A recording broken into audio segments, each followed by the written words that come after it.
bitch. What up? Yeah, What's really good? it's your boy back for another one.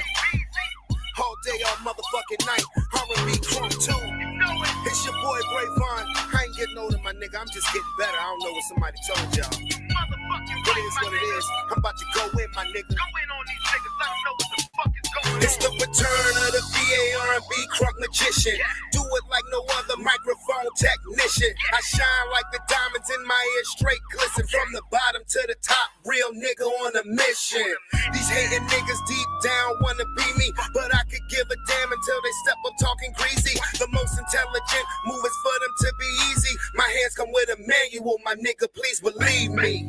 Money is the time and time is the money. I'm a paper chasing nigga, they ain't taking shit from me. 100 after 100, the feeling is very lovely. Only top-notch hoes with the top-notch bubbly.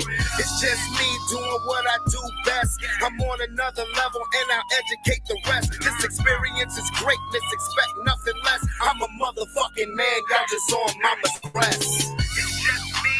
This is what I do. It's just me. This is what I do. Okay. It's just me. This is what I do. Tell them niggas stand up. Stand up. R&B crunk too. It's just me. This is what I do. It's just me. This is what I do. Okay. It's just me. This is what I do. Tell them niggas stand up. R&B crunk. We got money going everywhere, flowing to the chandelier. Any given moment, bitches coming out they underwear. Yeah, I'm still a vocalist, something I will never diss. The R&B is holy to me, like an evangelist. Yet and still, the game is versatility. Gangster to the core, but can be as smooth as Billy D. Hating ass niggas only bringing out the best in me. Bang the beat like a chick, cause I love the chemistry.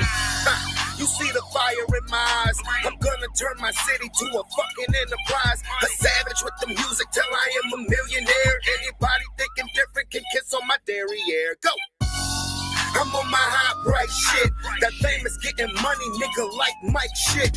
That go and hit the dealership and spit the fucking grip with a bag full of Benjis like I emptied out a clip. It's just me. This is what I do. It's just me. This is what I do. Okay. It's just me. This is what I do. Tell them niggas stand up. Stand up. R&B crunk too. It's just me. This is what I do, my nigga. It's just me. This is what I do. Okay. It's just me. This is what I do. Tell them niggas stand up. Stand up. R&B crunk too. Y'all niggas ain't got no idea what's going on over here. Doing our thing, man. 804, stand up. Holland Springs, stand the fuck up. My spot, and I ain't giving that shit up to nobody. Nobody except for my kids. Feel me? You want my spot flash? Huh? Well, you ain't gon' get it, 'cause you ain't. All right. You on my spot, Flash? Boy, 5 heartbeat reference. What's up? How's everybody doing? I'm shiny. I'm shining tonight. What's going on, people? It's Friday. We made it. It's your boy, Brandon Bravon Towns. It's Sports Plus Life talking ish. You heard me? We made it, you guys. And you, what up, coach? What's going on with you? And even better, for most of the kids in this area, they got a day off today. They had no school. Snow day, you know, so that's a fun day for them. That's what's up. I did not have to drive the bus today. Did go to the daycare though. Went to the daycare because you know, to help out. Went to the daycare to help out, and I was under the weather earlier in the week, and I missed a day from the daycare. Matter of fact, I missed 2. So I wanted to make up some time. So yeah, day off for you too, and that's what it is. That's what it is. But good news, my bro is back at the crib, out the hospital, everything all good. So just wanted to throw that out there. I never said a name because I ain't putting the BI out like that. But yes, but I was definitely in my thoughts and in my prayers. So, but yeah, day off from school, day off from work, for real, because when me and London went to the daycare, and she had a ball. She was out there getting into snowball fights. I was out there getting into snowball fights. So it was all good. But today, I'm going live. I went live today at 8 instead of 9 because this is going to be a long show. This is going to be a long show. This is going to be a heavy show. It's going to be a fun show. You know, no matter how serious I get, you know, I always bring it back. And so I needed, because I may be on here for 4 hours. I may be on the show today for 4 hours. What are we going to talk about today? We're going to react to the Thursday night football game. Hey, Cowboy fans. Y'all starting to walk with the chest out. Cowboy fans are starting to walk with the chest out. Then what happened? Detroit said, "Pow, pow, pow." Talk about that. I'll give my predictions for the rest of the week as well. And then remember on Tuesday, I started watching this Dr. Sabi video. I said I was going to continue that into today. I was not lying. We're going to do that. And also, we're going to have this a debate reaction. We're going to have a debate reaction. We're going to watch the video, react as we go along. Now, I like this brother. He's a bit, I mean, he's blunt, he's direct. This brother Marquette, he was the one who offered to buy half of Dr. Umar's school. So Dr. Umar could still have some ownership. Again, and he debated this guy named Myson, the general, a rapper / activist from New York. I watched half of it. I haven't watched the whole thing. This debate is heavy. It talks about SNAP benefits in the Black community, masculinity, men, women in the Black community, and what up, Lomar? What's going on? And this is heavy, like I said.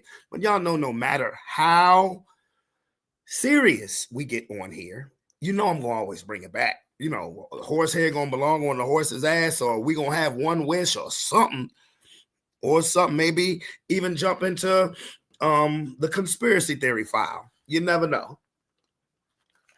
But yeah, so I've been home since about 2:30. Yeah, I've been home since about 2:30. Actually took a nap. Bro, I haven't taken a nap in midday in forever. I couldn't believe it. I didn't think I'd actually fall asleep. But after I fixed Roman lunch, because London was with me, yeah, we shining today. We shining. We are. After London ate lunch, because London ate lunch at the daycare. And so when I fixed Roman lunch, I ended up laying on the couch and I fell asleep for a good 2 hours. I was shocked. I was stunned. I was like, wait a minute. I don't take fucking naps. So that's cool. But tomorrow, once again, free publicity. The Dominion Christmas Parade's tomorrow, 10 o'clock. 10 o'clock, 10 to 12 on Broad Street. And check this out. Tomorrow, I got to show y'all this shit so y'all believe it. Tomorrow, finally, Roman starts work. Tomorrow, my boy starts work. Finally, yes, finally, my boy starts his job. Yes. Look at this.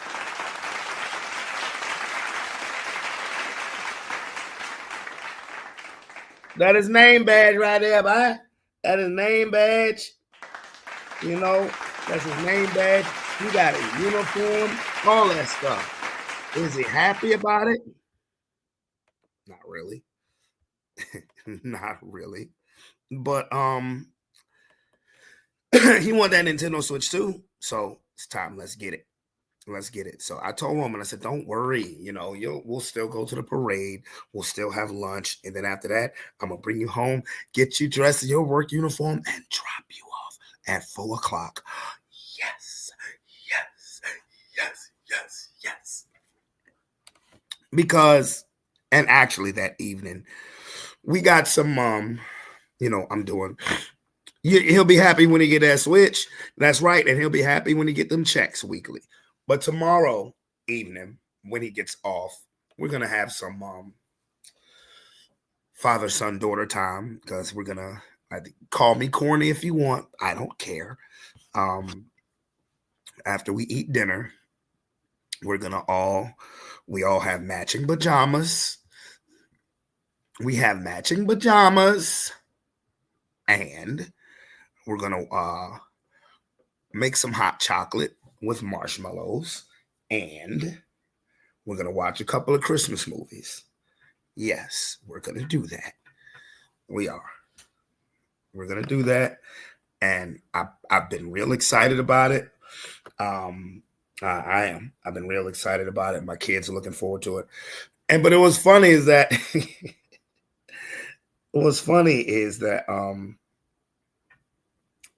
when I picked Roman up from Publix yesterday, and he bought out them two, hey boo-boo, hey sugar, and Roman bought out those two, Publix uniform shirts, I was like, oh, and I was like, boy, you gonna go to work, you're gonna start getting your money. I'm like, man, I can't wait. He's sitting there like this. I'm like, you better sit here and stop getting an attitude. I said, you better lose your attitude about making money. I'm like, you about to start making your own money, son. I'm like, son, you're about to start making your own money. I said, and that's a wonderful thing. I said, you're 14 years old. You're an honor roll student. You have a job. You're about to be making your own money. I said, boy, you the shit right now. You the shit right now. He ain't trying to hear that shit. He won't try to hear that shit. All he want to hear is this. Sorry, get your ass up out of here. You're going to go to work tomorrow. Anyway, Thursday night football. Let me turn on some highlight music. Yeah, even though I ain't about to show no highlights. That boy, he is really, he was not trying to hear that shit. Not at all. Oh, well.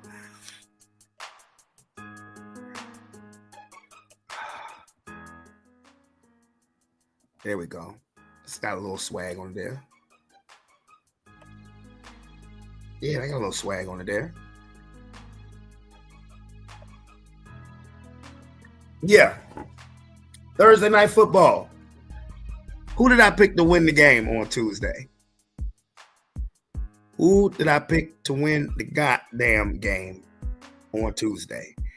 I picked the Dallas Cowboys to win the game. I put that juju on them. Yes, I did. Man, hey, how about them Cowboys? Oh yeah. Oh, that's right. Marion, hey boo, how you doing? Huh? Yes, I picked the Cowboys to win the game. I was talking shit on the chat, and I said, I had to tell my boy Marcus, I had to tell Eddie. I said, my bad. It's my fault that y'all lost because I picked y'all to win. I said I picked y'all to win because I figured that would be the psychological fuck up that y'all never knew happened to you. And what happened? You bitches went out and got smoked. The Detroit Lions beat the Cowboys 44-30. Jahmyr Gibbs for the 2025 season, top 3 running back. Jonathan Taylor, Bijan Robinson, Jahmyr Gibbs. And there is a world that exists, and I hope this world does not exist, where all 3 of those running backs, Jonathan Taylor, Bijan Robinson, Jahmyr Gibbs, are not in the playoffs. That world exists. And now Bijan Robinson with the Falcons, he ain't going no fucking where. But Jahmyr Gibbs is special. He is special. And he had 3 rushing touchdowns. Jared Goff threw for over 300 yards, got a touchdown. The Detroit defense, even though Dallas scored 30 points, at one point that game was 27-9. And Dak did what Dak usually does when they're getting blown out. He get those empty calories. He get those empty stats, them yak yards that ultimately mean nothing. The defense was trash. George Pickens, a lot of criticism saying that he wasn't giving as much effort on the on his route running. So that may be very true. But be that as it may, you know, a lot of motherfucking heat was coming from that chat line about them damn Dallas Cowboys. And now, mind you, I was not mad at all that they beat the Kansas City Chiefs on Thanksgiving. Not at all. Hampton, am I lying? Was I mad even a little bit that the Cowboys beat the Chiefs? I was sitting there laughing my ass off. It was some bad calls, but I was sitting there with sore ass feet watching the Cowboys beat the Chiefs. Thank you. You didn't do us no favors, but thank you. But then here they come. Oh, we've won 3 straight. Bitch, the Broncos have won 9 straight. Oh, we beat the Eagles and the Chiefs, both teams that was in the Super Bowl last year. Bitch, the Broncos did that already. Oh, we them boys. Shut the fuck up. Do you realize a Pittsburgh Steelers fan made that song, you idiots? So they're saying, well, the Cowboys can still make the playoffs. Well, mathematically, you're correct.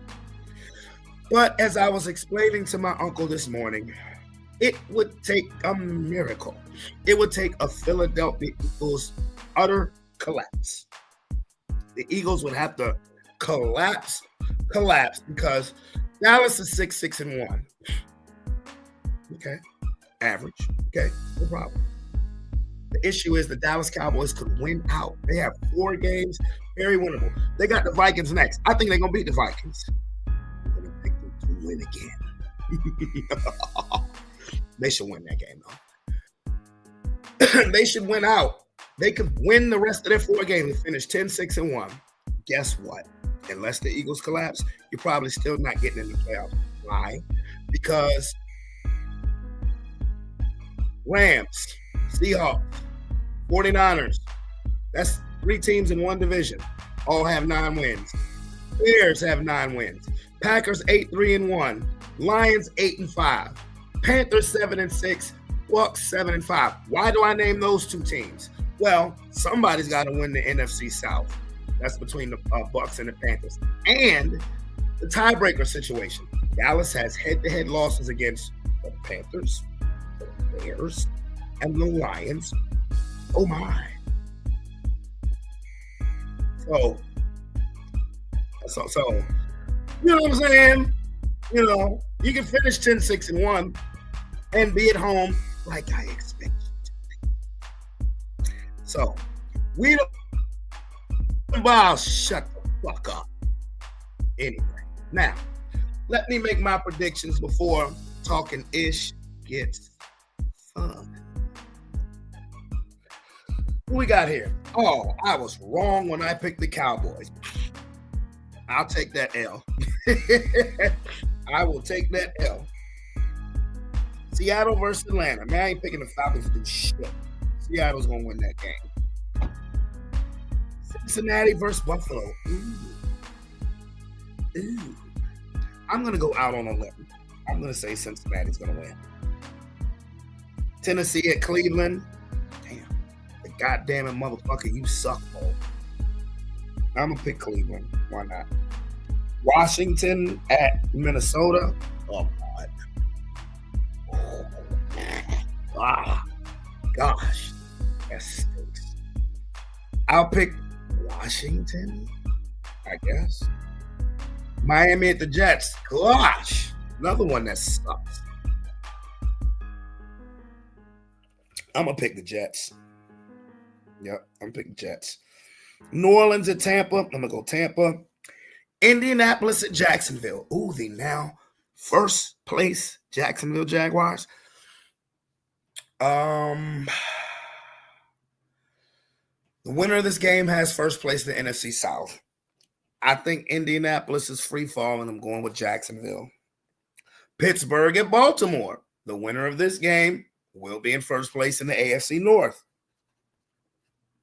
I'll go with Baltimore. Denver at the Raiders. We better beat the motherfucking Raiders. Chicago at Green Bay. The Bears have won 9 of the last 10. They're in first place. They're the number 1 seed in the NFC. And they're going to Packerland. I think this spot may be a little too big for the Bears. I'm going with the Packers. Rams at Cardinals. Oh, Rams. Houston at Kansas City. Should I go with my heart or should I go with my head? Because my heart wants Kansas City to get throttled and beat badly. My head wants Kansas City to get throttled and beat badly. I'm going to go with the Texans. Philly at the Chargers. Ooh, Philadelphia need this. Chargers need it too. I'm going with the Eagles. And Philly, you better bounce back, motherfuckers. Shit. All right, college football. Can't forget this. Conference championship week. Big week. Big week. I think this is the week they will determine who goes to the college football playoffs. The ACC championship game. The Virginia Cavaliers. I believe for them, it's a scenario simple. Win, they're 10-2. Win the ACC, I believe they're in the college football playoffs. Another big bowl game, Alabama versus Georgia. That's always a big game for the SEC championship. And then you have number 1 team in the nation, defending champion Ohio State versus the number 2 team in the nation, Heisman Trophy favorite Indiana, quarterback Mendoza. These are some good games. So I'm going to have a lot of DVR to do because I'm going to be at this parade early in the morning. I'm going to be at this parade, but even when we leave, because we're going to have lunch tomorrow out, and then I do have to get Roman. I got to get Roman some dress pants and some new dress shoes because he's outgrown them because his Christmas concert is next week. I'm excited about that as well. So I'm going to have some DVR to do because those games, they're must see. They are must see to see. Now, okay. This is Friday, y'all. This is Sports Plus Life Talking Ish. Yes, the F it is. It's what we do on Fridays. It's what we do on Fridays. Y'all know it. And we're going to pick up where we left off with the Dr. Sebi documentary. Remember, Dr. Sebi was an herbalist who had the cure for a lot of, who found cures, allegedly, for a lot of life-threatening diseases like cancer, AIDS, sickle cell, things of that nature. And people try to rebuke him. And I believe truly in America, it was for the love of money.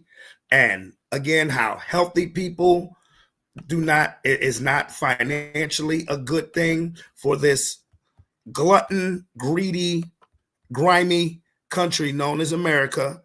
I'm just saying, because lots of things, again, if you're healthy, if everybody's healthy, that you're losing a lot of money.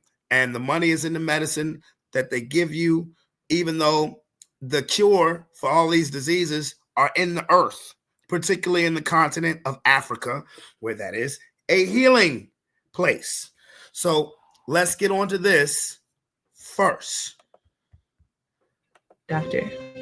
Sebi was able to provide over 70 witnesses.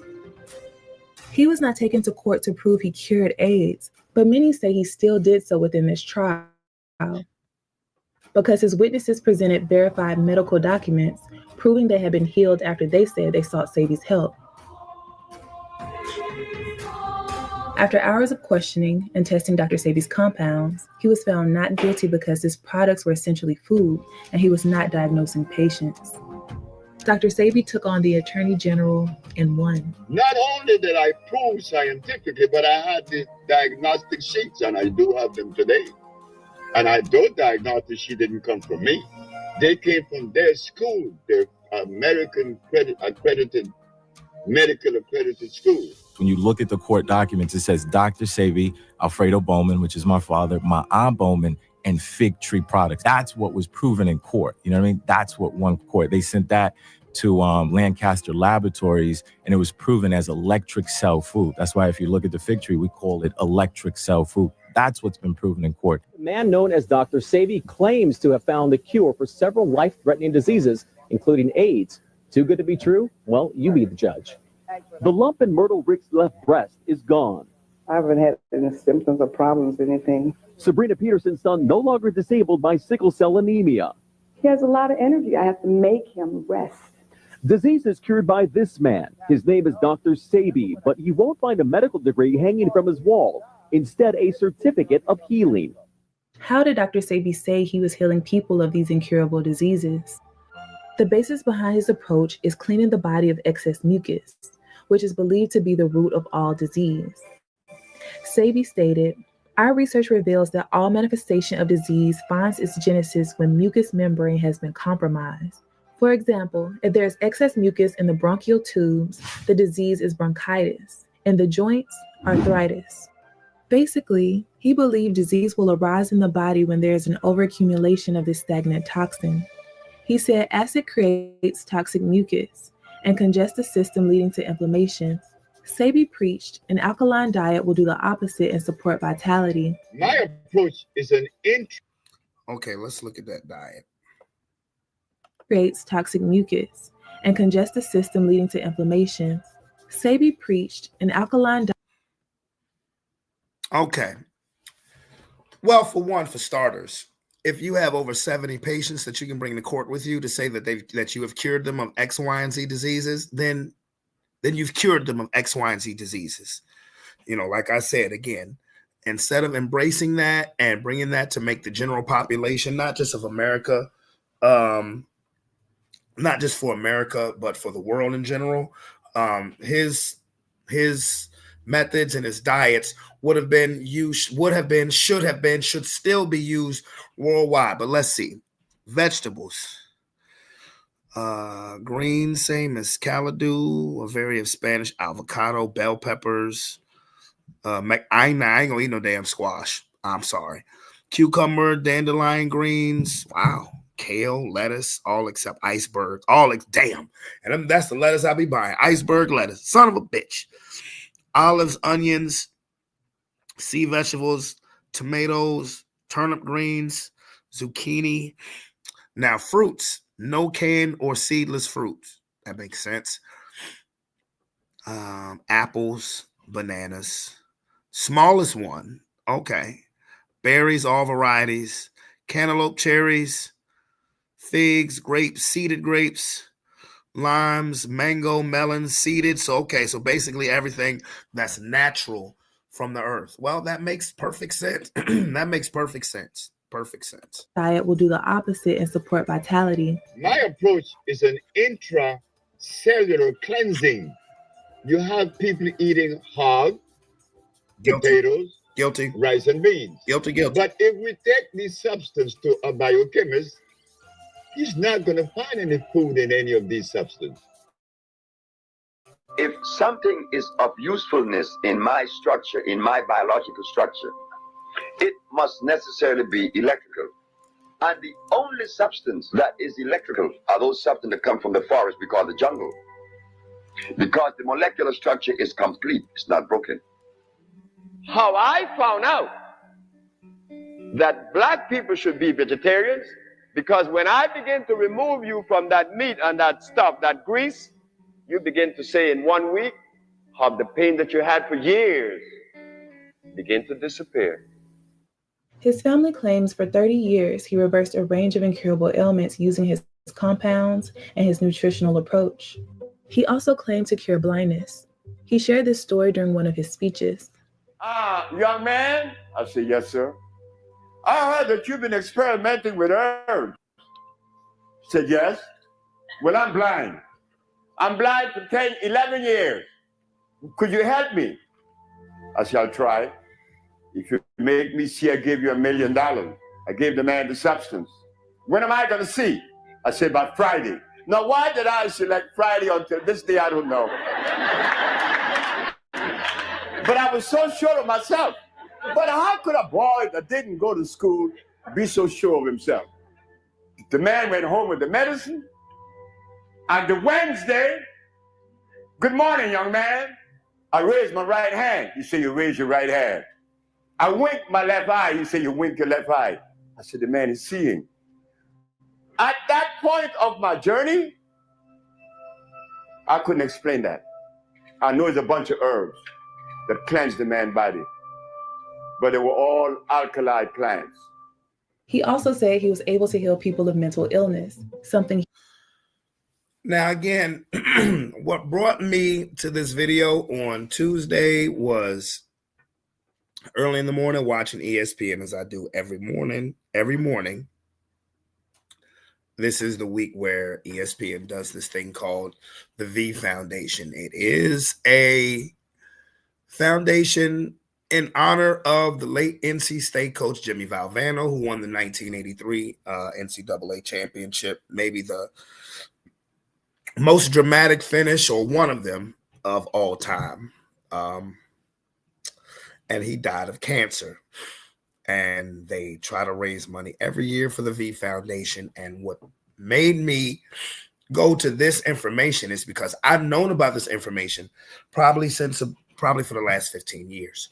And there was always this story that this man had patients that he could prove that he cured of life-threatening diseases like cancer. So my issue is that, and the United States has known about this for the last 40 years. So my issue was that, why are you trying to get money from people for something that where if you follow this structure where there's a pattern, albeit a diet, whatever, there is something that exists that can cure this, allegedly.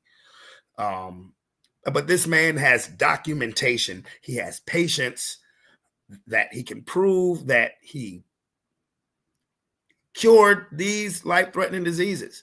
And you know this, and you've known this for decades, yet you still want people, yet you still try to throw the sob story of, we need all the money you can get for the research. Bullshit, bullshit, bullshit, bullshit. That's what I call on that. Bullshit. He himself struggled with. I became very sick. I was angry. I want to blow my brains out. I want to kill my wife. And she was the sweetest woman in the world. Why I want to kill her? Because I was sick. You could be offering and deploying things that are hurtful to others and you're totally unaware. I was in what you call a psychiatric ward, schizophrenic and paranoia. Later to walk out of it, to heal that. Every disease begins right here. I mean, right here. I don't care if you're blind or if you're insane. It's right here. That acid state influences the brain and the central nervous system. It changes the image in your eyes. You do not see with your eyes. Your eyes is only the lens that the brain looks through. And what the brain sees is what you're gonna see. I had a lady from Mexico, and that lady would say, no, don't let them take me. No. And there was nobody there. I made an extract from the Cascara Sagrada. She said that when she went to the bathroom upon taking the Cascara Sagrada extract, she looked in the commode and she saw some berries that she ate 12 years prior. That's crazy. They were lodged and they became molded and sent off that negative message. Again, the mucous membrane in the intestine were compromised. She no longer crazy. His wife Ma'a gave him the name Sabi, and locals began calling him doctor after they saw him heal fatal illnesses. There was a little boy that was dying. It was his spleen, but nobody knew it was his spleen. And he lay there and he was like 5 years old. This is Dominica again. Mm-hmm. And so he was laying there and he could hardly walk. And the doctors had said he was going to die. And so we gave him the herbs and he was up and around. When people are healed, everybody is Dr. Sabi, Dr. Sabi. because of the act that he's performing. You're helping someone to achieve wellness. And so in that act, one identifies it with a doctor. So they begin to call him that.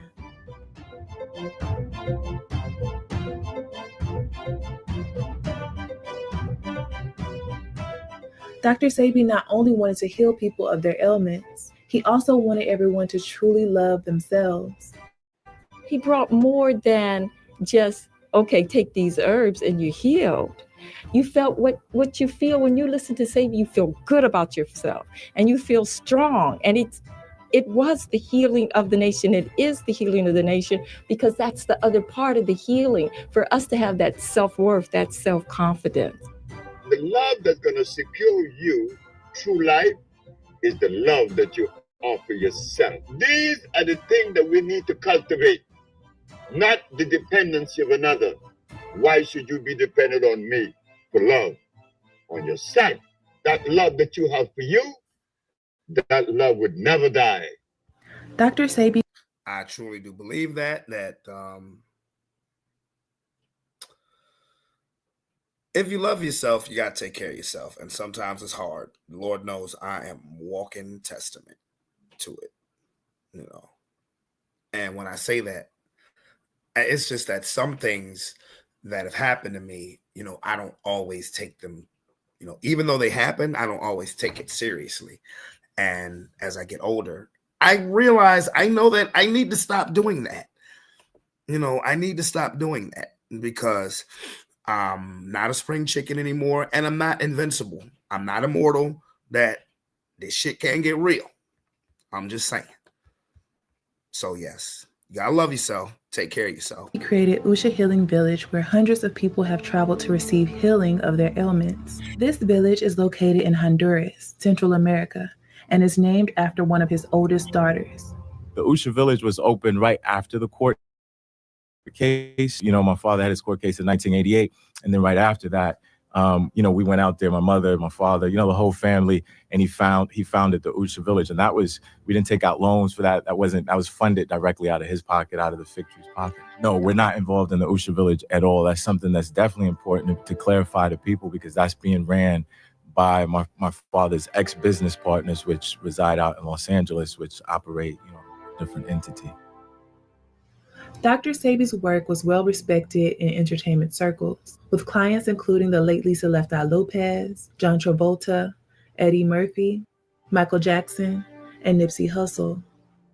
I take his products for sure. I'm working on doing a documentary on the trial in 1985. Oh Lord, see.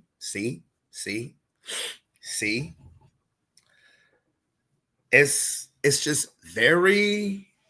What is the coincidence that people who wanted, who have taken Dr. Sebi's treatment, has done his diet, whatever, who have been helped by Dr. Sebi, public figures who have a voice and have a platform that people will listen to. How crazy is it that when they take his products, when they get his help, something happened to them?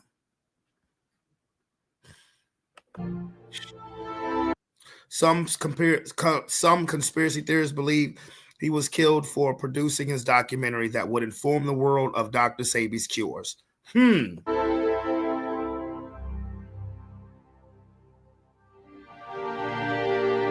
Nipsey's family rejects. How did Lisa Left Eye Lopez discover Dr. Sebi?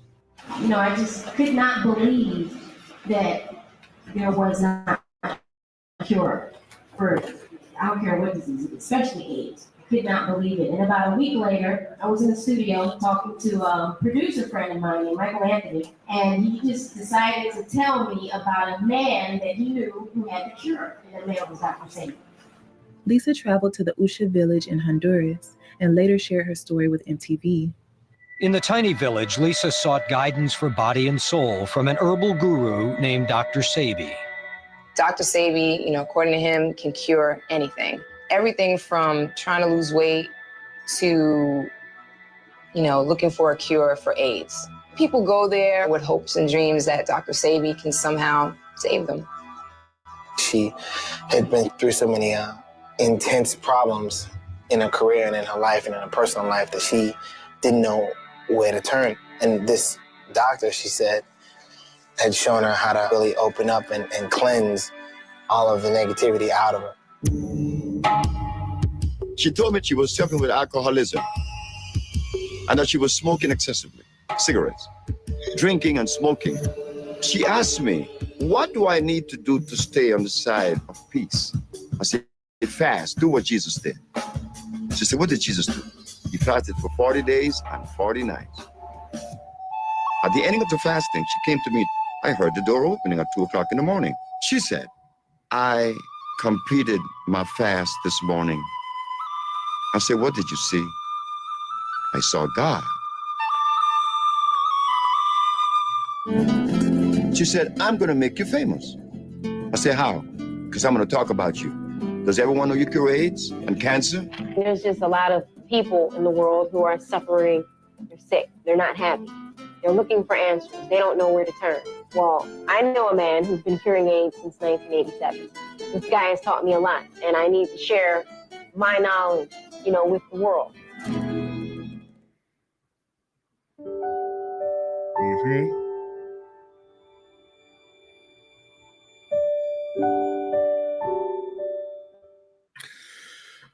Do you really think this is a coincidence? Now, see, I didn't know all of this. This is all news to me. I didn't know that Nipsey Hussle and Left Eye went to seek help from Dr. Sebi. I did not know that. But again, these higher ups probably hear this stuff and they look at the platform that these people have and they say, oh my gosh, the secret's about to be out on a more grand scale. And they say, well, that can't happen. And they look at somebody like Dr. Sebi and be like, he's the problem. Or his methods are the problem, when really his methods are the solution to a healthy, happy life. And we, as a society, particularly in America, can't have that because that fucks up the money train. And to me, that's just sick. Any cancer, AIDS, research, stuff like that I see on TV here, I'm like, to me, it's almost a damn scam. Because you have had people, famous people, regular people, tell you that there's a person, there is a method out there to help you. But again, for the love of money, it's evil. Sebi also claimed to have healed Michael Jackson. What I did for him was this. I gave Michael an intracellular chelation. He was full of a whole lot of drugs, the pharmaceutical drugs. Yeah. Couldn't sleep. Yeah. His nerve was shattered. So I began treating him. Yeah. And at the ending of the period, he was doing good and I left. I was with him from February until September. At the ending of September, I told him, I'm leaving. He said, don't leave me. I said, why? He said, I want you by my side, but I have a business to build. He also said he helped Steven Seagal. You know what it's like when Steven Seagal tells me to come to his house because he had a headache for 5 years. Well, I knew why the headache was in his head. It was removed in less than 10 minutes. He had the bottle and said, this bottle is powerful. Many people have criticized Sebi, calling him a fraud, quack, and scam artist. I don't think I'm the only person that wouldn't take advice from someone who was in a mental hospital from schizophrenia and paranoia. If we actually hear what he has to say, things become a bit wacky. Glucose is the underlying enemy. Whenever you indulge in glucose, it would be difficult to lose fat. Is that why nearly every cell in the body uses glucose for energy? The man is 120 pounds at 6'2", has clearly been depriving himself of both calories and nutrition, and he's literally knocking on death's door right here. He's not a doctor. He was simply a fraudulent individual with no education who took advantage of scientifically illiterate and impressionable people. But the first ridiculous claim that I will address is that germs don't exist. This is the Supreme Court of the United States. The judge said, what did you say? I said, there is no such thing as a germ, a virus, or a bacterium. Then what is it? I said, man, it is a microbe that is generated in the body when erosion begins. If I take a very healthy human being and lay them on the stable and not move them for a month, when I raise them, what are they going to have on their back? A bed-sore. And inside that bed-sore would be some little worms, isn't it? Sure. But where did the worms come from and where were they birthed? In the man himself. But why the bed-sore? You didn't move that person. That part of him was lacking of oxygen. Now we go internal. When those cells cease to receive oxygen, they break down. If the erosion is in the nostril, it is what? Sinusitis. If it's the bronchial tubes, it's bronchitis. The claim that bacteria and viruses don't exist is such an egregious example of scientific ignorance. It's even more egregious than saying the world is flat. Sebi has ignored all criticism. He stated everyone is real funny. All I'm going to say is, who's paying you niggas? Who's paying you niggas? Because again, when you have, I mean, hell, if you have 10 people that you've cured from any disease, it's not an accident, it's a habit. But when you have a file list of people who you've cured of every life-threatening disease that we are supposed to donate money to find research on, but somehow, and you have these people show proof, documented proof, but somehow he's a fraud, he's a scammer, he's a quack. No, he's fucking with somebody's money. He's seen as a threat because, once again, ain't no money in healthy, happy people. I have told people this for years. Chaos is king, especially in the divided states of America. So, you know. Has been taught to accept Western medicine and reject anything outside of that realm. Despite the criticism, his career continued to thrive, but he struggled to maintain his romantic relationships. You know, my father was a Rolling Stone. Everybody kind of knows that. He had 4 marriages, legal and bigamous. He married a woman named Melba Jean in the late 1950s, then Ma'a in the 1970s, and began his healing journey. He married Annette Thomas in the 1980s and Patsy Williams around the late 90s, early 2000s. The official Dr. Sebi wife is Melba Jean Bowman. She's been married legally to Dr. Sebi for 56 years. That's the legal wife. That's the standing wife of Dr. Sebi. Sebi claimed all of these marriages.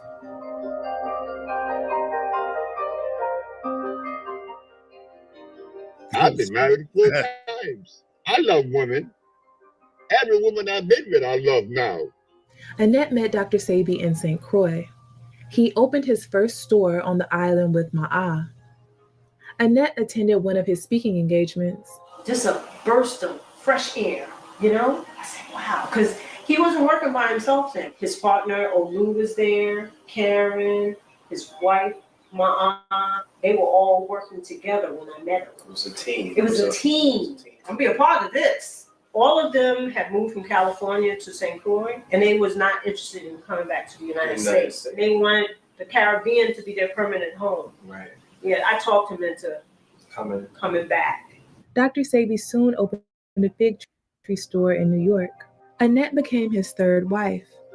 Many years later, Patsy traveled to the Usha village and began assisting Sebi and Ma'a. Ma'a explains why she and Dr. Sebi separated. There was many women I couldn't take anymore. As I said to Sebi, you cured all these women, you helped all these women, and they love you. Mm-hmm. And that's unfair to them because you're taking advantage of them because they will do anything for you. They love you. Ma'a continued the healing work through the fig tree with her daughters and son. Dr. Sebi moved to LA and opened an office there. He married Patsy and she continued to work for him.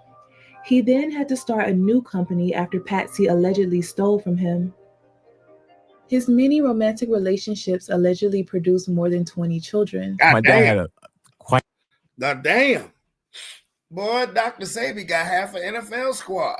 Man, I tell you what. Wow. That's crazy. Girl, I just healed you. Let me pump a baby in you. Yeah. I saved your life. Let me give you another life. Yeah. All right. Yeah, and make sure they're eating healthy, because I'm Dr. Sebi, baby. Hey, here's what it is. Nobody's perfect. A few children. You know what I mean? It's many of us in different factions. Tell them what is good for your pressure. Tell them what people need when they weak. That's my daughter. Now look, I'm 79. This is 79 with a baby now. Yeah. I was hitting you up. Man, I didn't know my own son. Yeah, this is a gentleman to help me. Yeah. I didn't know my own son. Wow. This young man knows his daddy.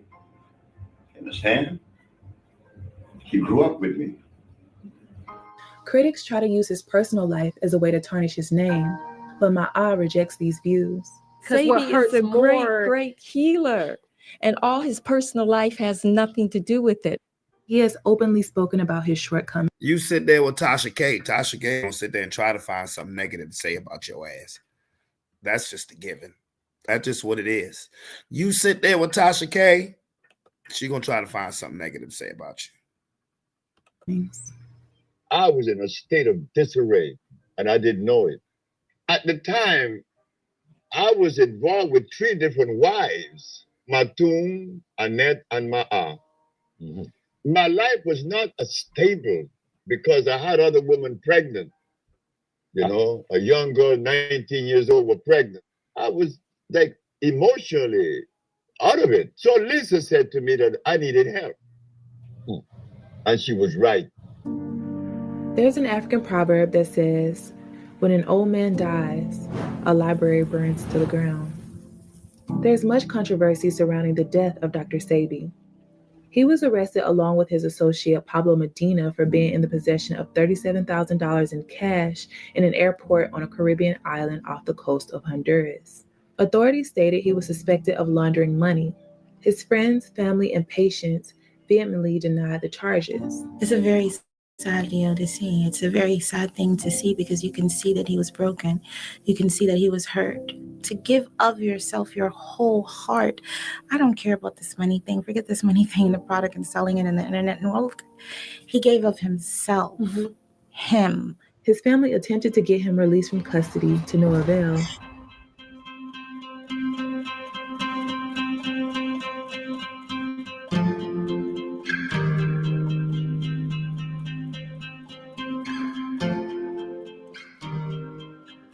He was held for over a month with no court date, and bail was never set. After a month of being held in prison, he reportedly became sick with pneumonia, and his condition quickly deteriorated. He passed away shortly after. Before Dr. Sebi entered prison, he was in optimal health. See Mars have me doing things every morning like this. That's see Mars. Okay? See Mars have me falling on my knees every morning to check him.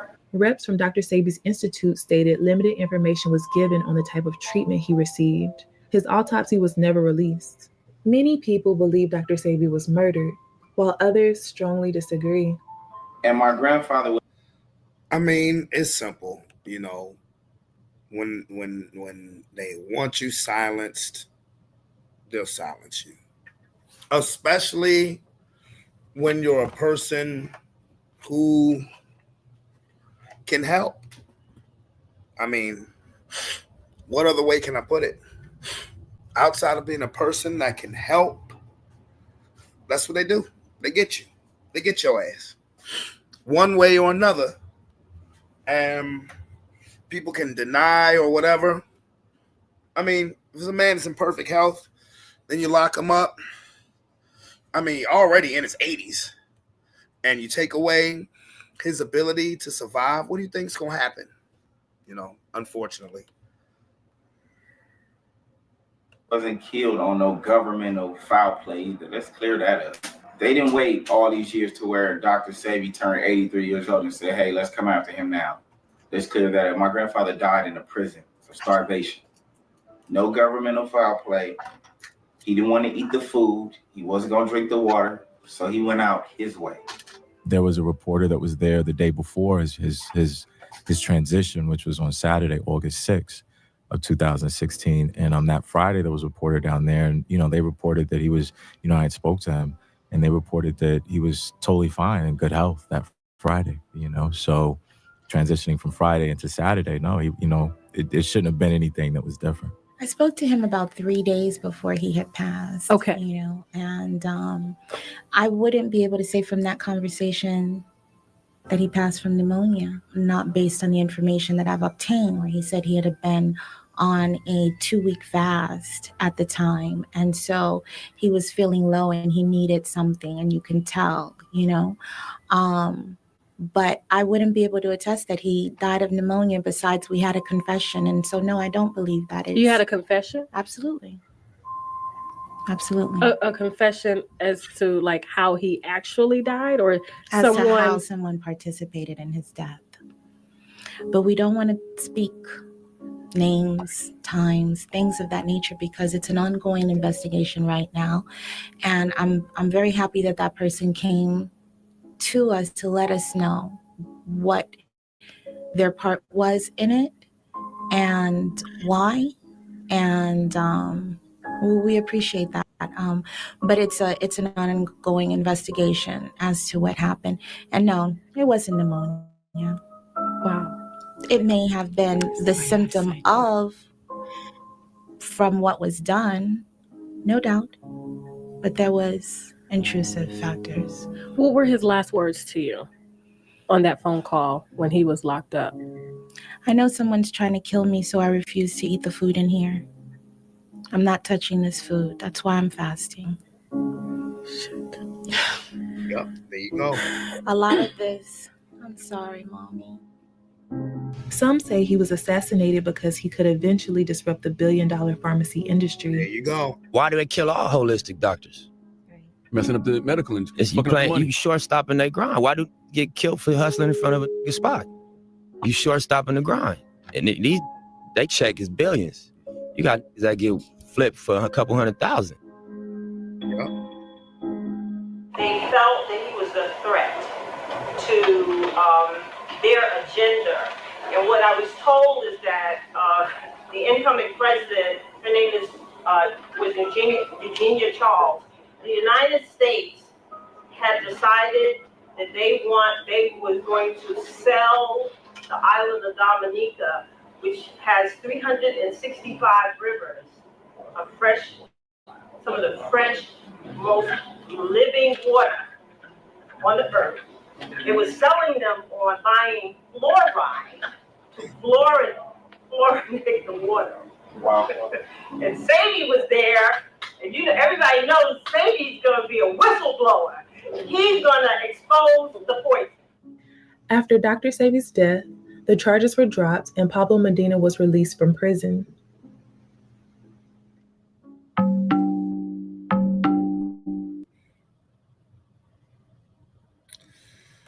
I mean, that should tell you all you need to know. He knew that somebody was trying to off him because, again, he was a threat. Because this capitalistic society will never put the power of healing back into the common man. No, that fucks up your money. That totally fucks up your money, and it's disgusting. But this is how the world works, unfortunately. So I'll leave that where that is, because we're an hour in now, and I definitely want to get to this debate, which may take a couple hours. Like I said, I may be on here until midnight. You heard me? Because I got a lot of stuff that particularly this debate that I got to cover. definitely that I got to cover. And this is crazy.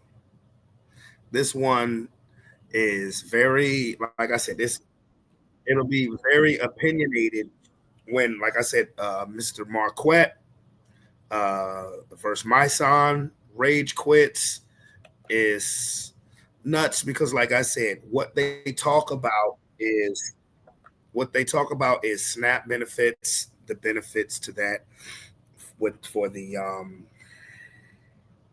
Black community and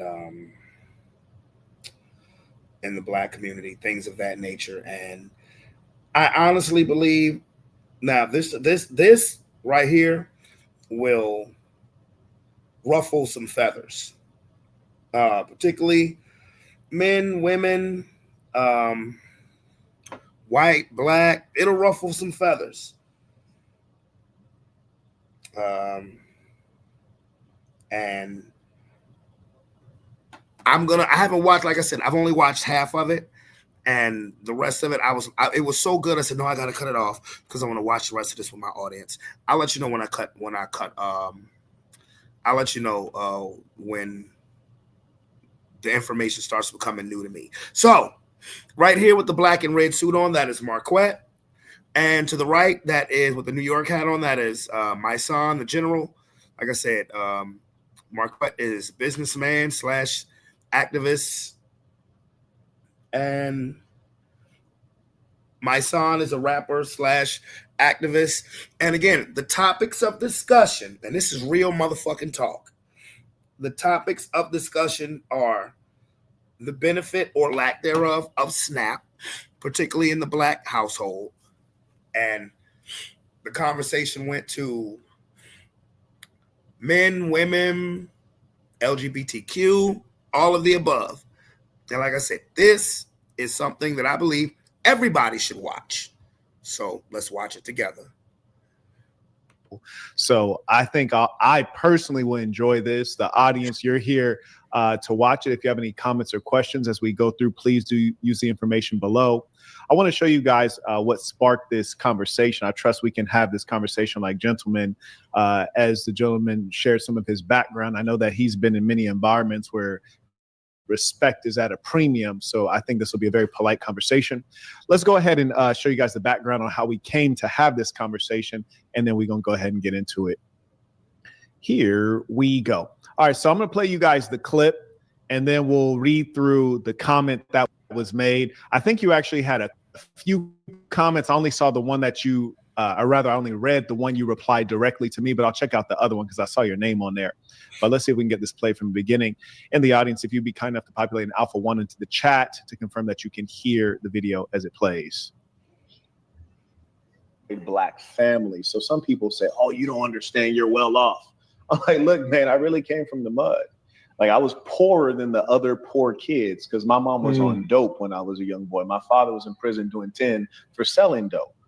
So I really come from the mud. And one of the things I have to admit is that, well, damn, if you can still afford to use drugs while you're on SNAP, maybe if they took away the SNAP, you'd use that hustle you used to purchase those drugs to cover the basics, just maybe. And if not, if you're actually in a tribe, you know, we'll be forced to take care of each other. There'll be necessity.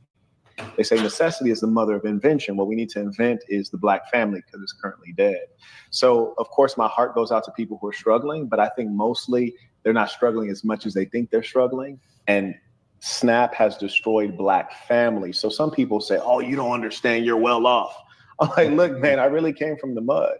Cool. So that was the actual video. We'll discuss later what was actually said in the video because some people have erected a straw man that they're arguing against. But first, let's look at the comments that were made, particularly by the gentleman. I'll let him read his if the characters are big enough for him to see, but I'll read mine. The gentleman can read his, and then we'll go from there. Thank you for the platform, Willie D. And shout out to Willie D, by the way. I wrote, sad to see some Black folks arguing for government benefits, subsistence, instead of trying to figure out how we can really thrive. We shouldn't want SNAP. We should want wealth and power. Anyone who wants to discuss on live, DM. Okay. And You want to read that one? You able to see that? I said the government gives more benefits to billionaires than it does poor blacks. Most of the people on SNAP truly need it and have raised successful children who've been able to create generational wealth. Your comparison is just false. There are so many people who fell to drugs that weren't even on SNAP. Okay, very good. And you had another comment. We'll address that one later. So we'll just start with this one.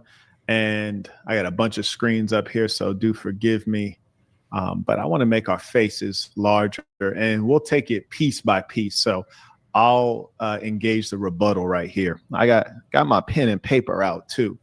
So the government gave more benefits to billionaires than it does to poor blacks. Now, right there, we agree there. Oh, absolutely. In fact, I would forward the idea that the government is a tool of the wealthy, and that's mostly what every government is. So there's that. So let me stop right there. Definitely agree with that 1,000%. The government favors the rich, and it doesn't matter what political party you are. The government favors the rich. So any notion that, well, it's the Republicans are just about the money and the Democrats are about this and that. Both parties are about the money. Don't get it. It's easy to say that you're about money for the people when you're already financially taken care of. So it's all as I was just explaining in the Dr. Sebi video, it's all about the money. It is. So, and yes, the government damn sure favors the rich. We agreed that the government is a tool of the wealthy? Yes. All right, fair enough. All right, so we're on the same page there. So carrying on to the next point, the gentleman writes, most people on SNAP truly need it. So that's not even the whole sentence, but that's the first piece, which I actually disagree with that. And so I think we have a fundamental disagreement there. Tell me more about when you say most people on SNAP truly need it. Well, when you talk about most people that are on SNAP, they're truly elderly. They are incapacitated, injured. They have injuries where they can't work. There are some people who just are highly uneducated and don't have the resources to actually work to where they can make a livable wage. And those are realities, right? And what happens is, I come from a family like that, right? My mother wasn't able to make a wage that was able to sustain 2 children. And when she started out on welfare, she started out on SNAP, on welfare, with getting benefits, was going to school at the same time, right? She was utilizing the system like most other ethnicities do. When we talk about, SNAP, we only represent 25% of the people that are on SNAP for Black people. So when we're having these conversations, I know a lot of people that I know who are successful, who parents were on welfare, right? And it motivated them to never want to be on welfare. And their parents didn't say, hey, this is a tool that you utilize, that you're supposed to be on welfare. I'm on welfare right now because I don't have the resources. I didn't get the education. I didn't have all of the access to wealth that someone else had, but I'm giving you the resources. And right now, this is what put foods on your table. So when you go to school, I need you to study harder so that you don't have to be in this position. So I think for me, when you say that it ruined the Black community, I say a lot of us were products of SNAP, and it made us want more. I know a lot of people, there are a lot of people that I know that in college who graduated top of their class, who parents came from welfare. Even if you look at athletes, most of the athletes, they'll tell you their stories where their parents didn't have anything. They started out on welfare. They had cheese sandwiches. They were on the cheese lines. They were getting the butter. They were going to free lunch, free dinner. And it motivated them to do more than their parents did. And their parents did the best they could. So when you say that it destroyed the Black community, I just don't believe that in full. Did I say that SNAP destroyed the Black community? Well, what exactly did you say?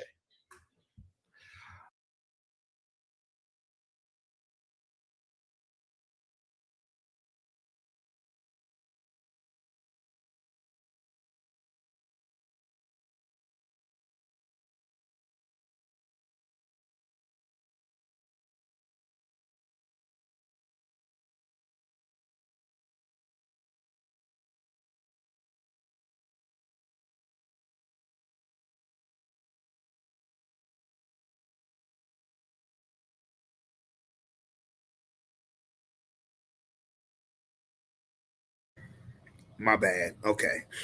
For me, it's a mindset thing. My bad. Just realizing my microphone was still muted. Sorry. For me, it's a mindset thing. There's some people who absolutely need SNAP. Absolutely. For me, it's a mindset thing because I was told a lot, especially when I got separated and divorced, that I should try to apply for food stamps and that and third. And don't get me wrong. Look. I ain't got nothing against damn food stamps. To me, I think people should get food stamps anyway because everybody in this country should have the ability and the freedom to eat. Okay? But when you rely upon something, sometimes you can fall into a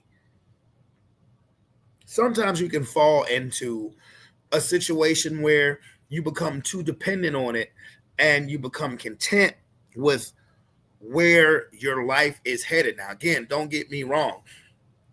I think food stamps, if anything, should be given everywhere. This is just me wishful thinking. I think medical insurance should be given. I believe you should not have to pay for medical insurance, especially if you're a tax-paying citizen of this country. That's just my opinion. That's me wishful thinking. But I also know the reality of the situation is that this is a capitalistic society, whether you like it or not, sometimes to the good of people, sometimes to the detriment of people. So I think if you have in your mind, well, I know the government is going to take care of me, or at least I know I'm going to get my, I know this, that, and the third, then to me, that could be the wrong mindset. I never applied for food stamps. I don't believe I did. And if I did, I know I didn't get them. But no, I don't think I've ever applied for food stamps, particularly since I separated and divorced, which was now almost 4 years ago. Because, and the only reason why is because for me, it was simple. I'm able-bodied. And I don't want to have to depend on nobody else. I don't want my kids thinking that you have to depend on nobody else. If you're able to go get it, motherfucking go get it. If you can't for whatever reason, that's different. Like a disabled veteran or something like that. That's a whole different subject, a whole different issue. Everybody's situation is different. For me, I just know that I'm able-bodied. Motherfucker, I can go get it. The message is that SNAP is destructive to the Black family and the Black future. And I'm saying, what did you say? That's not, those weren't the words. Sure, we'll play it back. London? We'll play it back. Raw. Oh. Like, I was poorer than the other poor kids because my mom was on dope when I was a young boy. My father was in prison doing 10 for selling dope. So I really come from the mud. And one of the things I have to admit is that, well, damn, if you can still afford to use drugs while you're on SNAP, maybe if they took away the SNAP, you'd use that hustle you used to purchase those drugs to cover the basics, just maybe. And if not, if you're actually in a tribe, we'll be forced to take care of each other. There'll be necessity. They say necessity is the mother of invention. What we need to invent is the Black family because it's currently dead. So, of course, my heart goes out to people who are struggling, but I think mostly they're not struggling as much as they think they're struggling. And SNAP has destroyed Black families. So Okay. Right. So here's the difference. You stated that I said SNAP has destroyed the Black community. Okay, I said SNAP has destroyed the Black family. And those are two different things. Number one, there's no such thing as the Black community. And we can explain that another time. But the Black family, there's no doubt that SNAP has been a part of the destruction of such. When you look at the data in terms of Blacks getting greater access to SNAP benefits, we see that there has been an inverse correlation in terms of the Black man being in the household and being at the helm of the family. So it has driven more instances of illegitimate families, fatherless children, unprotected mothers. And in fact, there's a study that points out that while on SNAP benefits, a woman is less likely to actually get married. And then when that same woman gets off of SNAP benefits, the likelihood of marrying shoots up. And that's because the government has been positioned where the Black man would have been. So it's destructive. And I'll ask you this. Do you think that the short term is more important in general, or the long term is more important? Which would you say is more important? It's always the long term. Always the long term. We agree there.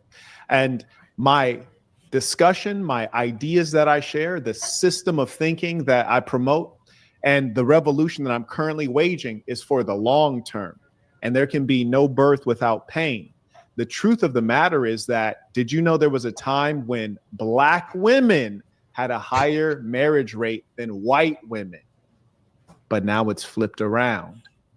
And both are increasingly becoming single mothers. But the fact of the matter is, it can be directly tied to those SNAP benefits we call them today, but before we just used to call it welfare. And that's been the destruction of the Black family.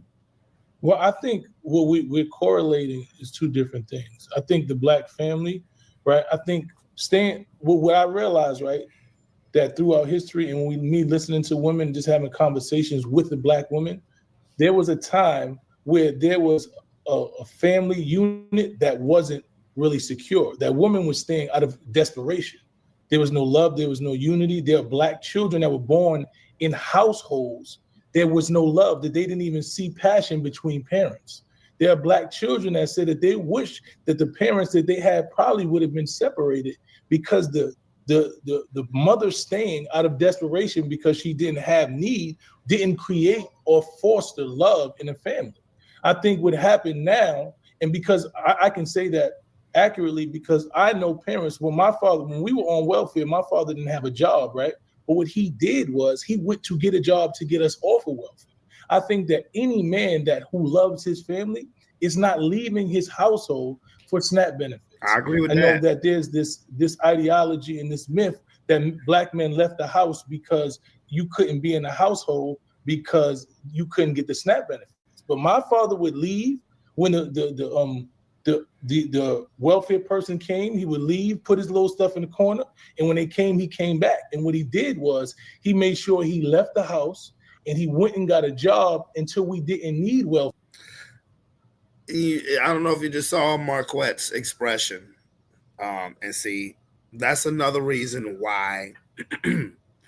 And when I was married and when Roman was a baby, yeah, we had food stamps, we had the WIC, all of that stuff.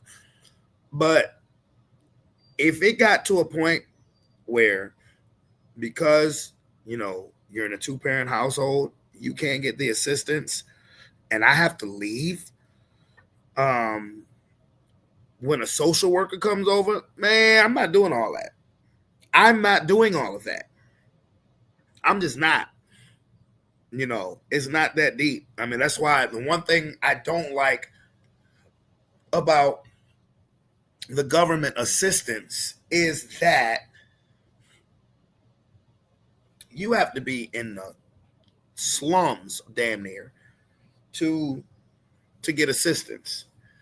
And my wishful thinking, and that's all it is that, these people who are tax-paying Americans should get the food, at least the food benefits anyway. At least the food benefits anyway. I also believe that we should get the medical benefits anyway. But again, capitalistic society, greedy ass country, it's just what it is. That's just what it is.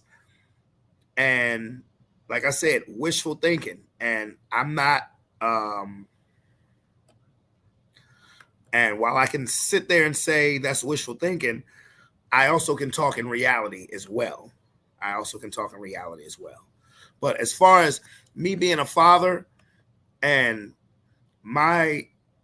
Jesus, I hate when it does this, and my significant other, I have to leave the house, for a social worker to come over. Fuck all that. I'm not doing all that. No way. He didn't abandon his family. He didn't abandon his wife. He didn't abandon his children. And most men of honor in any level of integrity that I know didn't leave his family for SNAP benefits. There's no man who loves his family that just leaves his family for SNAP benefits. So what I think has happened is there were families that probably were broken from the beginning because there was a hierarchy. There was, because I have conversations with men, like you had a conversation I seen on your conversation where there was a man saying, if we could have a conversation and you say something and you sound like a man and I hit you in the mouth, I didn't abuse you, you just lost the fight. See, and that mentality is toxic, and no woman should have. Oh, my son, you hit me with this white liberal female talk, bruh. How did we get there? How did we get to talk about SNAP benefits to domestic violence? Like, where did that come from? Like, I don't blame Marquette for that reaction. How the hell did we get to talking about SNAP benefits to you hit me in the mouth? Like, that's crazy. Now, let's see, I said I watched it for an hour. So I didn't even watch it for an hour. No, I would say I was about 35 minutes in. And that to me was my son's theme, where he just like, where the hell, again, where did that come from, my G? Where? I didn't say it's toxic masculinity. I'm saying that mentality. I don't speak like a female. And I think when we talk to men, we can't talk to men and say that they talking like females, because we started off saying something, we're gonna talk back. I'm talking to you like a man.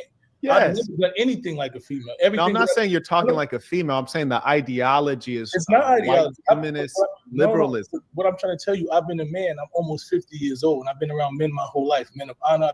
I've been in jail around killers. I've been in jail around the most notorious men in the world, and none of them think putting your hand on a woman because she says something that you don't agree with is masculine or strong. So I'm trying to tell you, there's an ideology that certain men have that think because a woman doesn't abide by your rules and you pay the rules, that you have the ability to abuse her. So what happened? Do you mind if I address some of the things you said, because you're kind of going on to a different topic at this point? So let me just finish. So what I'm trying to say is, when you talk about that SNAP benefits broke up the home, it wasn't that SNAP benefits broke up the home. There was a level of independence that women had in toxic relationships that made them believe that I don't have to be around a man who thinks because I say something he don't like and he hits me in the mouth that I lost the fight. Again, if anybody knows me, if you know me and you know anything about me, you know that I don't condone a man putting their hands on a woman. I don't condone it. I rebuke it, all of that stuff. How the freak did we get to that point? Like, when I first heard that, I was like, wait, what? That's like, it was like an unnecessary curveball. Well, man said something, I'm going to hit you in the mouth. Well, how the fuck did we get there? We're talking about SNAP benefits, not domestic abuse. Is that your view of Black relationships? I was married for 12 years. It is very unacceptable, Omar. But what I'm saying is this dude in the Yankee cap, they're talking about SNAP benefits. How the hell do we talk about a man hitting a woman in the mouth? Where did that come from?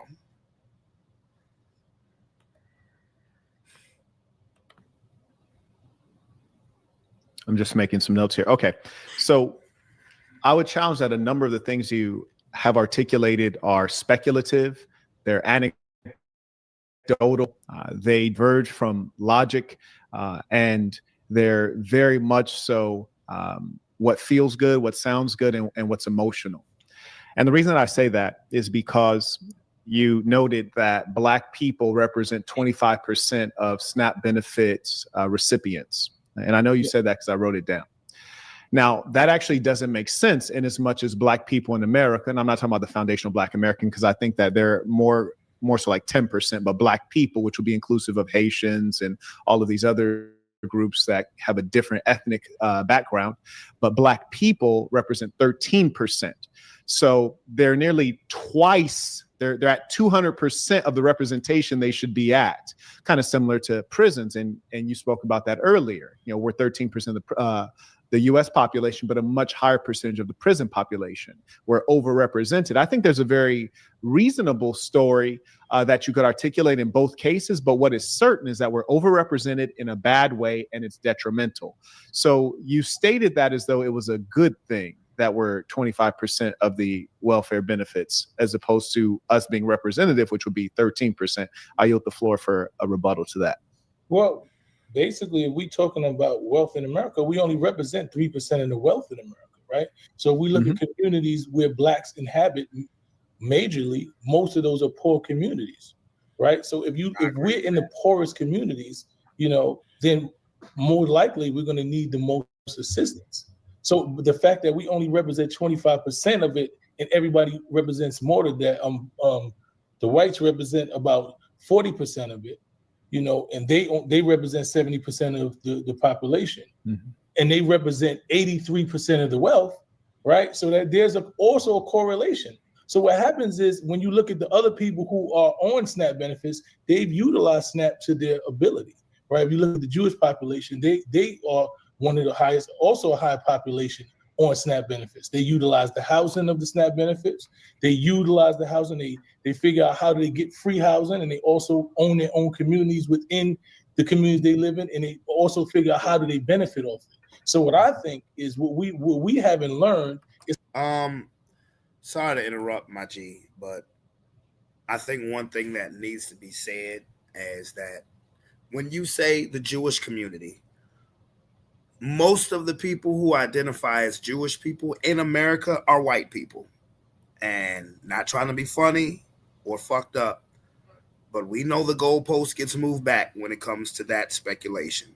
It just is what it is. How to benefit off of using the state's money, like the billionaires have, right? They call and they say we're bankrupt, right? We have our money, but we're not going to spend our money. So we want you to give us your money, and we're going to continue to make more money. I use the example of Rich Dad Poor Dad. The rich people figure out how to use OPM, right? And that is a form of government assistance. So if Black people were in our communities and we were taught how to utilize the government assistance, right? We taught how to utilize SNAP benefits. Right now, they're trying to stop us from doing that. Right now, there's a crackdown because the lady brought cakes, right? She brought cake mix with her SNAP benefits and began selling cakes. Everyone else in other communities utilize the SNAP benefits and they double and triple those benefits. Everyone else uses government assistance to double and triple and make money off it. They are intentionally trying to keep Black people poor. So I don't think that the SNAP benefits broke up the Black family. I think what broke up the Black family was not understanding how to utilize Black benefits, being targeted in our communities, because they understand that the biggest threat to America is Black unity. The president said that, Nixon said it himself, the biggest threat to America is Black unity. So they okay, now I have to fact check. I don't know if I never heard President Nixon say that, but I did hear the clip of J. Edgar Hoover not saying the biggest threat to America being Black unity, that the biggest threat to America is the financial empowerment of Black and brown people. I do remember that.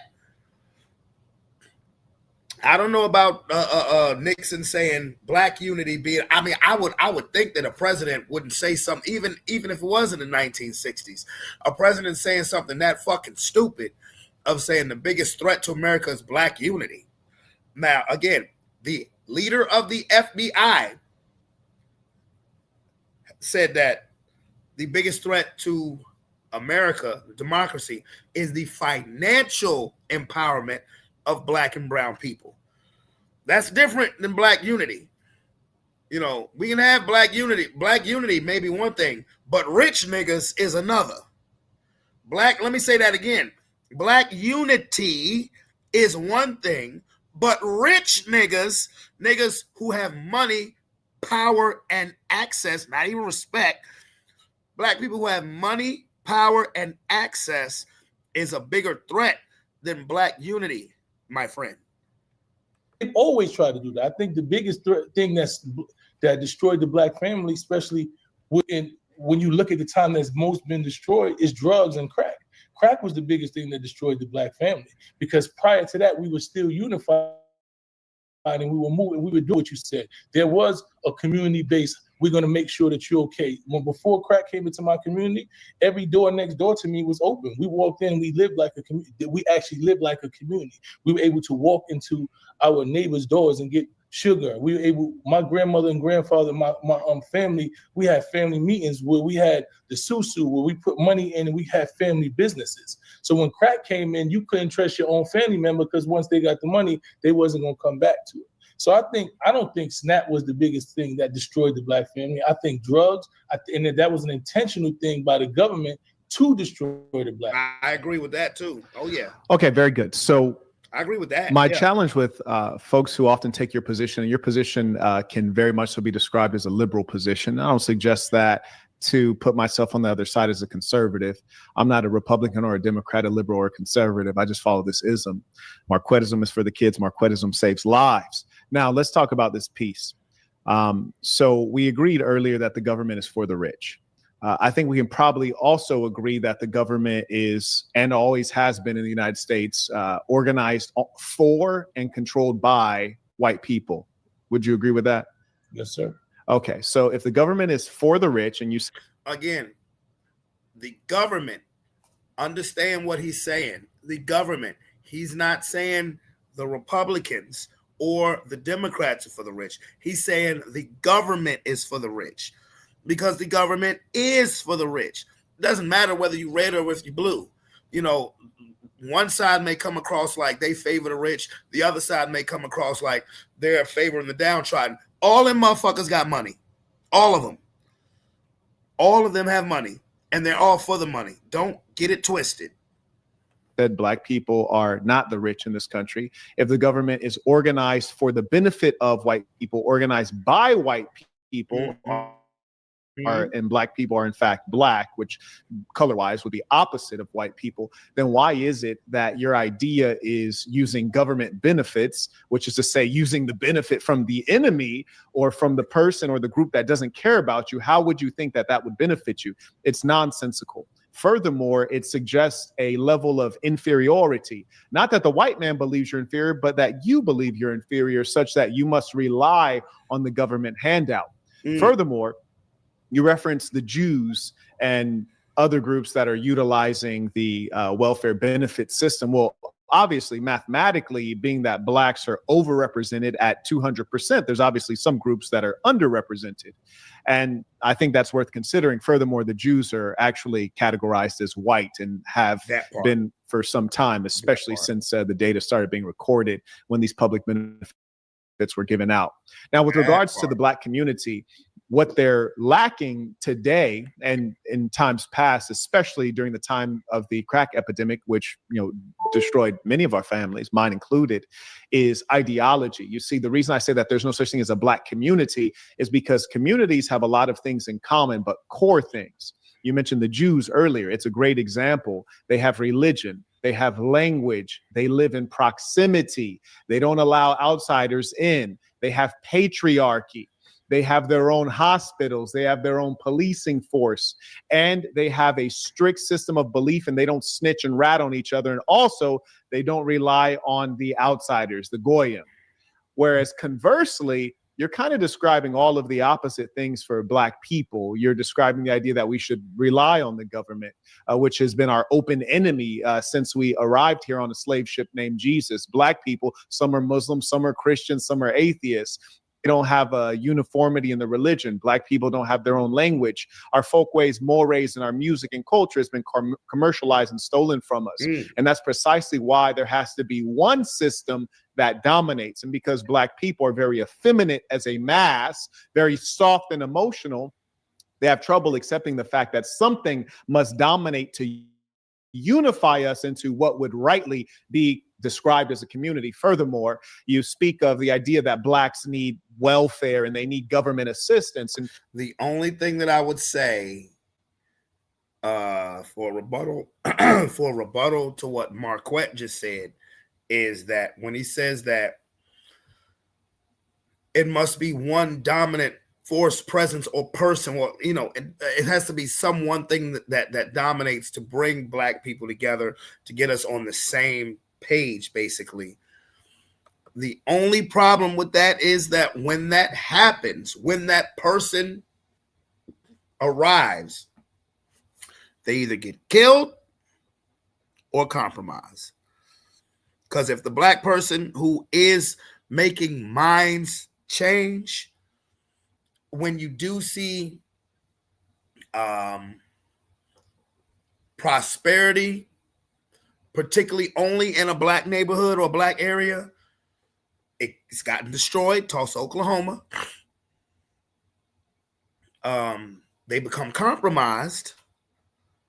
Like this brother, my son, just look at his face. He's giving me compromise written all over him. And you know what? When I watched, like I said, I watched about 30, 35 minutes of this. I went to his page because he had a reaction video to this video. And even though I hadn't watched, well, at that point in time, I hadn't watched the entire video. Or no, I hadn't watched the entire video because I'm about to watch the rest of it with you guys. I went to his page and I wrote a message, and he actually responded directly back to me. And I told him exactly the way I thought he was talking and his method on things. While respectfully, there were some things I agreed with him on, but the way he talked, his methods weren't thinking, and that Marquette came with facts. So at times he sounded very compromised. So that's the one thing I have to rebuttal with Marquette, is that I don't disagree that we do need that figure. But when that figure rises and Black people start to follow and getting lockstep with each other in sync, they either get compromised or killed. Now that is something that's crazy to me. That is something that leads me to believe that there is a specific agenda to keep people that look like me and him and everybody on the screen in their place, quote unquote, so to speak. Because when people start to listen, and particularly when finances rise for said person or said group, that's seen as a threat. Like Dr. Sebi, seen as a threat. If you were to only look at the 54 states of Africa, and you find every one of them is accepting foreign aid, also known as welfare and assistance, from whom? From the same group, which is to say the West, the whites, and they're all failing because government assistance is not designed to get you off of it. And even though you think it's benefiting the Black people, it is actually not. It's making them weaker because, as you yourself admitted, it forced your father to have to disappear when the social worker comes up to check in, to make him have to creep around with no dignity. The truth of the matter is Black people are the wealthiest group of Black people, the ones in America, on the whole planet Earth. And so I assure you they can get by without those SNAP benefits, and it will open up a whole different way of living. You mentioned something about the woman being independent. I would describe it as disobedient and rebellious. Ooh. The man is the leader, and he is more rational, and there's data on that. And he is to lead. The idea that the Black woman would use SNAP benefits to allow her to shirk her responsibilities and her duty to the Black man is an abomination. And that is something that has caused a great deal of trouble. So what you're describing as a good thing is in fact a bad thing. When you look at the data, we see that those Black children who grow up without their father because their mother was independent for whatever reason, they have higher levels of criminality. And you were locked up with a lot of them. They have higher levels of mental illness. They have low levels of educational attainment. And then the other thing that you mentioned that should not be mentioned at all, and it is not a factor, and that is why this ism has to spread around the whole world. You mentioned love. Love is fantastic. Marriage is not about love. Family unit is not about love. It's about pushing toward a particular set of milestones in a life well lived. Love is great. Compatibility is better. Love is great, but being able to cooperate and produce is better. How do you measure love? You can't measure it. And the worst thing about it is love is something that the women are very much so hooked on. And that's when they want to leave the relationship because I didn't feel the love. You have a duty now to be a mother. You have a duty to be a wife. And that outstrips love. I yield the floor to you. Bruh. Let me tell you something. Let me tell you something. Let me tell you something. If this was a fight, it would be getting real late early for my son. Let me repeat that. If this was a fight, it would be getting late early for brother my son because he is getting sunned. Let me run that back. My boy was speaking gospel. And the thing about it is, let me make this clear. Matter of fact, let me bring my motherfucking whole face back up here. There's a difference when somebody is speaking hate and speaking reality.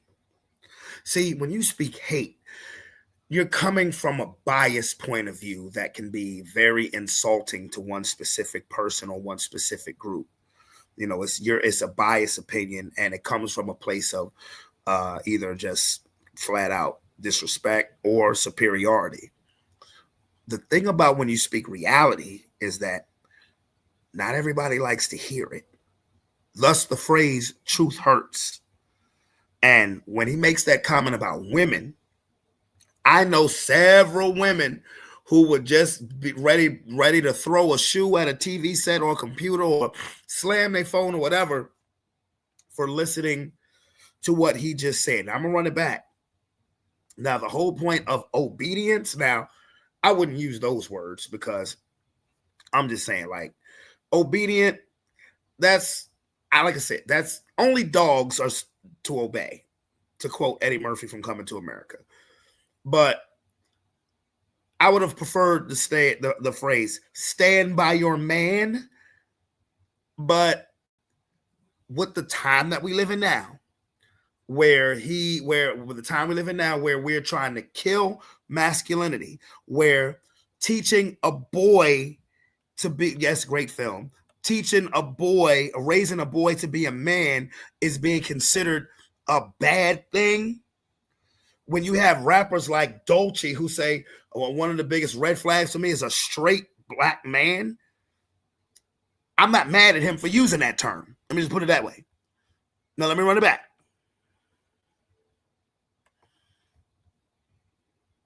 Is the leader, and he is more rational.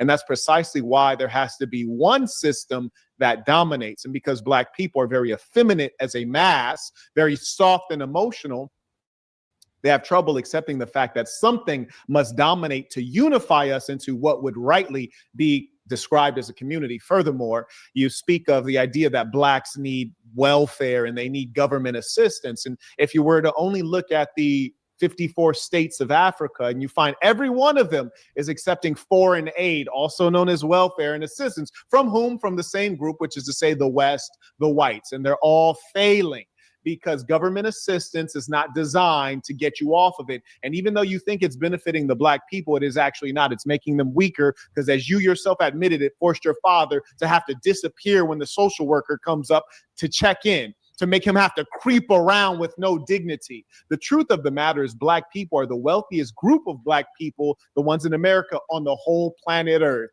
And so I assure you they can get by without those SNAP benefits, and it will open up a whole different way of living. You mentioned something about the woman being independent. I would describe it as disobedient and rebellious. The man is the leader, and he is more rational, and there's data on that.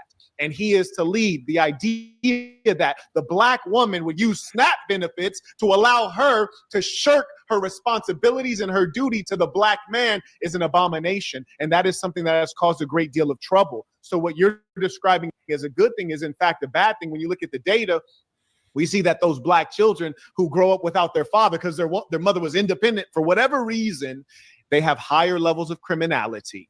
And you were locked up with a lot of them. They have higher levels of mental illness. They have low levels of educational attainment. And then the other thing that you mentioned that should not be mentioned at all, and it is not a factor, and that is why this ism has to spread around the whole world. You mentioned love. Love is fantastic. Marriage is not about love. Family unit is not about love. It's about pushing toward a particular set of milestones in a life well lived. love is great. Compatibility is better. Love is great, but being able to cooperate and produce is better. How do you measure love? You can't measure it. And the worst thing about it is love is something that the women are very much so hooked on. And that's when they want to leave the relationship because I didn't feel the love. You have a duty now to be a mother. You have a duty to be a wife, and that outstrips love. I yield the floor to you. And I respect everything that you said, with the exception that a family unit, it should not have. I mean, you actually did say that there should be compatibility, right? And it can't be compatibility if we have a disagreement, and because we disagree, I lose a fight and you hit me in my mouth. Why? Right? Abuse should never be. Listen to me. Once again. Why? This is the second time when he's given a description of a relationship in a Black family, he goes to domestic violence. This, for the 35 minutes I watched, and we're about at, let's say, between 30 and 35 minutes. We damn near 30 minutes. I noticed this becoming a theme of his. Whenever you describe a Black household where there's a mother and a father, the only way that they cope with disagreement is by violence. That's not stop. And I told him this on the message that I sent him directly. Stop lumping us in that form and fashion. Again, I was married for 12 years. I never hit my ex-wife, my kid's mom, in the mouth. Fuck type of niggas you been around, nigga. I listened to you. I didn't interrupt you. I just want to say, but I never said that though. Never said that. I don't want people listening to you thinking like I said that. Well, you agreed with the person who said it. You made a full statement. I watched the video, and the man explained his verbatim that if I say something and you say "shut up, bitch, nigga" or whatever, and I hit you in the mouth, I didn't abuse you. You lost the fight because you used terms that would be deemed fighting words, right? And you said, "Well, I understand that because you should not say things if you're not prepared to fight." And I don't agree with that mentality.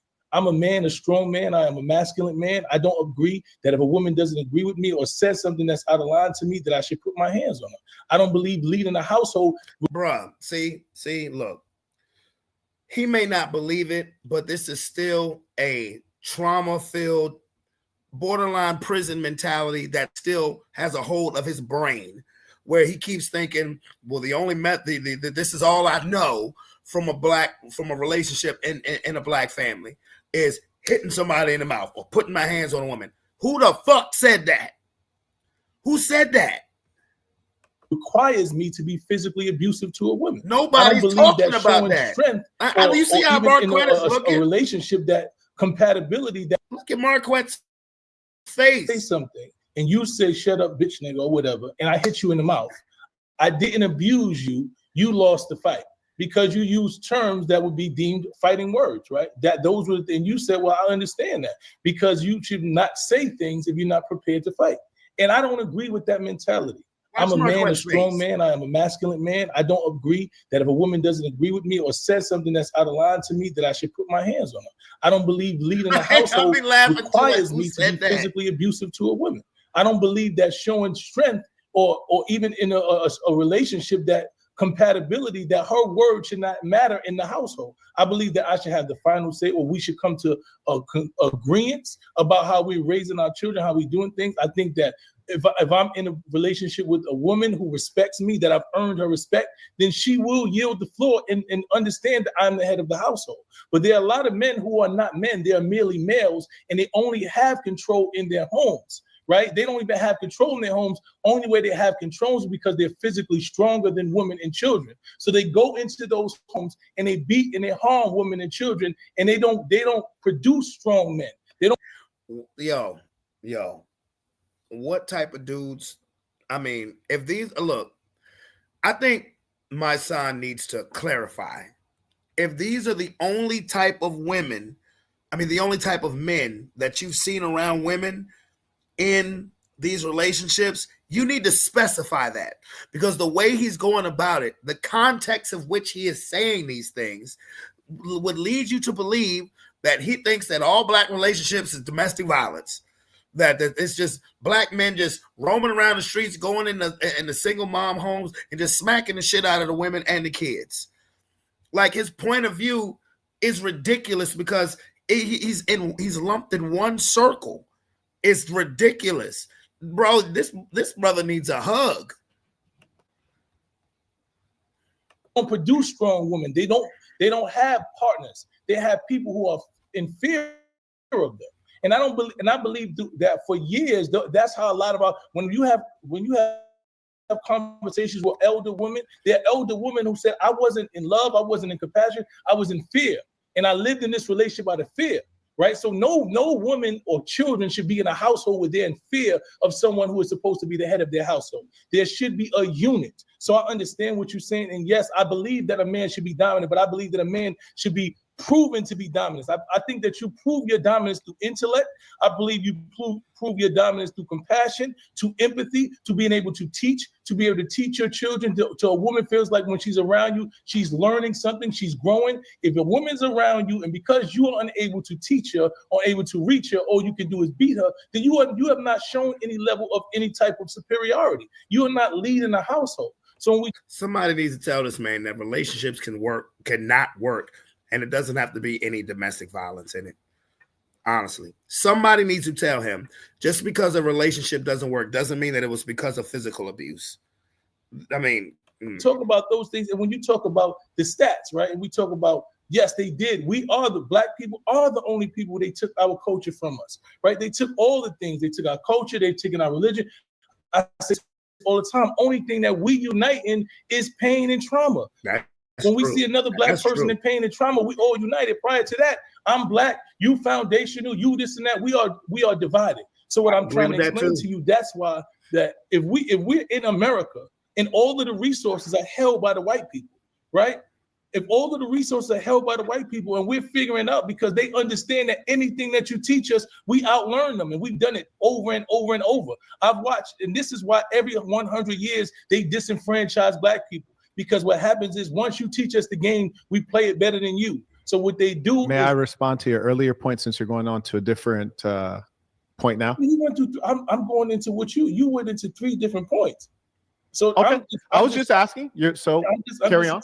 To what you said. You were talking about how we're divided as a culture, how we don't have a culture, how we don't have religion. So I'm explaining to you what happened. So they know that we don't have religion. So what happens is now that we start to build our culture, we start to come back in congruency, we start to be united, and they see that united. This is right now, there's a reckoning. This is a reckoning for what Obama did. People say Obama, the president, didn't do anything individually for black. He did. What he did was inspire and motivate more black people to be professional, to be strong. They seen black people in positions of power. So black men said, I can own things. I can be the president. I can be the president of Fortune 500 company. And they began to do that. Black women did the same thing. So as they see that now, you see the reckoning to where they trying to rewrite in America. So I understand what you're saying, but I also want you to understand that this government owes black people.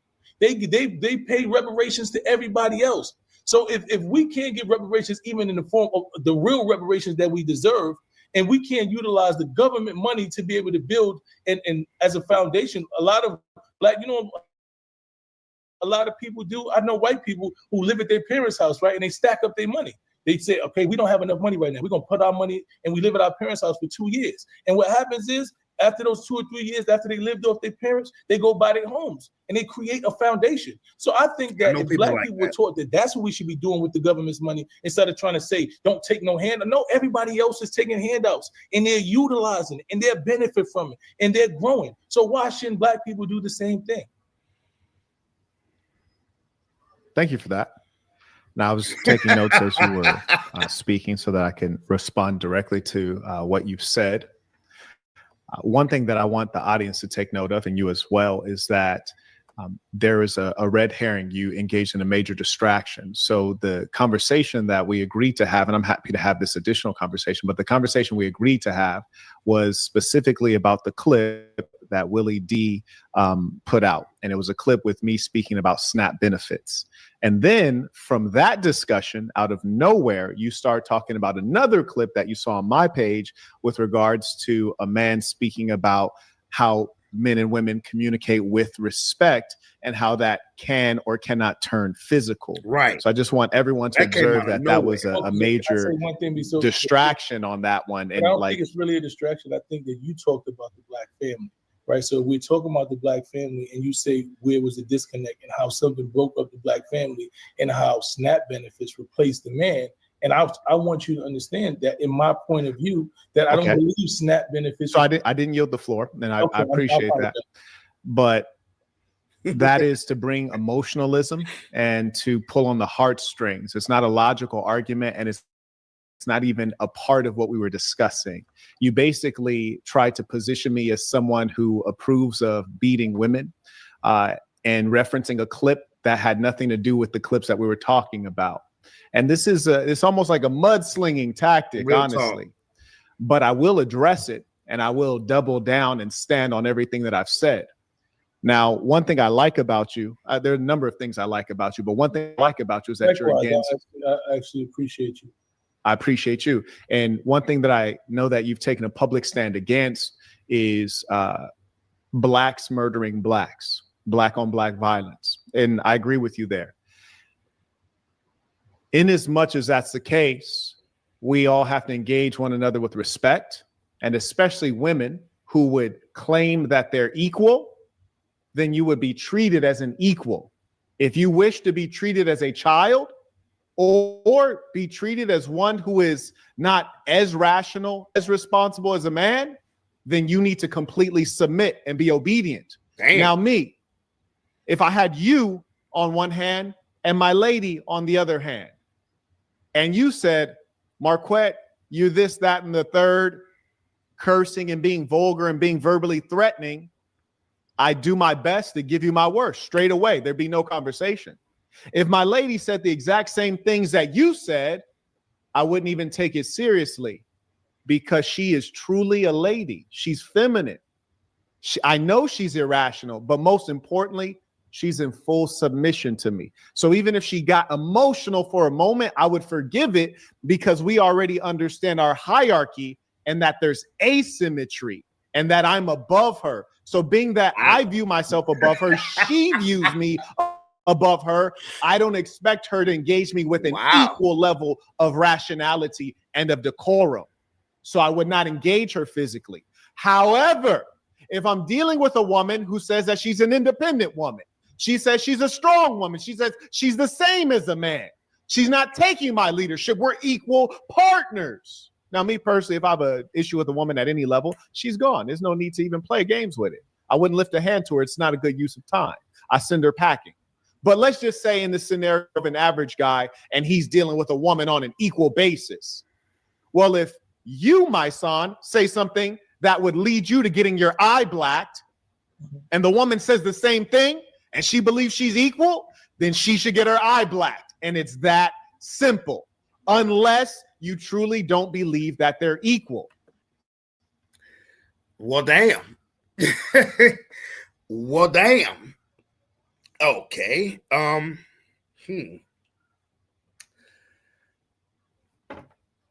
Once again, I don't condone hitting a woman. I don't condone it. But I will say this. I understand what he's saying, because I have been pushed to the limits, and I'm saying this from personal experience. I don't condone hitting a woman. Nope, don't like it. I don't like it one bit. And I have told women this on several occasions, and I'm not talking about women that deal with me. Keep your hands to your motherfucking self. Now, what I will say this, because I don't agree with hitting a woman. But I will say this, though, and this is a method, a state of thinking. If you really want to protect yourself, because women will put their hands on you, and there are men who will retaliate and will still get in trouble because he's a man and she's a woman. Now, this may sound bitch made, but if you really want to protect yourself, and if a woman really wants to be an equal, then you need to suffer the same equal consequences from a legality standpoint as a man. Meaning if you're in an argument and your woman lay hands on you, don't hit her back. Calling people. And if she say, "Oh, you a bitch," just be the bitch. Be the bitch. And when them boys come, be the bitch. Because if you try to impose that masculinity, and she could three-piece your ass. And if you retaliate, particularly as a black man in Virginia, in the Commonwealth, you getting in trouble, my boy. So that would be my method of advice. If she black your eye, man, just call them people and deal with it the same way that she's going to deal with it with you as soon as you lay hands on her. That's what I would do. And there's a lot of lies about it's liberal, white woman, feminist ideology, and it's really not about being equal. What it really is about is actually matriarchy and domination. A quick question for you before I carry on. You use the term partner. This is a term that comes from the LGBTQ, the Skittle Guzzlers. Do you accept homosexuality? Well, I don't have to accept homosexuality because I'm not a homosexual. So why would I have to accept? Are you pro-homosexual? Are you an ally? I'll give you three. I just want to figure out where you're at with it. Are you an ally? Are you against it? Or are you neutral? I don't have anything against somebody that's homosexual. That's their way of life. It's not my against, way. Neutral, or pro? Yes. Excuse me. I'm sorry. That was wrong. Against, neutral, or ally? I'm for anyone loving who they love. You said you're a man. I'm just asking you as a man, respectfully. I'm asking you to make it plain. You know, black folks, we say make it plain. So like, make it plain for me. You're against it, you're neutral, or you're an ally? I am for people loving who they love.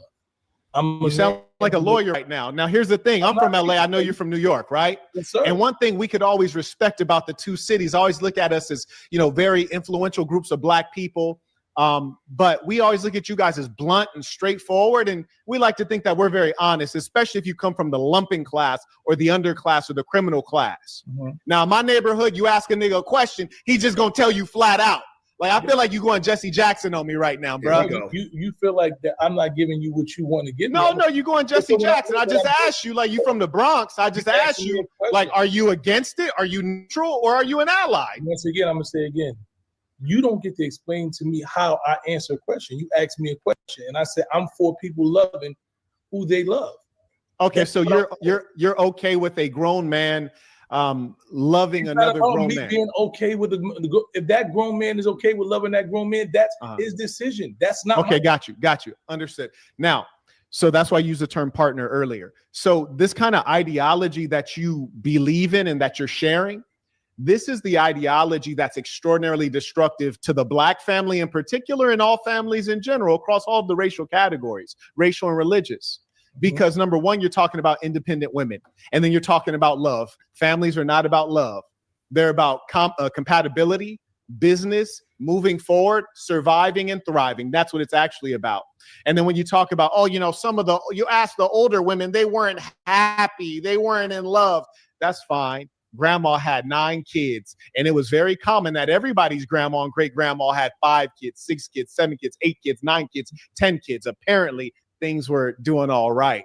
You see, what you're describing is the unruly, disobedient nature of woman in general, but particularly a woman who's traumatized, particularly a woman who's unprotected. A woman should not be leading herself. And what has happened is that they've led themselves to destruction. They think that they're thinking clearly and making good decisions, and they're not. And we can see all of the outcomes as a result. And it's shown up in all of the bad things we've been seeing happen, particularly in the black community.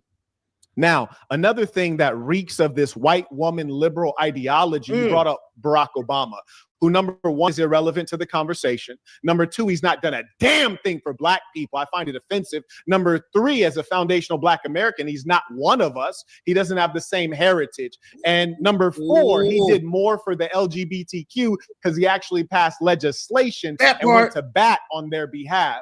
I find him to have been a stain for black people. Did I vote for him the first time around? Absolutely, because just like most of us, I was swept away. I was swept away with seeing my image reflected at a high level.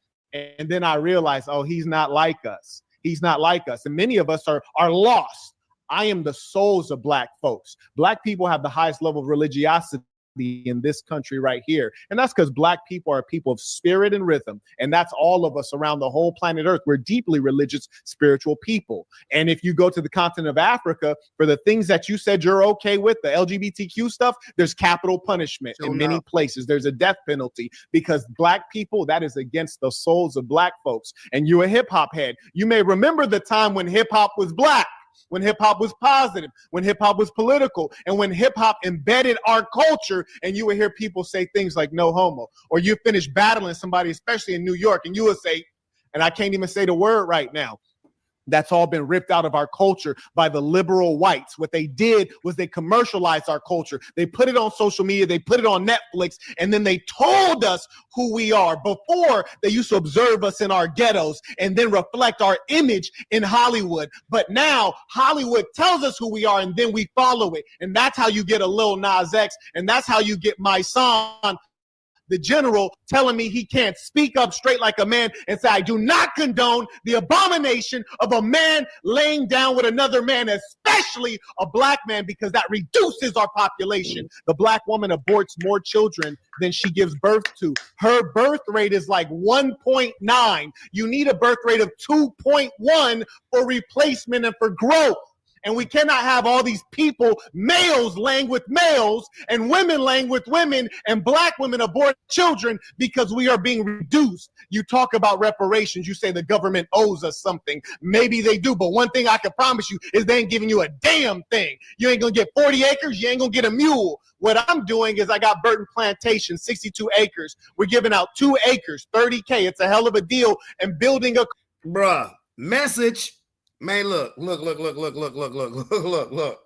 bruh. And that's where I left off. That part right there is where I left off because I was like, oh my God. I wanted to watch the whole thing. I said, oh my God, I got to watch this with my audience.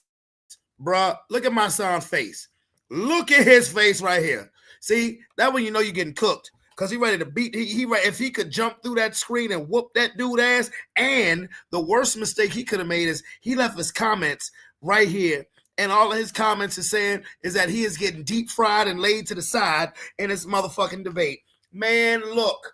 When it comes to reparations, I firmly believe that we are owed reparations. But again, that is my wishful thinking. The reality of it is, man, ain't nobody giving us no money.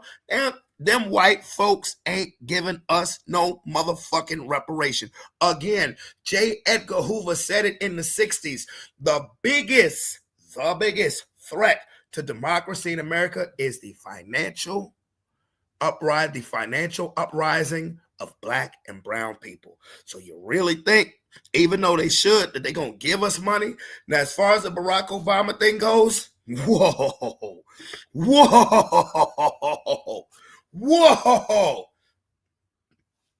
But tell me something they said wrong. Because LGBTQ stuff was put in the legislation. Not anything that's needed for the Black community. Now, I understand that in our system of government, Congress can also debunk things that you're really looking for. So I understand all of that. But it never sat right with me, even back in 2011, 2012, when every gay athlete was coming out and saying, hey, I'm an athlete and I'm gay. And Michelle Obama was like, I'm so proud of da-da-da-da-da. I'm like, why is Jason Collins being celebrated for coming out and saying that he's gay? Why is Michael Sam being exploited for coming out and saying that he's gay and why? I mean, we're celebrating that more than we're celebrating the single mom who takes care of their kids or the single dad who takes care of the kids, especially with the negative stereotype that it is when it comes to Black fathers. We're celebrating Bruce Jenner turning into a fucking woman, and Bruce Jenner can get Woman of the Year the very next year. That made no fucking sense to me. Even back in 2013, never did, still doesn't. So what is he saying that's wrong? I do not look at the Obamas the same way that I did back in 2012 and 2008. And I voted for him both times. I sure did. I voted for, and this, and I'll be honest with you, this was before I paid really a lick of attention to politics. I voted for Obama both times, and I was just saying, he Black, I'm Black, and that's why. I'm just being real with you. But tell me anything that Marquette said that is disrespectful.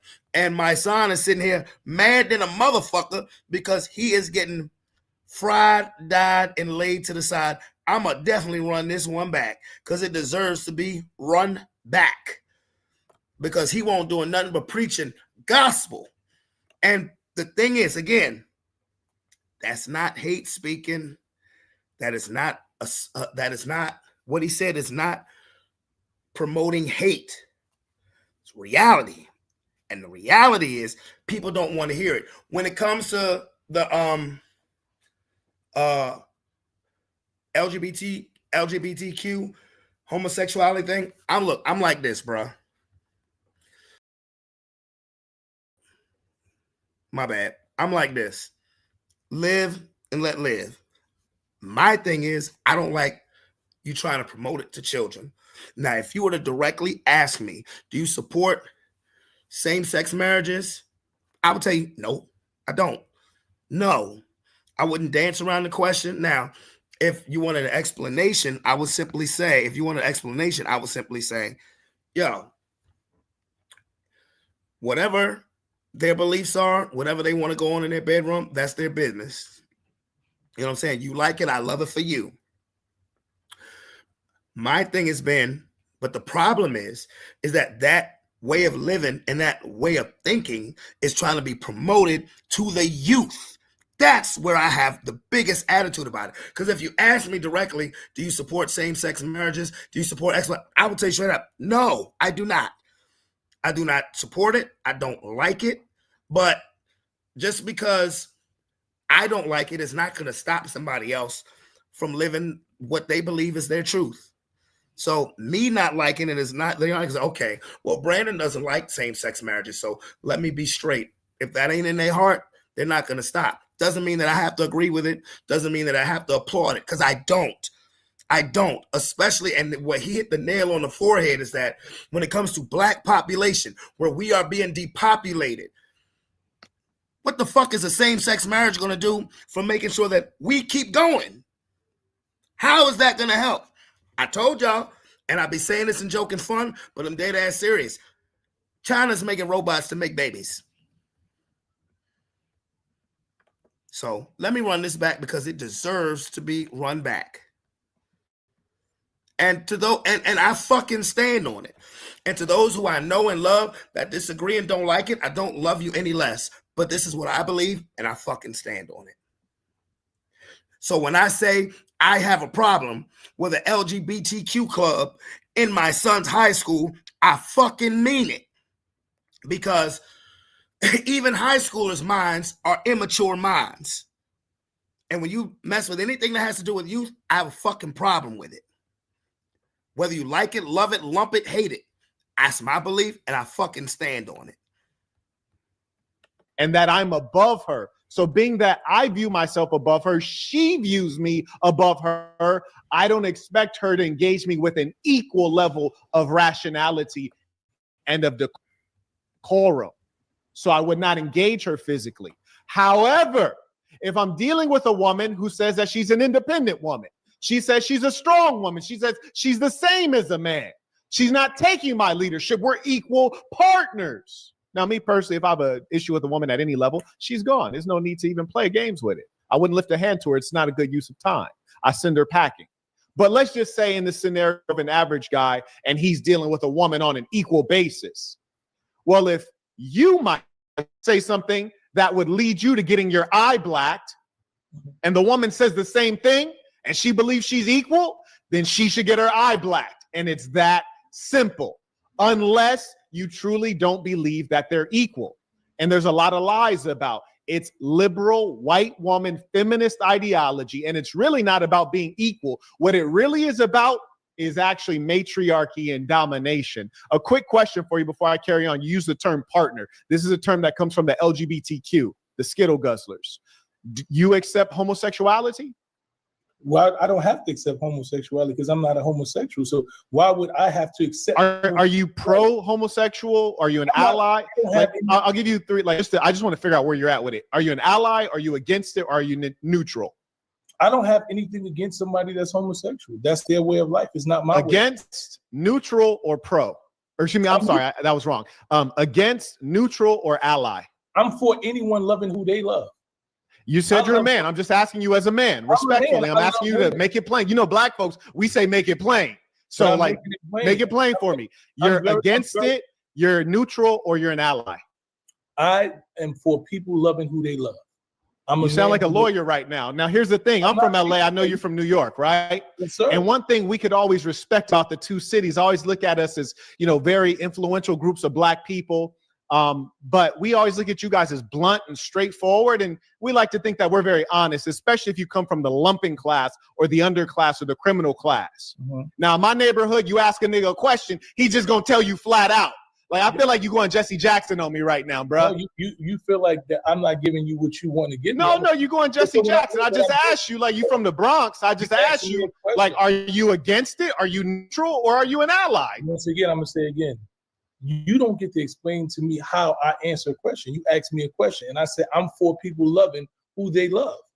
Okay, so you're okay with a grown man loving another grown man? Being okay with if that grown man is okay with loving that grown man, that's his decision. That's not okay. Got you. Understood. Now, so that's why I used the term partner earlier. So this kind of ideology that you believe in and that you're sharing, this is the ideology that's extraordinarily destructive to the black family in particular, and all families in general across all of the racial categories, racial and religious.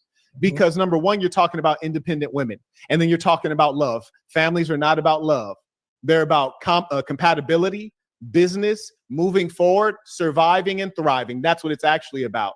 And then when you talk about, you ask the older women, they weren't happy, they weren't in love.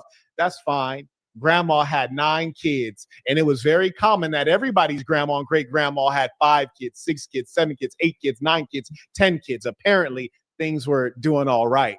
You see, what you're describing is the unruly, disobedient nature of woman in general, but particularly a woman who's traumatized, particularly a woman who's unprotected. A woman should not be leading herself. And what has happened is that they've led themselves to destruction. They think that they're thinking clearly and making good decisions, and they're not. And we can see all of the outcomes as a result. And it's shown up in all of the bad things we've been seeing happen, particularly in the black community. Now, another thing that reeks of this white woman liberal ideology, you brought up Barack Obama, who, number one, is irrelevant to the conversation. Number two, he's not done a damn thing for black people. I find it offensive. Number three, as a foundational black American, he's not one of us. He doesn't have the same heritage. And number four, he did more for the LGBTQ because he actually passed legislation and went to bat on their behalf. I find him to have been a stain for black people. Did I vote for him the first time around? Absolutely, because just like most of us, I was swept away. I was swept away with seeing my image reflected at a high level. And then I realized, he's not like us. He's not like us. And many of us are lost. I am the souls of black folks. Black people have the highest level of religiosity in this country right here. And that's because black people are people of spirit and rhythm. And that's all of us around the whole planet Earth. We're deeply religious, spiritual people. And if you go to the continent of Africa, for the things that you said you're okay with, the LGBTQ stuff, there's capital punishment in many places. There's a death penalty because black people, that is against the souls of black folks. And you're a hip hop head. You may remember the time when hip hop was black, when hip hop was positive, when hip hop was political, and when hip hop embedded our culture. And you would hear people say things like no homo, or you finish battling somebody, especially in New York, and you would say, and I can't even say the word right now, that's all been ripped out of our culture by the liberal whites. What they did was they commercialized our culture. They put it on social media. They put it on Netflix. And then they told us who we are. Before, they used to observe us in our ghettos and then reflect our image in Hollywood. But now Hollywood tells us who we are and then we follow it. And that's how you get a Lil Nas X. And that's how you get my son, the general, telling me he can't speak up straight like a man and say, I do not condone the abomination of a man laying down with another man, especially a black man, because that reduces our population. The black woman aborts more children than she gives birth to. Her birth rate is like 1.9. You need a birth rate of 2.1 for replacement and for growth. And we cannot have all these people, males laying with males and women laying with women and black women abort children because we are being reduced. You talk about reparations. You say the government owes us something. Maybe they do, but one thing I can promise you is they ain't giving you a damn thing. You ain't gonna get 40 acres. You ain't gonna get a mule. What I'm doing is I got Burton Plantation, 62 acres. We're giving out 2 acres, 30K. It's a hell of a deal. And building a cooperative community where we have farming and all of the things that you need for your children, including homeschool. But what I'm not about to do, I'm not about to wait for a government that I already know hates me. Because goddamn it, the government hates the white man too. He ain't doing a damn thing for the middle and lower class white man. Why in the hell would he do something for me? So I tell you this, logic. I asked you, what's more important, short term or long term? You said long term. Dig this. If we believe that the black man in America, the black family is owed something and we want to get it, you have to get it through force. That's how it was taken. It was taken by force. Malcolm X, one of your New York brothers, told you, you can't ask to get free. You got to take it. So if we want to be able to compete, we need population. We need education. We need religion. We need heterosexuality. We need unity, leadership, and patriarchy. The things that you're talking about being a partner and focusing on love and not having reproduction, those are all things that destroy us. And that's what's happening right now. There will be no reparations. We have to build up our population and take the reparations by any means necessary. Hey, now, that was a fucking drop the mic moment, bruh. And I saw my son look up at somebody and shake his head. No, I hope that was somebody saying, "Hey man, you just want to wrap it up. You just want to go." He frying your ass. He frying your ass. Then look at your comments. He frying your ass. That was a drop the mic moment, real shit. And I love my chat so much. The only thing I just wish my chat would do more is just comment when I'm talking about real shit. You can agree to disagree. I'm not going to scold you or talk down on you because your opinion is your opinion. My opinion is my opinion. I love you regardless. You know me. I love everybody. But that was a drop the mic moment. Boy, I don't even want to hear my son talk anymore. So a lot of what you said, I agree with. There he go. There he go. Like, God damn it. I don't want it, but like a lot of what you're saying, I agree with. A lot of what you're saying, I agree with. Like real talk. And I don't want to be disrespectful, but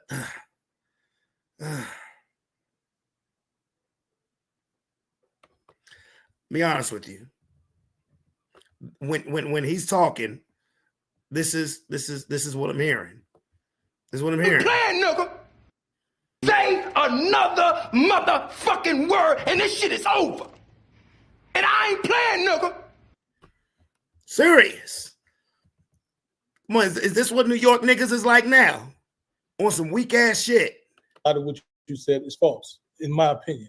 Right. First of all, I don't have a white liberal mentality. White women. I've probably been around 1 or 2 white women my whole life.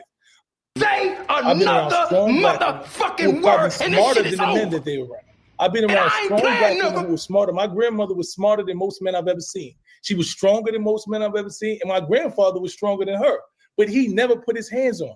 He never put his hands on her. There you go again. He never put his hands on her. He was a man. I mean, he was a strong adult man, and he never felt like he had to. You see my man sitting here laughing. There he goes again.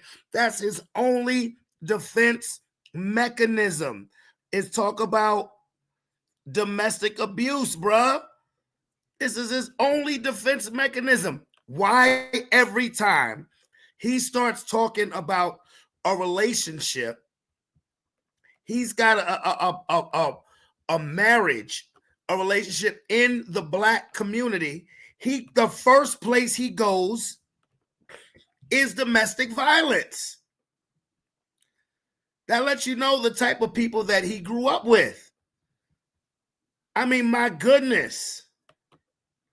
It makes no, like, first thing he said, he had to put his hands on her. Nobody said that shit. This is what I'm hearing. Shut the fuck, shut. Did I say, no? Oh, shit. Say it again. Say something else. Oh, say something else. Say something else, nigga. Every time, bro.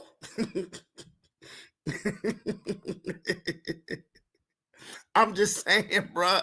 Every time he says something, man, like, bro, I'm not trying to be disrespectful, but he's a one-trick pony. Be smarter than the men that they were around. I've been around strong black women who were smarter. My grandmother was smarter than most men I've ever seen. She was stronger than most men I've ever seen, and my grandfather was stronger than her. But he never put his hands on her. He never put his hands on her, and she talked crazy. He never put his hands on her. He was a man. He was a strong adult man, and he never felt like he had to overpower her or take or diminish her power for him to be great. I don't feel like I have to diminish any woman's power around me. I'm around strong, intelligent, beautiful, smart black women every day of my life. The most powerful black women in this country every day of my life. And I don't mind following them in certain situations. They follow me in certain situations because they know I'm strong enough to lead. And any leader is strong enough to follow. And if you think that you have to lead in every situation, then you've never really been a leader. And that is what you call a weak man's mentality. And it's a weak man mentality. It's not a white woman liberal. It's a weak man's mentality to believe that every room he's in and every time he's around a woman that he has to be in some position of power. No, I've been around women, like I said, who are stronger, who are doing more, who are more educated, who are more or more artistic, who are more theological, who lead better, who are organized better. I've been around those women in my life, so I understand what that is. So when we talk about women, I understand that from my perspective, not from the white woman's perspective. When we talk about homosexuality, I've never seen a homosexual stop being a homosexual because I didn't like it. I agree with that. I agree with that. You know, you whether you for it or against it, a homosexual ain't gonna stop being gay just because you don't want him to. But I'm gonna say, I went to his page yesterday in regards to this interview and left a comment on the video, and he directly responded back to me. And I think what I said to him was spot on. I'll leave it at that. And it ended with, "You sounded compromised." Right? I was a 20 and 19-year-old person. My father was so anti-homosexual that he used to beat homosexuals up. I grew up until I was a grown man. I started having conversations with homosexuals and realizing that the same way that I loved women and the same ideology, some of them was crying because they wish they weren't homosexual. Right? Understanding that they believe that this is who they are. I had a different understanding. I don't have to agree with someone else's lifestyle, but I don't have to impose upon it. And because you kill and you make a law that says homosexuality is forbidden, it's not going to stop people from being homosexuals. Well, okay. You know, what Marquette asked my son was a pretty yes/no question. Are you for or against homosexual relationships? You can say no and not impose on another person's lifestyle because, as he just said, he's never met a gay person that stopped being gay just because he didn't like it. So, and I will never disrespect a person, homosexual person. But it doesn't mean, but if they ask me directly, do you agree with my lifestyle? I would say no. You know, I would say no. I don't hate you. I don't love you any less. I don't agree with your lifestyle. And I can stand on that. And I always said my main thing was spreading that shit to children. Spreading heterosexual shit to children gets on my nerves because they're children. Okay.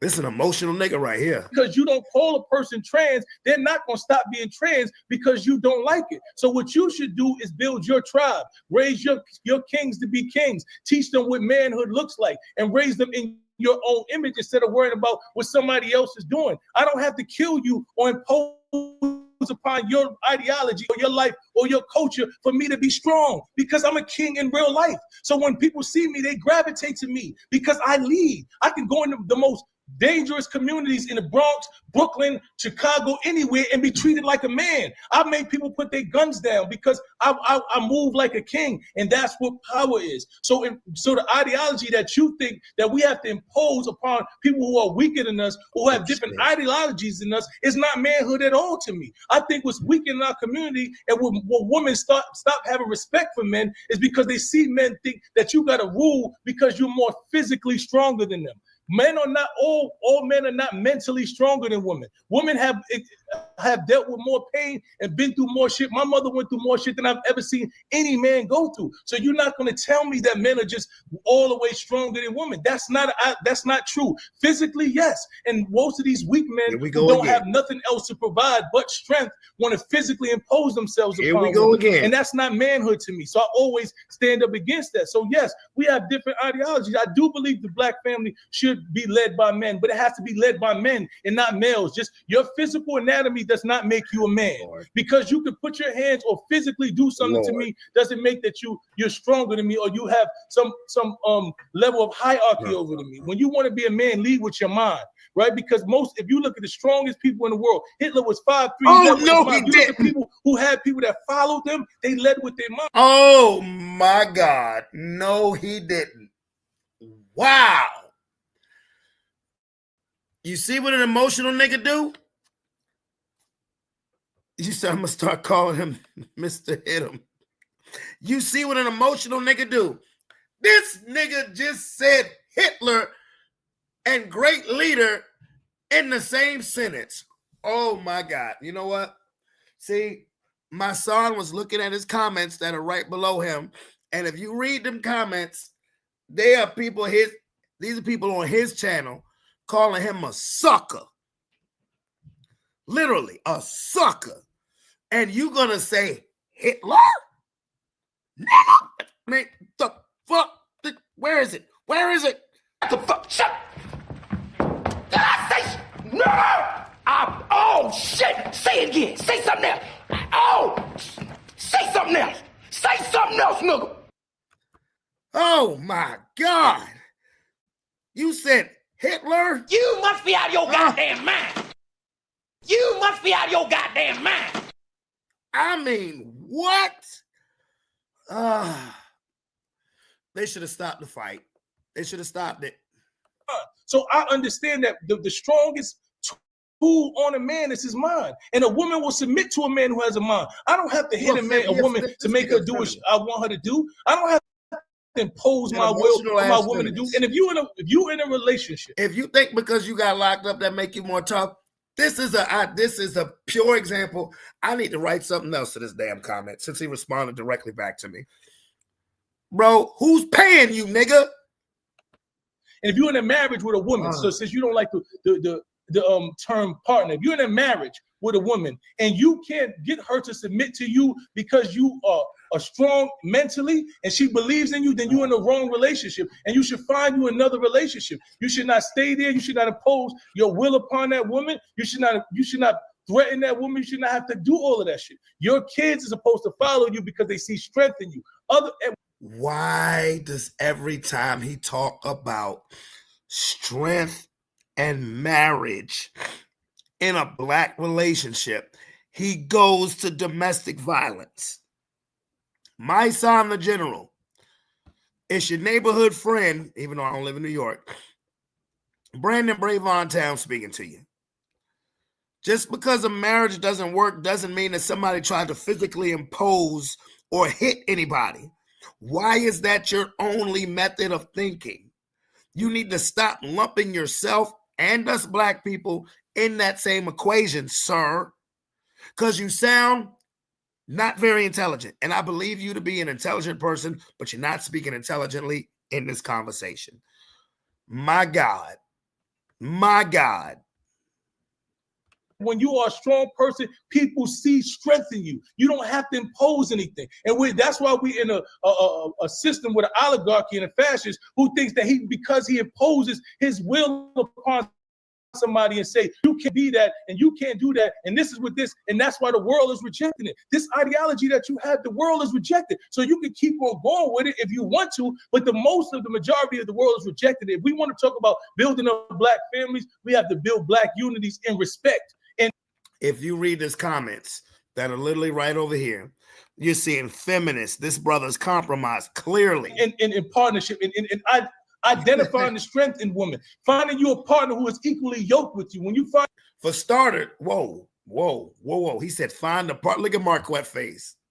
I don't want to find a woman who's equally yoked with me. I don't want to find a woman who what? Find a woman who's equally yoked with you. So that means you want to find a woman who could bust your ass.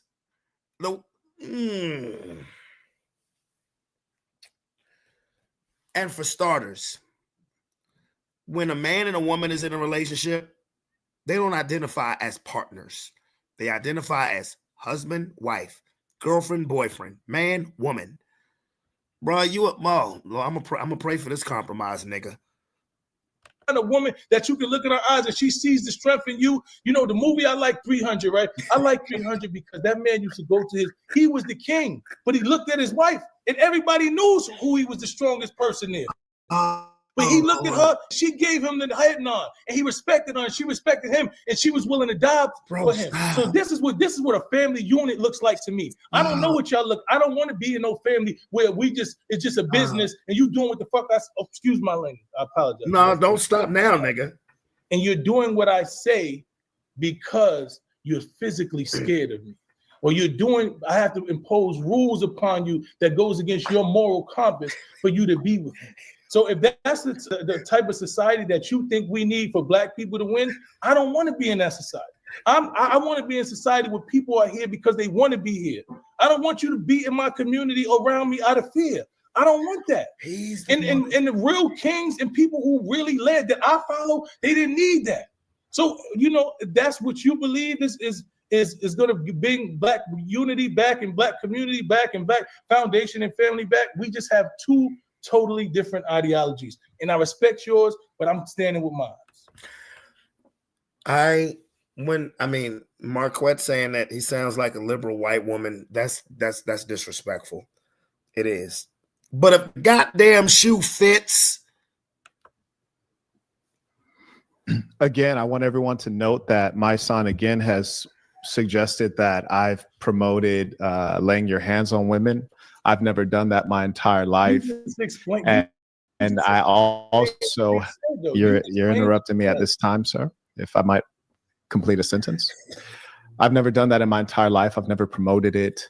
I've had no experience with that. And this is how we know for sure that you're representing the white woman liberal ideology, because the main thing that you hear them talking is this, right? Because may I complete a sentence? We said about respect, right? So stop equating me with anything that has to do with a white woman, bro. Right?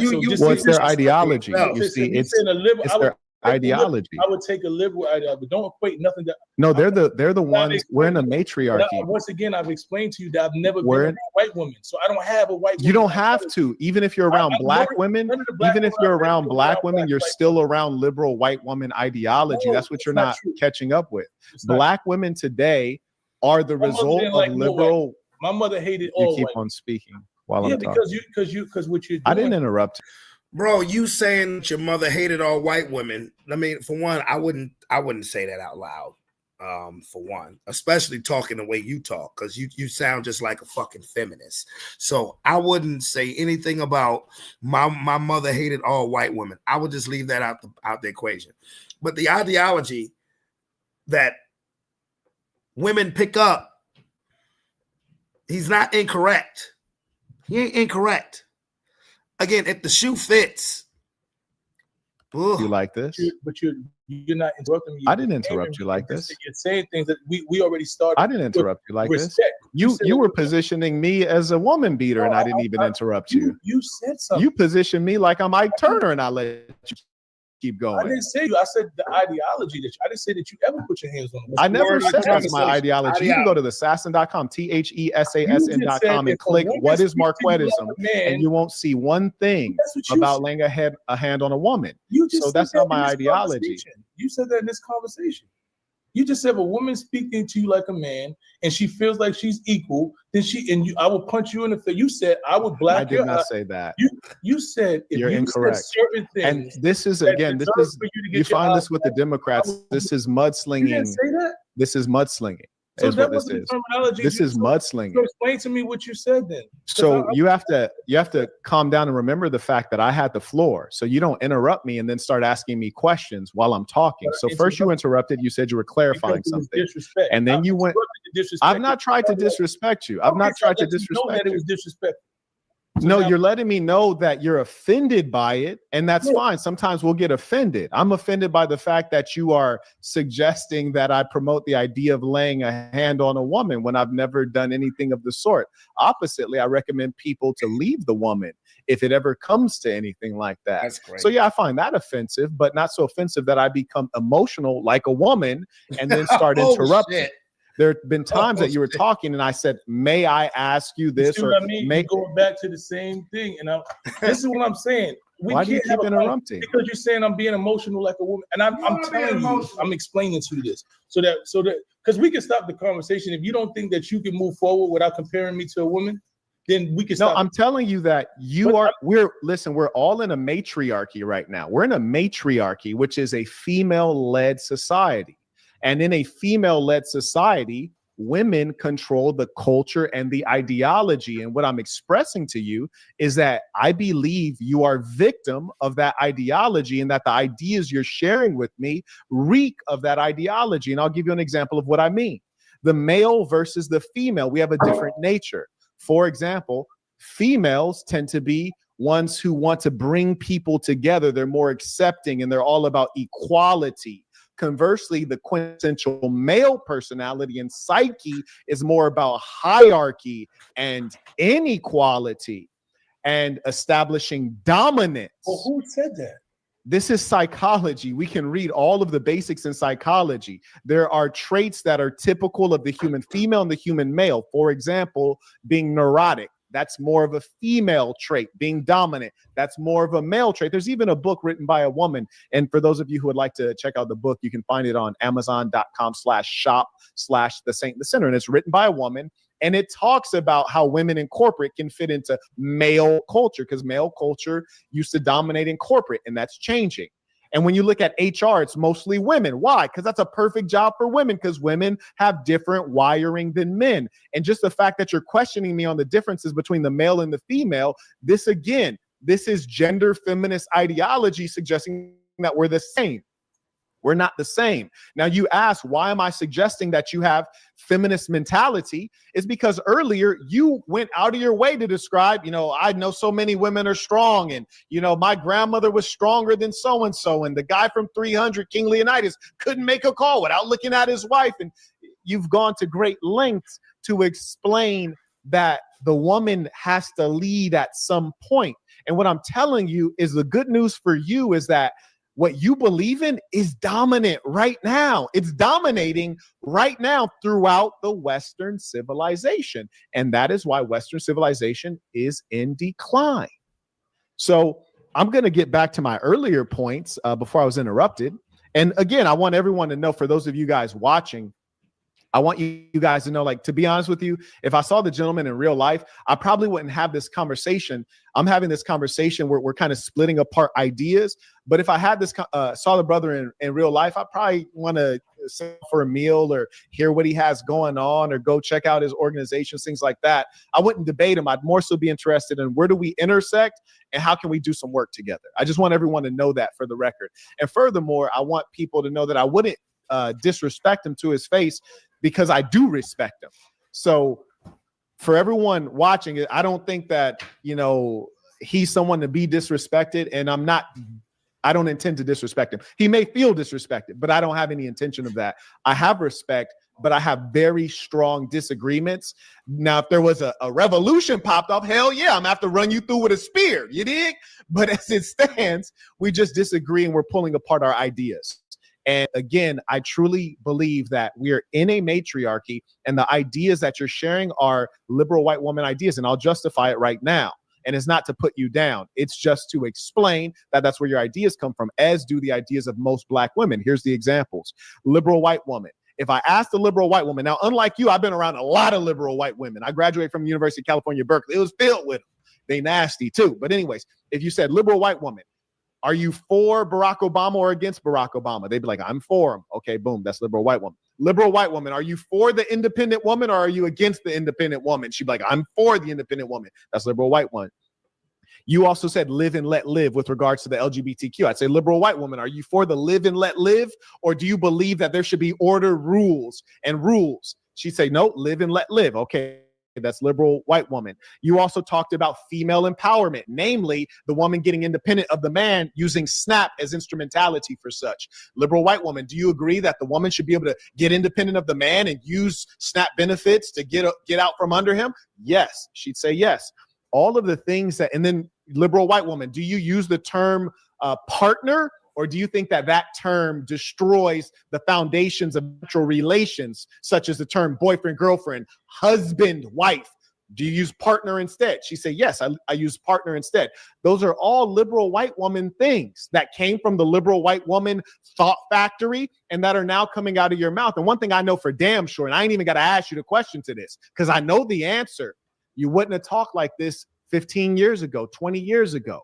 This is all new language, and damn sure being a black man from the real part of New York, to talk like this. And for damn sure in our culture, in black culture, before we were victim of whites tearing it out of us and forcing into us what they want us to believe, liberal whites.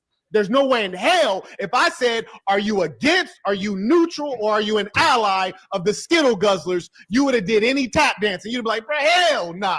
Why? Because that's what your mother believed. That's what your father believed. That's what your grandparents believed. And that's what we all believe until that was torn out of us. That is not natural to the black people. That is liberal white woman ideology. And I know it because I've lived in Baltimore. I've lived in Chicago. I've lived in Los Angeles. I've lived in San Francisco. I know the souls of black folks, and that is not us. That is liberal white woman written all over it. And so all the things that I named, 5 separate points that you espouse, that a liberal white woman agree with 100%. That's why I say that's where your ideology comes from. I yield the floor. My ideology comes from lived experience.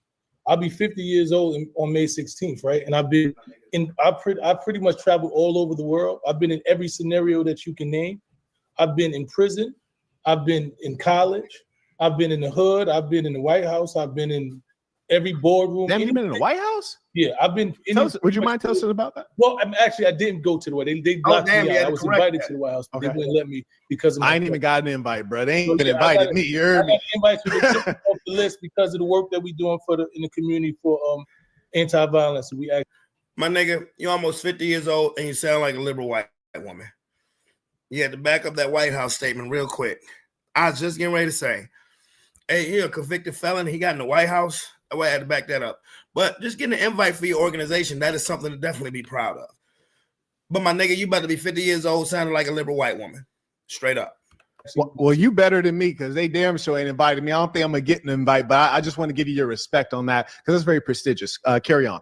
Yeah, so, I've been pretty much around the world and I've learned, right? So when they say as a boy, you think as a boy, but as a man, you think as a man.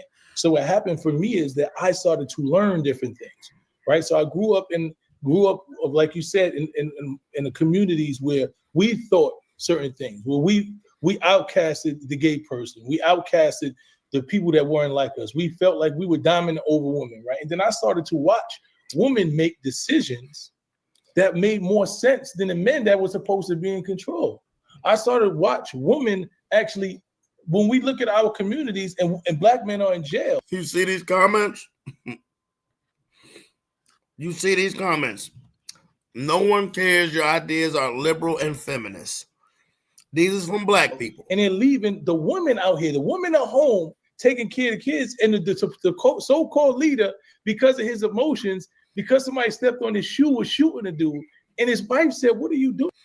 Hey, yo. Hey, Mark, quite a cold motherfucker, man. These comments that are popping up, you control that. The user controls that.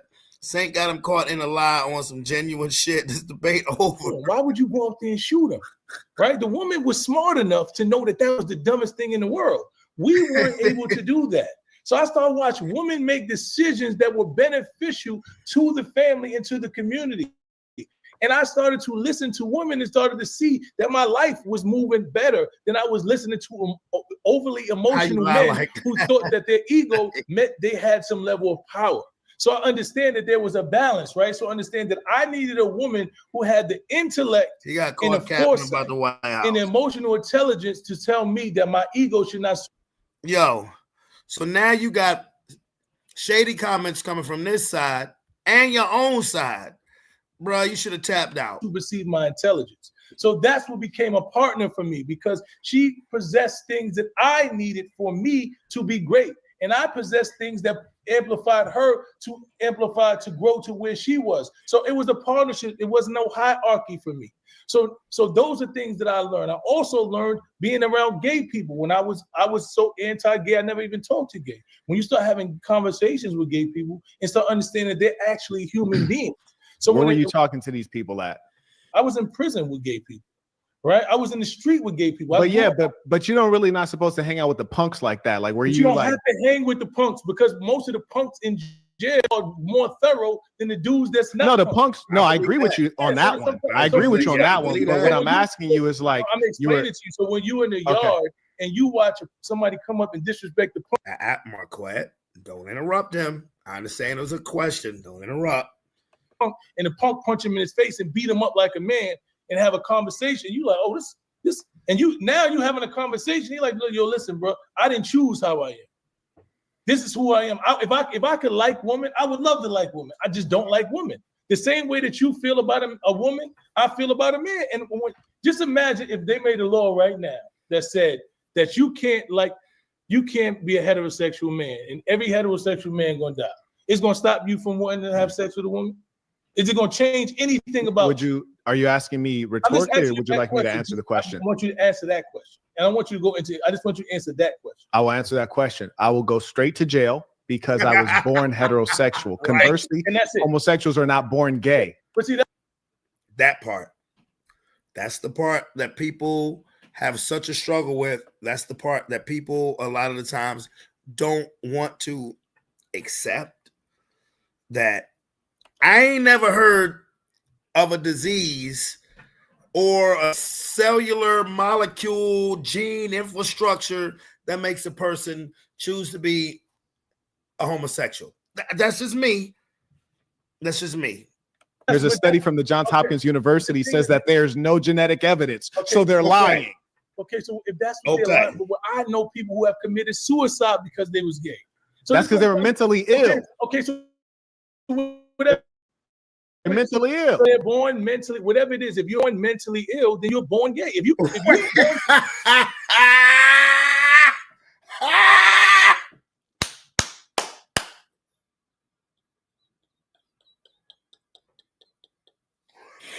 whoa, DJ.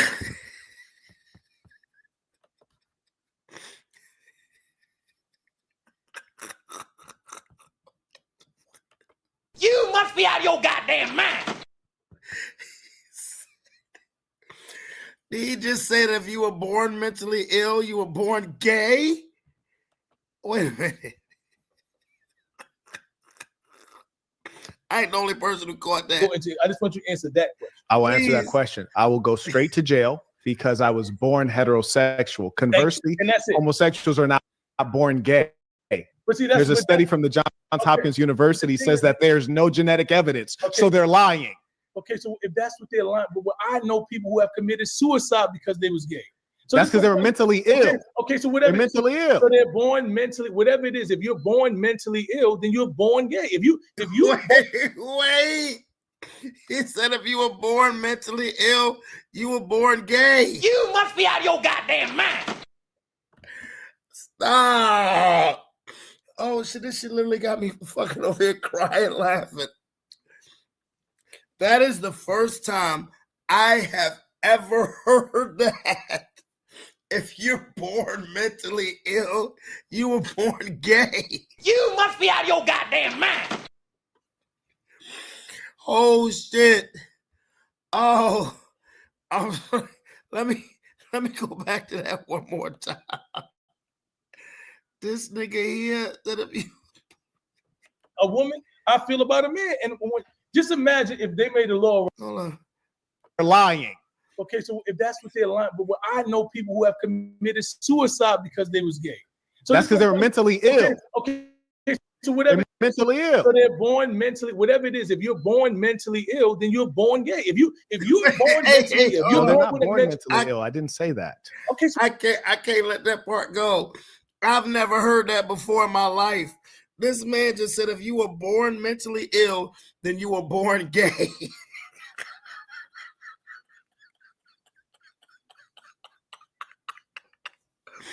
And I'm not laughing at anybody who was born mentally ill. I'm just laughing at what he said. Because I ain't never heard no shit like that before. You must be out of your goddamn mind. Oh, I keep playing that because I can't believe he just said that with a straight face. If you were born mentally ill, you were born gay. What? If you were born mentally ill, No, they're not born mentally ill. I didn't say that. Okay, so what I'm trying to explain to you. Wait a minute. Go into. I just want you to answer that question. I will answer that question. I will go straight to jail because I was born heterosexual. Conversely, and that's it. homosexuals are not born gay. But see, that's there's a study from the Johns Hopkins University says that there's no genetic evidence, so they're lying. Okay, so if that's what they're lying, but I know people who have committed suicide because they was gay. So that's because they were mentally ill. Okay, so whatever. They're mentally ill. So they're born mentally, whatever it is. If you're born mentally ill, then you're born gay. If you're born mentally ill, you're No, they're born not with born a mentally ill. I didn't say that. Okay, so what I'm trying to explain to you, this is me and you are having a conversation from a perspective that neither one of us can speak because neither one of us. No, I can't speak about it because the data indicates that there's no genetics, meaning they weren't born that way. They're 3 times more likely that they were abused as a minor sexually. That's what the data says. Why don't you respect the data? It's not that I don't respect the data. I just don't all the way respect the data. Okay, hold on. I gotta say it one more time. This man said if you were born mentally ill, that means you was born gay. They're lying. Okay, so if that's what they're lying, but I know people who have committed suicide because they was gay. So that's because they were mentally ill. Okay, so whatever. They're mentally ill. So they're born mentally, whatever it is. If you're born mentally ill, then you're born gay. If you're born mentally ill, you're born mentally ill. I didn't say that. Oh, okay, so I'm trying to explain to you. Me and you are having a conversation from a perspective that neither one of us can speak about because neither one of us. No, I can't speak about it because the data. Because the data indicates that there's no genetics, meaning they weren't born that way. They had data. They're 3 times more likely that they were abused as a minor. Sexually. They had data. That's what the data says. Why don't you respect the data? It's not that I don't respect the data. I just don't all the way respect the data because there was data that said that our brains were smaller than everybody. The data proves that because Bush didn't have the largest brains on earth in Southern Africa. So, but they said that data said that we were naturally inferior to everybody. We didn't have the intelligence. Everybody, they had data to prove it. They had data throughout history. They had data that proved that we were 3/5 of a man. So I'm just trying to say, wait a minute. There was data. Wait a minute. There was never no goddamn data that showed that we was 3/5 of a man. That was just a dumbass white man's fucking opinion. Are you serious? So exactly, Hampton. So we just saying anything now. He sounds like I'm sorry. I've been trying to be respectful with Brody because there are some things that he says that I do agree with, but that he just sounds fucking retarded there. There's data that shows that we were 3/5 of a man. There was no goddamn data. That was some dumbass white man's stupid ass opinion. Cut it out, my son. Man, but why defend the Skittle guzzlers? Like this is against our. This is against our population growing. All I want you to understand is I'm not gay, and you're not gay. Wait, you've never had any sexual experience contact with a male? Never, ever in my life. So what I'm trying to explain to you is then why are you defending it so hard? Because what I'm trying to explain to you is that when you are a humanitarian and you understand that each human has his own individual, right? I'm standing on my individual. I want everyone to be the full version of them. And if 2 men love each other, that's their thing. I don't care about what that man wants to do with his penis. I love women. There's nothing that I could ever see that would make me attracted to a man ever in my life. So there's no reason. What about, is there something that your son could see? Like your 2-year-old son could see that might influence him in an unfortunate way? You feel okay if your 2-year-old son is seeing this? I don't feel okay. That's why I'm raising my son. I don't have a 2-year-old son. I have an 11-year-old son, a 14-year-old son, I understand, and a 27-year-old son, and I've raised my son as men, right? So that's not a thing that I'm worried about because I've raised them in the tradition of manhood. And if for some reason that's not what they grow up to be, then that's what they've done. It's not my situation. I'm still a heterosexual man and gonna always be a I'm just listen. tripping. So you're tripping because there's No, I'm tripping because you said you were like indifferent, but you're really an ally. Like you're a promoter of that stuff. That's crazy. Like you're going hard for them right now. Like that hurts me. So that hurts me. You giving me the thing is that you had a conversation, right? And you made all of these things, and you said, you're saying this because of this, and you're doing white women, and I'm explaining to you why I don't have any white woman ideology. I'm explaining to you why I have lived life experience, right? And when you have lived life experience and you have conversations you're around people of different ethnicities, different sexualities, and you actually listen and you learn because you're intellectual and you actually want to learn from somebody, then you learn something different. I don't have to agree with someone's lifestyle for that to be their lifestyle. And that's the conclusion I came to. I came to the conclusion that me agreeing with your lifestyle does not make it not your lifestyle. It doesn't change who you are. So that's what I came to the conclusion as. I'm a heterosexual man. I surround myself by heterosexual men. I'm in the circumference of heterosexual men. I'm raising my. I agree with what he just said. Okay. Because again, I love everybody. But if you ask me a direct question of do I agree with homosexuality, I'm not going to tap dance around it like this man is doing right here. I'm going to say straight up, no, I don't. But that doesn't mean that you're going to stop being, you're going to stop living that lifestyle. That's your choice. But I would be vehement. I would be very blunt in my answer. No, I don't agree with it. And what I don't agree with the most is trying to persuade children that information. Not tap in and say, well, everybody. Children in transition of heterosexual men. I have 3 sons. I'm raising them to be heterosexual men. But I cannot tell somebody else what to do with their life. So when you have this conversation saying, well, you wouldn't have said this 20 or 30 years ago. No, because I didn't have the lived experience. And I was only going off somebody. Listen. I was going off somebody else's perspective, right? And most people's perspective, and the people I was going on their perspective never left the Bronx. They never was in proximity of anybody else outside. They never even had a conversation with a gay person. So they didn't have an understanding. That's probably better for them. I mean, maybe it is, if that's your perspective. Cool, you don't want to, me personally, I want to learn from everything. I want to understand. I want to listen to you. I want you to give me your perspectives, because if I have your perspective, then I can give an educated prognosis of what actually I'm dealing with. If you feel like you don't want to do it, it's cool. I don't have to, but I understand the reality that we're dealing with. So what I'm saying is my ideology and the things that I believe are off my own lived experience. Nobody has ever taught me. I don't have no white woman. None of the women, no woman in my house even liked white women. My grandmother hated white women. My mother hated white women. So they didn't share the ideology of the white woman. They were anti everything. So when you come with that, it's so confusing to me, and I take it as a form of disrespect to me, because there's nothing in close proximity to me that even equates to white women liberal. There's nothing in close proximity. I've learned, right? I'm probably one of the most educated people in my family because I've learned and I've experienced things that the average person did. And we'd have different ideologies today. Me and my brothers may have a different opinion about certain things, but my opinion is based off my own personal experience. So please stop equating any opinion that I have or thought process I have with anything that has to do with a white liberal woman. Because once again, I don't have anything to do with a white liberal woman, and it's disrespectful. I understand why there is confusion, because what I'm saying is novel. It's an idea that very few people have heard. I say that Black women are liberal white women, and there are many other demographics that are liberal white women. And when I say this, it's the first time people have heard it, so I have to unpack it. And so I get that it's just shocking because it's the first time you've heard it.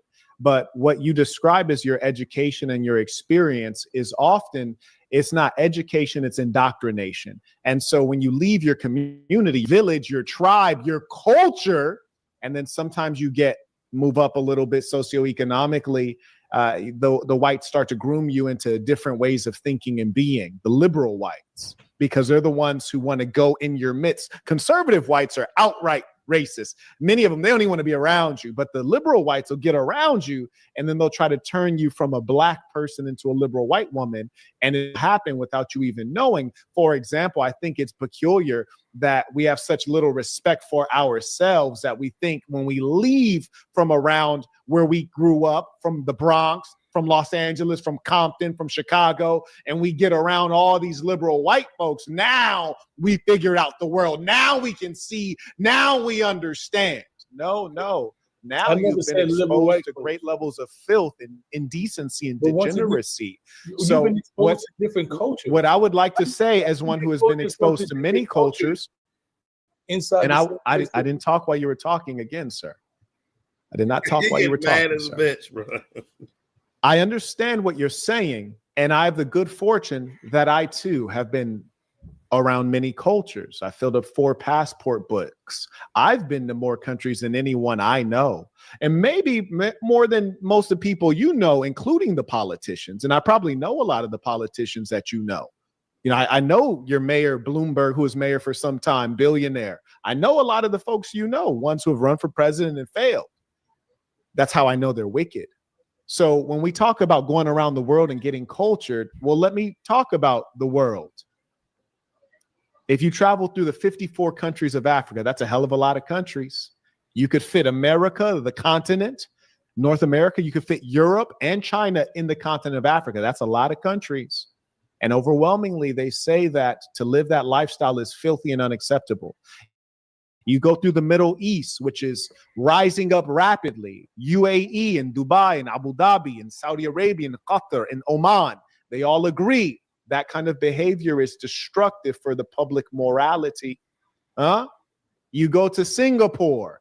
The architect of Singapore, Lee Kuan Yew, says, oh, this doesn't seem like a good idea. He's a pretty smart guy. You go to China, they have entire policies against what they call the lady boys, the effeminate males, and they try to push off the culture that has been popularized by those South Korean pop singer bands where the guys look like girls. And that all started with an Asian immigrant in America who was very wealthy and used to fund these people and make them look like females or children, young boys, because he was a pederast. Now, here's the funny thing. There's only one place you can go on the planet Earth. There's only one group of countries you can go to on the planet Earth where they tell you that a man laying with a man, oh, let it go. Woman laying with a woman, live and let live. That would be Western Europe, not even Eastern Europe, Western Europe, where the people are loose and slack and sick. They're perverts. That's a Western European sickness that you have caught as a Black African or as a Black human. Look out, Lay. Look at his face. Look how mad he is. If you guys could see these comments that's coming on his feed, man, that's why he's so damn mad. Because whatever following he thought he had, shit. That's not our culture.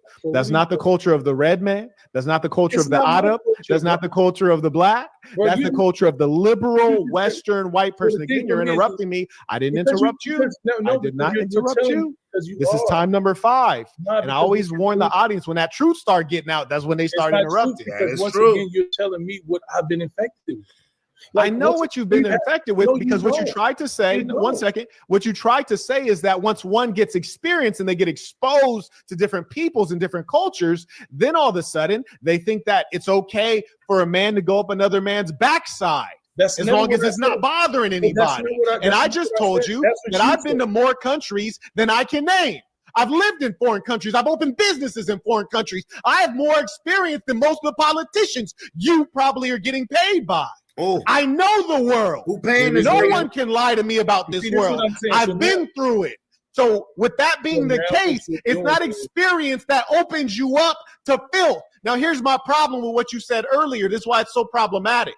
When you try to tell me accept what they say and accept what they do, because like you, they were born this way. And then I tell you, I have a master's degree from the Johns Hopkins University, which is the foremost institution in medicine and science on the whole planet Earth. And Johns Hopkins put out a study that is peer reviewed, and it points out two major findings. Number one, there is no gay gene whatsoever. So it's not genetic. They weren't born that way. And then number two, it says that the overwhelming majority of these people have been abused as minors sexually.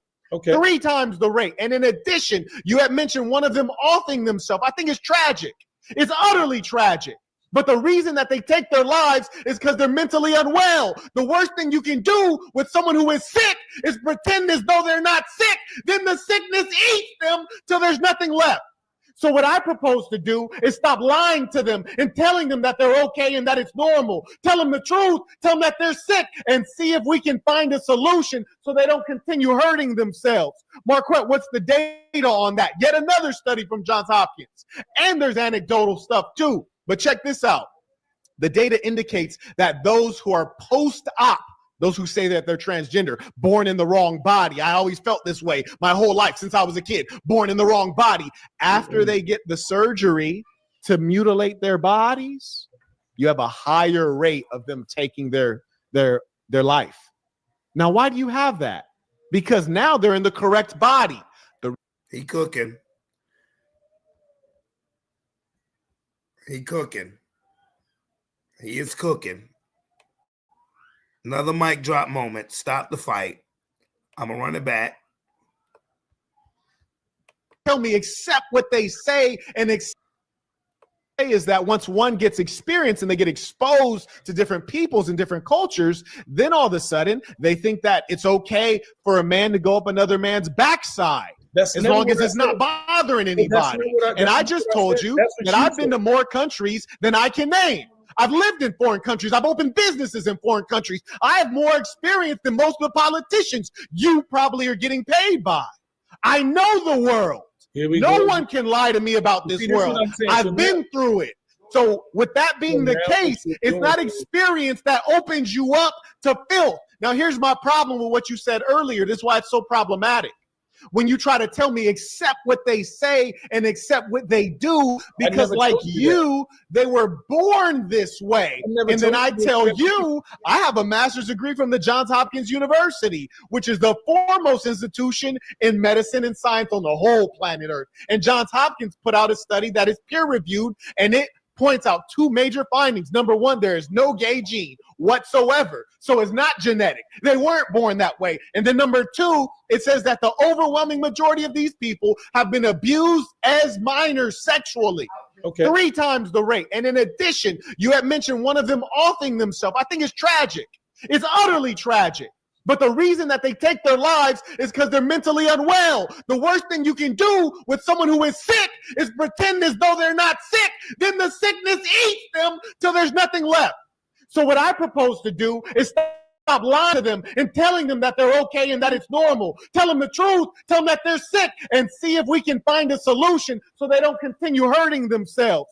Marquette, what's the data on that? Yet another study from Johns Hopkins. And there's anecdotal stuff too. But check this out. The data indicates that those who are post-op, those who say that they're transgender, born in the wrong body. I always felt this way my whole life since I was a kid, born in the wrong body. After they get the surgery to mutilate their bodies, you have a higher rate of them taking their life. Now, why do you have that? Because now they're in the correct body. The reason you have that is because in their sick mind, they thought that once they cut off their manhood, they feel like a woman. But there's still thousands of genes that say you are not a woman. But most importantly, there's still some trouble in their mind. There's turmoil in their mind that will not be healed by mutilating your own body. And that's why they still take themselves out. And the data indicates that it's a mental health issue. And and the issue that I have with that is that, for one, you're basically trying to say, basically what you're trying to say is that God made a mistake. That's the way I look at that. You're basically trying to say that God made a mistake. I'm in the wrong body. No, you're not. No, you're not. Now, I'm taking that from a religious point of view. Marquette is taking it from a scientific data point of view. That's all.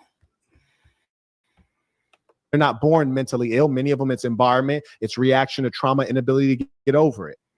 Okay. So that's why I address it because it is a great sickness that is spreading through the land like a pestilence. And that's all I have to say about the Skittle Guzzlers. We don't have to get into it. I'm responding to you because you went pretty hard about them. And now I just gave my response to the Skittle Guzzlers, and we don't have to talk any more about the Skittle Guzzlers. So first of all, we never even had a conversation about trans because I understand trans, so I can't even give you that, right? I want to ask you this. Have you ever seen a homosexual person stop being homosexual? Yes, sir. There's a famous one. His name is Little Richard. He lived his life as a degenerate, and then he gave his life over to God. Now, mind you, I don't promote slave religion. I don't promote it at all. But he gave his life over to God, and then he explained that he knew he was wrong when he did that, and he never looked back once he stopped doing that, and that's public record. And he's a famous person that we can both use as a reference point. Do you mind if I acknowledge some of the points, some of the people who have sent in their comments or questions? I was watching this video about about pastors who, and a matter of fact, I might watch one on here on the show, but I've watched a video where people who have become pastors have openly admitted that they once lived a homosexual lifestyle and they stopped based on their biblical journey, and they stopped and they never looked back. So while most people will not stop just because we like it, there are some exceptions. Okay, I'm just do that real quick, just a little bit of housekeeping. And by the way, folks, if you have comments or questions for the gentleman, or you want to say, hey, my son, I agree with you, bro. This bald head nigga crazy. I agree with you. Feel free to send it in right now at this time using the information below. If you're on YouTube, you can use the Stripe link as well. May I acknowledge Karim supporting the work. He used the Stripe link to show his support. That's in the description of the YouTube video. Shout out to Frank as well supporting. We appreciate you. May I also acknowledge Ernest always coming through. Shout out to Caleb as well supporting using the Stripe link. And I appreciate you guys not using the Google Corporation because they banned me for telling too much truth. Shout out to Perry using the Stripe link as well to support. And shout out to Edward who came in super strong using the Stripe link. Appreciate you. May I also acknowledge Mr. Doe as well supporting. Shout out to Patrick supporting the work. And may I also acknowledge via Venmo, shout out to Pawan. He writes Peace of the Saints supporting the work. Shout out to Caleb as well, sent in tuition. He was always very consistent. May I also acknowledge Ricardo. He writes Peace of the Saints, tuition for this live. Respect to Debo in a tuxedo. Sasson Austin in the house. And by the way, you guys might not know, but my song got bars. I got to give him that. That I ain't taking away from him. His music is very quality and very uplifting. Shout out to Johnny, comes in with tuition via Venmo. May I also acknowledge right now Arthur. He writes, Saint, he an ex-con. This liberal talking point is how he's making his money. Cut the check and he'll change the tune. May I also acknowledge Ramon. He writes, one of the most frustrating things that can occur in a debate is when you debunk someone's point, then afterwards they carry on like that point wasn't debunked already. Peace to the saints. I also acknowledge Francisco. Writes, I came across many males like my son. Thank you for exposing his ideology. Peace to the saints. I also acknowledge via PayPal. Shout out to Mr. Gardner. He writes, the saints, I've been busy, but I'm happy to catch a live. Oh, absolutely. I also acknowledge James. He writes, peace to the saints. Quet, while you were doing your street debate in ATL, you coincidentally came across a girl I sent a message to you about talking. Damn, I'm sorry, bro. Like, you got to throw in some more punctuation. I'm gonna have to skip this one for now. I want to value this gentleman's time, but feel free to send that back to me later. Shout out to Alvin. He writes, peace of the saints. Any man willing to live with his hand out must have his hand cut off so that those unfortunate to have him as their leader don't replicate such a disease. Church. Shout out to Wayne, writes, peace of the saints, tuition. Also acknowledge Roderick as well, supporting the work via PayPal. Shout out to Nicaragua, Saint writes, peace of the saints. Damn good debate. Suit fresh as usual. Rizzy Rich. Shout out to Saul, supporting the work. Also acknowledge Calvin writes, I cannot spectate this level of game for free. I must support. I admire how you make it look effortless. Peace to the saints. Yes, indeed. Shout out to James. He writes, don't believe in black unity for this reason. Every time he talks, it sounds as if a white liberal woman is talking. He will always make sure to put the black women on a pedestal. He's not too intelligent, so what he perceives as intelligent black women are most likely imbeciles. Shout out to Michael. Coming. Hey, that's fucked up that he's reading these comments with bro on the live with him. That is fucked up. That is disrespectful as a bitch. But you know what? even though, because my son can see these comments right here, he need to hear this shit and know that he sounded like a hoe. And support the work by PayPal. Shout out to Dominic as well. Writes Peace of the Saints Tuition. I appreciate each and every person who support the work. I yield the floor to you. So two things I want to say is, first of all, I didn't tell you that I believe that you should agree with anyone. Right? That was never my position, because what I said was my agreement doesn't stop their reality. So I'm not telling you what to accept or not to accept. Right? I'm telling people have their own ideologies and their own belief systems. And I surround myself with people who have the same belief system and ideologies that I do. Do I have conversations with other people to understand what they understand, and then try to get an understanding of their reality? Yes, I do, because I want to learn. I don't want to be ill-informed. I don't want to just take, information based off my perspective when I can't even have a perspective about something that I've never experienced. So yes, I have conversation with people. So I'm not telling you what to believe or agree with. That's the main focus that I want. Understanding that my ideology is that we are all individuals and we have a different mentality. We have a different makeup, physical, mental, emotional, like whatever you believe. If you believe that it's a mental illness that they acquired after birth, that's your perspective. But if you have conversations with most of them, that's not their perspective. Right? If you believe that a person who is gay changes to be straight again, I've never seen that. You say Little Richard has done it. I've seen a lot of people. I could play the video. So listen, you can play the video, but I've heard men saying that they stopped being down low and still was down low. So that's just a conversation. I'm talking about in reality, I've never seen it. I've heard people say it. I've watched people go to church and say, I'm not gay no more. And then I have seen it in reality. I'm not gonna name no names, but there was a specific person that I went to high school with who lived the homosexual lifestyle while we were in high school, but afterwards totally and into early adulthood, but totally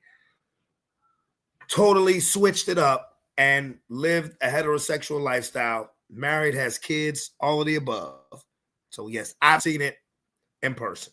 Find out that the person was gay. So I've seen the reality change. So we can have a conversation about what somebody told you. I don't want to talk about the Skittle Guzzlers anymore. Yeah, that's what I'm saying. Skittle Guzzlers. I'm just talking that is about hilarious. Me saying to myself that understanding that the level of disgrace and humiliation that gays have gotten for years, for them to still fight for a way of life that is clearly against what most people want, and still have to live in that and live in shame for all their lives, there has to be something to that. So that I want to understand that mentality, right? So when a person tells me that they feel the same way about being gay as I feel about being heterosexual, that makes me think, like, wow, if you feel that strong, then it's nothing I can do with this. I just have to respect you for being who you are and respect who I am. I just think that in this conversation, me having a conversation with your audience, I know most of them think like you, so it's cool. If we were having a conversation with my audience, then 90% of them will be saying that you're crazy. So I'm cool. But your audience is not real black people, though. I just want that to be clear. Those are not real black people. It's impossible for you to tell me that. No, they're not real black people. I'm around real black people every day. They're not of my real life. black people. I'm around real black people every day of my life. Real black people do not condone that at all. It's not about. There's not about condoning anything. It's not. That's about, not our culture. See, once again, you see what I mean? You keep using the wrong words. Condoning and letting someone else live their own reality. I've never said I condone or don't condone. You do condone it. Why won't you just be real with me, man? I mean, you just took out 20 minutes to give a Martin Luther King speech on behalf of the homosexuals, and you're talking about you're not an ally. You are an ally. That's the only thing. That's the problem today. It's like we just talk about being men, but if you're gonna be a man, just stand on it. I'm standing on mine. I'm in the unpopular position. You're in the popular position. That's easy to stand on. I'm standing alone out here. Well, listen, what I'm saying. It's not about standing alone. I'm just trying to tell you my position is not a popular or unpopular position. It is popular. Homosexuality is all over TV and Netflix, and like Barack Obama invited these people 3 times to the White House. They represent about 3% of the population, 4% of the population. So it's really 1.5%. Okay, so whatever it is, so cool. But what I'm just trying to say that's such a minute issue. The reality, the things that I'm dealing with. That's why I said 3 times. I don't want to talk about. So what I'm saying, the things that I'm dealing with. No, you're the one that keeps saying that. No, I literally said I don't want to talk about. Okay, so the things that I deal with on a daily basis about stopping violence in the Black communities, educating our kids and teaching them about manhood. I have Right to Passage programs that teaches about manhood so that they don't have to be misled about gender and all of those things, right? So that they're not misled about who's influencing them, that strong Black men are influencing them about principles of manhood, right? So this is what I do on an everyday basis. So you having this conversation with me, I have to be able to deal with youth every day that have different mentalities, that have different ideologies, have grown up in different households. So when you're dealing with these youth and you're having conversations with them, the reality of what you think and a person that has to deal with this on an everyday basis is just different. So I don't expect you to understand my reality. Just like I don't understand your reality, because whatever you're dealing with in your circumference, in your circle, is not what I deal with on an everyday basis. I deal with youth every day. Like I deal with at-risk young Black men, women every day on a daily basis. So my okay. He said he deals with youth every day. I pray that he does not condone that lifestyle in the youth's presence. I pray. I'm so serious because because that's where I say, fuck that shit. No. Because if he does, any respect I had for this feminist motherfucker will definitely go out the window. Conclusion of coming to what I come to is about direct contact. It's not about what I think. It's not about what somebody else told me to think. Right? So just like when the numbers are conflated, they telling us we're not in a recession and that people are. No, it's definitely a recession, but it's been one for a while. But the data doesn't say that. So when you keep telling me about the data actually does say that. They're lying about the data. The definition of a recession is 2 consecutive terms of declining GDP. We saw that under Biden, and it continued on under Trump. But that's what I'm trying to explain to you, is that the data that they put out there is always skewed to fit a narrative of whoever's in control of something. So I don't care about data. I care with direct human experience. That's what my data is. My data is not what I think. It's not what I heard somebody else say. It's what I experience on my everyday, right? So that's what I'm trying to tell you. And the reality of the situation is that there are many different kinds of Black people. We are not a monolith, and we are the most divided individuals in this world. And we're going to be divided until a great leader forces us into oneness. And that's why Africa is weak, because it's 54 separate countries with different currencies, different languages, different tribes. The reason that Africa gets outperformed is when you look at who do they compare Africa to. I just saw a recent political commentary. They said, Africa is going to rise up and they're going to become like China and like India. I'm like, no. They're like, Africa has just as many people as China or just as many people as India. I said, here's the difference, though. Africa's 54 separate countries. China's one country under a strong man. India's one country under a man. Africa's a bunch of countries. Some of them are even run by women, like 2 of them. It's crazy. So they have to be forced together, just like the United States. Used to be different territories. There's a Louisiana Purchase. There's the Mexican-American War that was started by the aggressive imperialists on purpose so that they could take control. That's why the Civil War happened. Not to free enslaved Black people. That's ludicrous. But rather to fuse together the country for more power. That's why Europe is the European Union. Started out as a European Economic Cooperative Community, and then they made it a stronger formation because you're stronger together. Now, once you force something together, does everyone feel like their opinion is honored? Hell nah. And that's not the truth of the world. A democracy where you think everyone gets an opinion, that's called a majority rules system. Majority rules. And it may make considerations for the minority. So the Black people will yield to one dominant ideology. And the most dangerous thing is the white liberal ideology. Oh, accept everything. It's okay. There's different types of families. No, there's a man leading. He's the patriarch. The woman follows. He may have one wife or more because we're Black people. We're not white people. Our heritage says one wife or more. There will be no sexual deviance. The children will obey their parents. How about Younger that? sibling will obey older sibling. There will be a defined hierarchy, and things that you mentioned, which are uncommon. domestic violence uncommon. That's not true. That is true. It's statistically factual. It's uncommon. Okay, here's a test. Watch this. Everybody watch this. What is the data that supports that domestic violence is common? What's the data? Domestic violence is probably the highest violence inside, especially in New York City right now. It is the highest. Okay, what's the data? I'm going to look it up right now. What's the data? I've looked up the data of that, and not because of this interview. Now, he's saying in New York City, but New York City does not speak for 49 other states, my son. And now, when Marquette says that we need to have one dominant leader, I don't disagree with him. Again, the only problem where I would have to rebuttal on Marquette is that when that happens for Black people in America, that person either gets compromised or killed.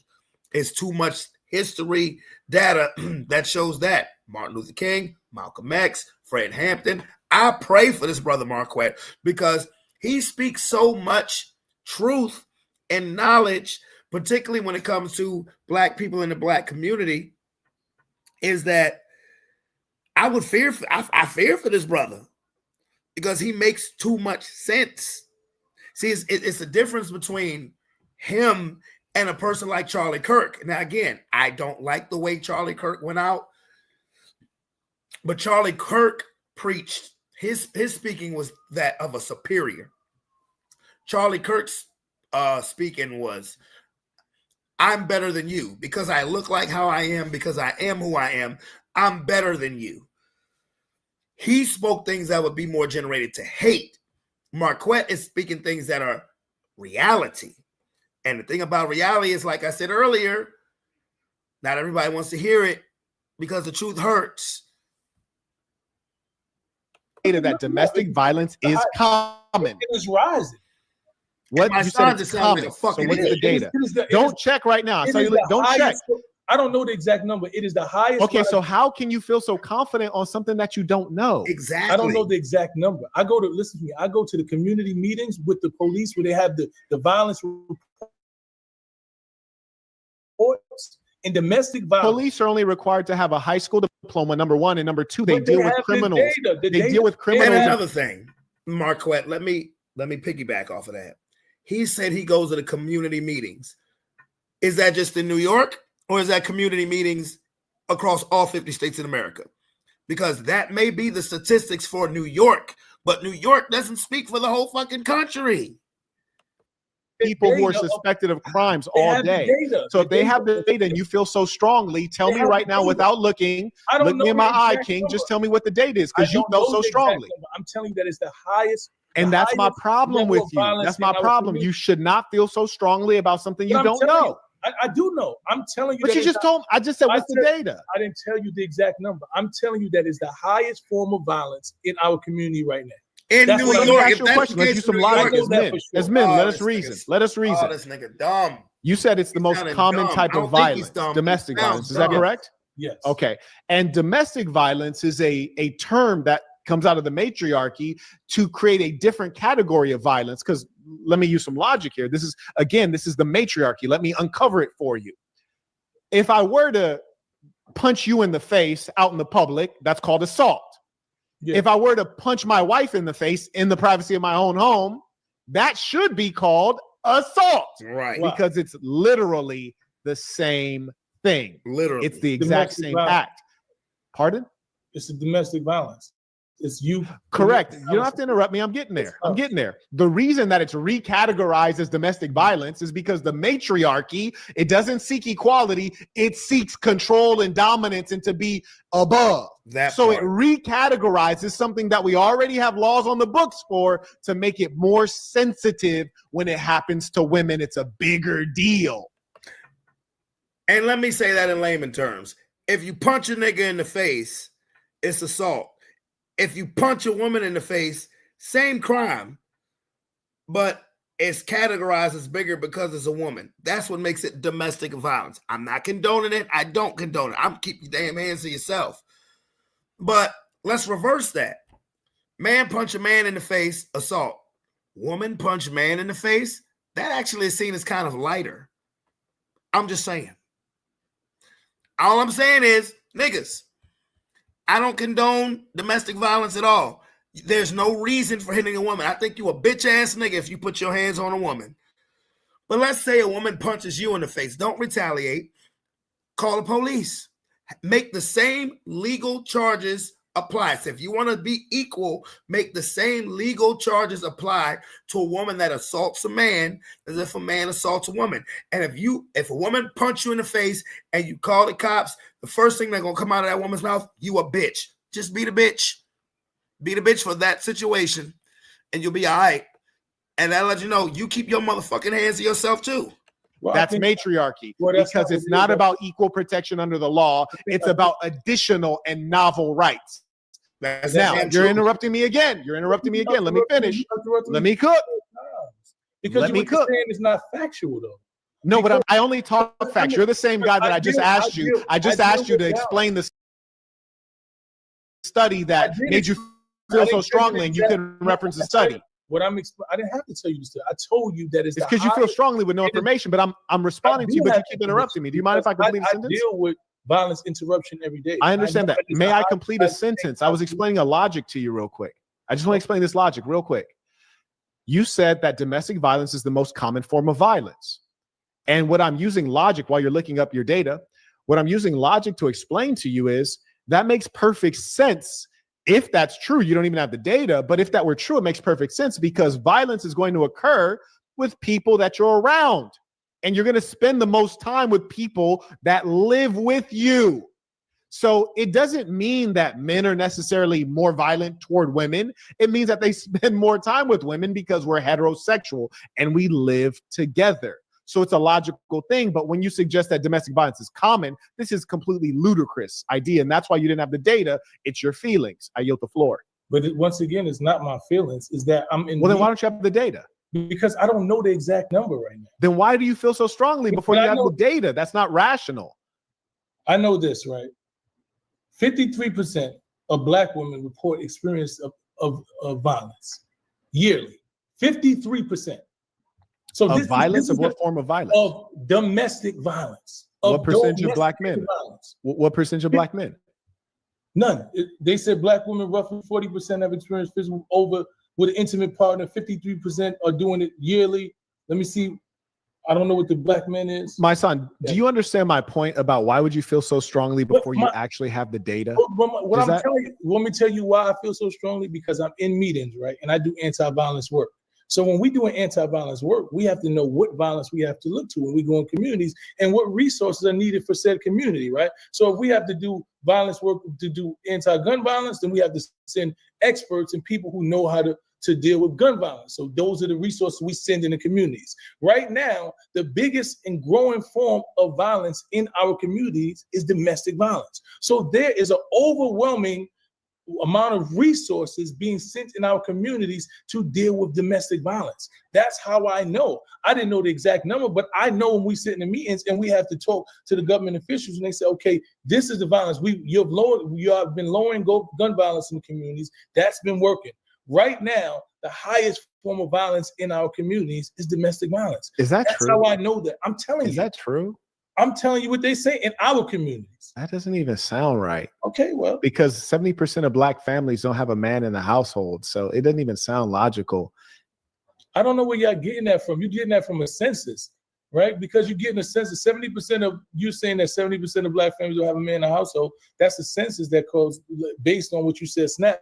Well, most of them are not there, when they go there. So they're utilizing the system. But Black men, especially Black men, are probably the most present in their sons' lives and their families, their kids' lives than anybody else. This is a fact. This data. No, you're misstating that. What you actually mean to state is not that Black men are more present, because statistically they're not more present, they're more absent. However, the Black men who are present tend to give greater richness and experience to their children. But frankly, I don't even think that's a major value add, to be honest with you. I think that, again, goes with the matriarchal view, which is the suggestion that men and women are the same. And because we're the same, the man needs to put in as much time with the kid as the woman does. And that's another effort of the woman to force the man into unnatural behaviors and allow her to step out of the maternal role and step into the man's role so that she can go to work and she can have her job and she can go out and be unruly and promiscuous. That's what that is.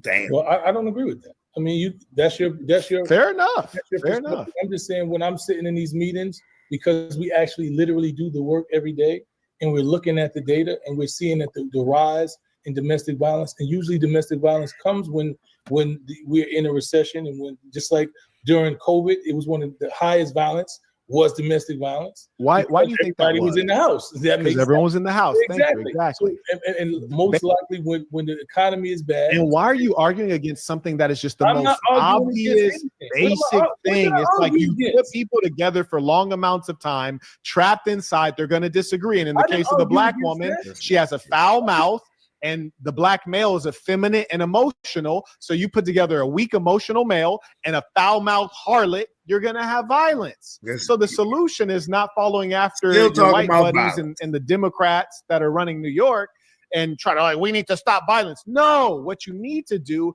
is establish order. Make the men actually be men. I agree with you on the part of them being males. Make them actually be men. And then make the women behave like females and watch their mouth. Now, another thing that you had mentioned earlier that I thought was curious, you had mentioned parents. And parents are hugely important. Boy, Zach but would somehow love there's this. a disconnect between the idea that families are breaking apart, meaning the concept of the parent does not exist very much when you have SNAP benefits and welfare, because that deconstructs the family. Most of the things you've suggested haven't made logical sense because you say the government's our enemy, but you want to rely on the government. You say that black people can be so productive, yet they're not taking advantage of them using SNAP benefits and welfare at 200%. And what I'm telling you is that we do need to clean up the black people, but it's going to come from us, and it has to be an authentic ideology from us, not what has been given to us. And you're plugged in with the government, and I understand and I respect that, but we can look at the data, and the data Clearly, shows us he's that compromised. the greater the government benefits have been, the worse outcomes have been for the black people. So your solution has been underway since the 1960s, and it's failed. Well, I'm not. My solution was never that we should depend on the government. You're talking about reparations. Yeah, well, we deserve reparations. I didn't say that we should stop working until Do we you? get reparations. Yes, we definitely deserve reparations. Wow. That's not even. All right, now I agree with him on that. Oh yeah, we deserve reparation, but the reality is they're not going to give us reparations. So I just leave that alone. Conversations. If you don't believe that the people if you don't believe that the people who are chattel slavery deserve reparations, do you in America? Have you studied history? Have you studied history? Yes. You know, history is the record of warfare of one civilization invading and dominating another civilization. And what we can certainly agree on is there are some civilizations that are more vicious and barbaric, namely the European civilizations. In fact, you might not even use the word civilization, but all the same, when you find one collective destroys another collective, like say what the Romans did to Carthage, there's almost never a case where they turn around and say, oh, we're sorry, do over. We want to fix everything. The case? Now, you don't have to interrupt me. You don't have to interrupt me. You did it to me 4 or 5 times, and you keep saying that. You don't have to interrupt me. But the point is that there have been small instances where there has been reparations paid, and I'll make some notes of them. The Japanese, there's a very small portion of Japanese, nowhere numerically comparable to the large population of the Black American. So that's number one.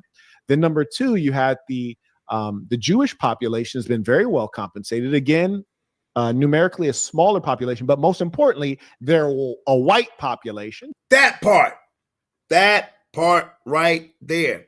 Now, again, I agree. I think that that black people should get reparations. That's me wishful thinking. Yes. Japanese people have gotten reparations. Jewish people, white Jewish people, have gotten reparations. Even Native Americans, Indians have gotten reparations. Everybody's gotten reparations, particularly in this country, except for the African American. Shouldn't that tell you something by now? So you got to factor that in. They're actually a part of the tribe that's compensating them. Right. Then there's a third situation where there's reparations, which is the Native Americans. They were nearly eradicated. Their population is so damn low that I didn't meet my first Native American in America until I was 25 in northern Michigan.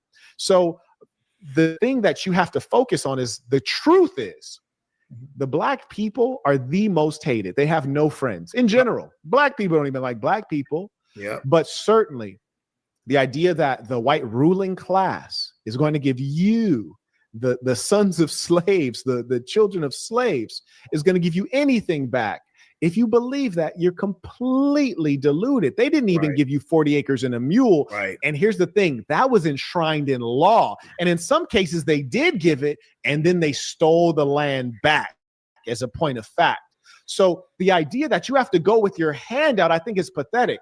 If you look at certain wars, like maybe they ain't gonna give us 40 acres and a mule, they'll give us a brick and a pistol to take each other out with. How about that? As a white man, I need reparation. Wait a minute, what the fuck? Let me see this. As a white man, I need reparations. My ancestors was former slaves. In what country? In what country? Answer that question. The Crusades, for example, or even you look at the Moors that have taken the Black Moors, took over Southern Europe. Did the Europeans say, hey, give us reparations? They said, no, we're going to rebuild and we're going to go to war with you. And we're going to expel you. And we're going to take control. And we're going to dominate you. We're going to steal your history and in some cases erase your history. But we don't need a handout. We're going to take ours back. And I'll give you one last example. You mentioned Adolf Hitler earlier, and like strangely, you were saying that he ruled with his mind. You also forgot that he ruled with blitzkrieg and a tremendous amount of violence that the world had never seen before. But Factor that in. And what I want you to understand about the Germans is when they were destroyed in World War I at a level, and they were facing huge levels of inflation and poverty and shame, just like the black people, poverty, shame. They said, you know what? I tell you what. We don't need anything from you people. We're going to rebuild because we believe in ourselves, and we're going to make you respect us. And if you don't want to respect us, we're going to take our respect. I would never identify with you or the community you're talking about, because my community, the black people I lead, good people I lead of all races, we're a strong people. We're a capable people. We're a proud people. And if we're owed something, we're going to take it. You heard me? If we're owed respect, we're going to take it. If we're owed money, we're going to take it. As men, we won't be begging. And I can assure you, there's no ear to your begging. Well, it's not about begging. It's about reparations owed for harm done.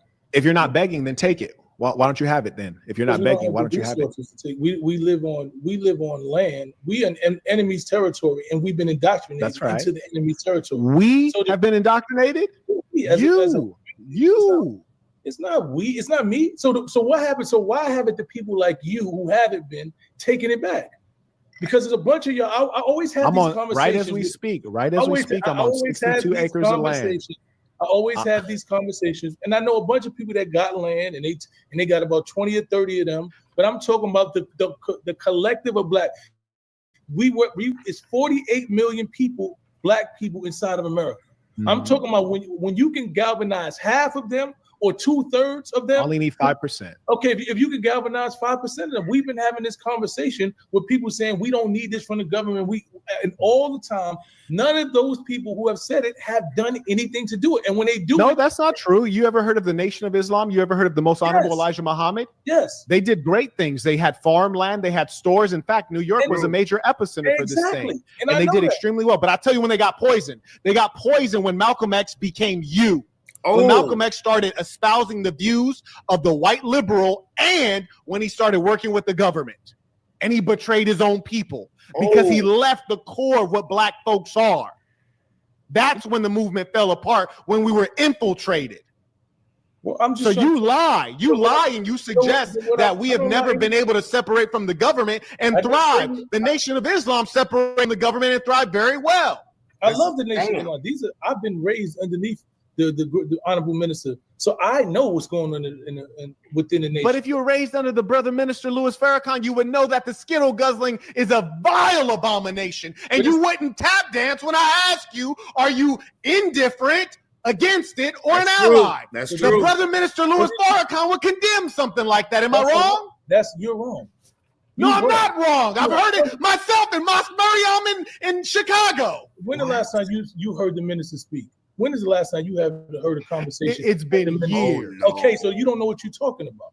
Yes, know I for- do, because You it's do. enshrined in a What I'm- book what I'm- by the what most I'm trying to honorable tell Elijah you- Muhammad what I'm called trying to Message to the explain Black you Man. is- Oh, what I'm leave explaining Elijah to you is that Muhammad, I've sat leave in Farrakhan out of hundreds this. of the ministers speaking, and the last time the minister spoke about the homosexuality, he made it clear that he has nothing against him. He understands him. He got him in his family. He's saying that we just live a different way, and we understand. We're not anti him. We're not trying to kill him. We're not doing all that. I'm We not have trying to do him- that either. That's Okay, crazy. that's what I'm trying That's to tell you. mentally ill as well. I don't But when believe you're that. having this conversation saying he despised, that's Bruh, don't bring Minister Farrakhan in this.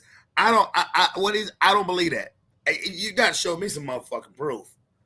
And based on this interview, he has no receipts for nothing he's talking. That's none of that language that you're using does the minister use. Where can I want to pull up a video on that Yeah. one. Can I pull up a video on that one? I want to, because I don't believe you. I'm not Okay, gonna lie yeah, to we you. I on don't the believe we on that. the same page here, my nigga. No, I'm asking you, can you tell me like what I should search to find such a video? I don't believe that. Okay, so you look. All you got to do is look for it. He spoke on it. It's online. Okay, I'm just gonna do a simple YouTube search, and I want everyone to watch this so no one thinks I'm trying to like cook the results or anything like that. That's crazy. So I'm just gonna type in Minister Farrakhan, and I'm gonna just type in the word homosexual or homosexuality. That's maybe. crazy. Okay, and then I'm gonna click the share screen. Okay, so here we go. And so all I typed in was Minister Farrakhan homosexuality. Those are old. And once again, I told you. Okay, I'm just explaining to everyone what I did, so it doesn't seem as though I'm trying to like create a particular perspective. So I'm going to do two things, if you don't mind. He's old right here, and he's young right here. So I'm just going to click this one, and we'll listen, and then I'll click this one. So here's a young Minister Farrakhan, and here's an old Minister Farrakhan. Do you mind if we just listen to each of them briefly? Okay. Okay, very good. And in the audience, if you can confirm, were you able to hear him? By nature is inclined to. Can you hear him?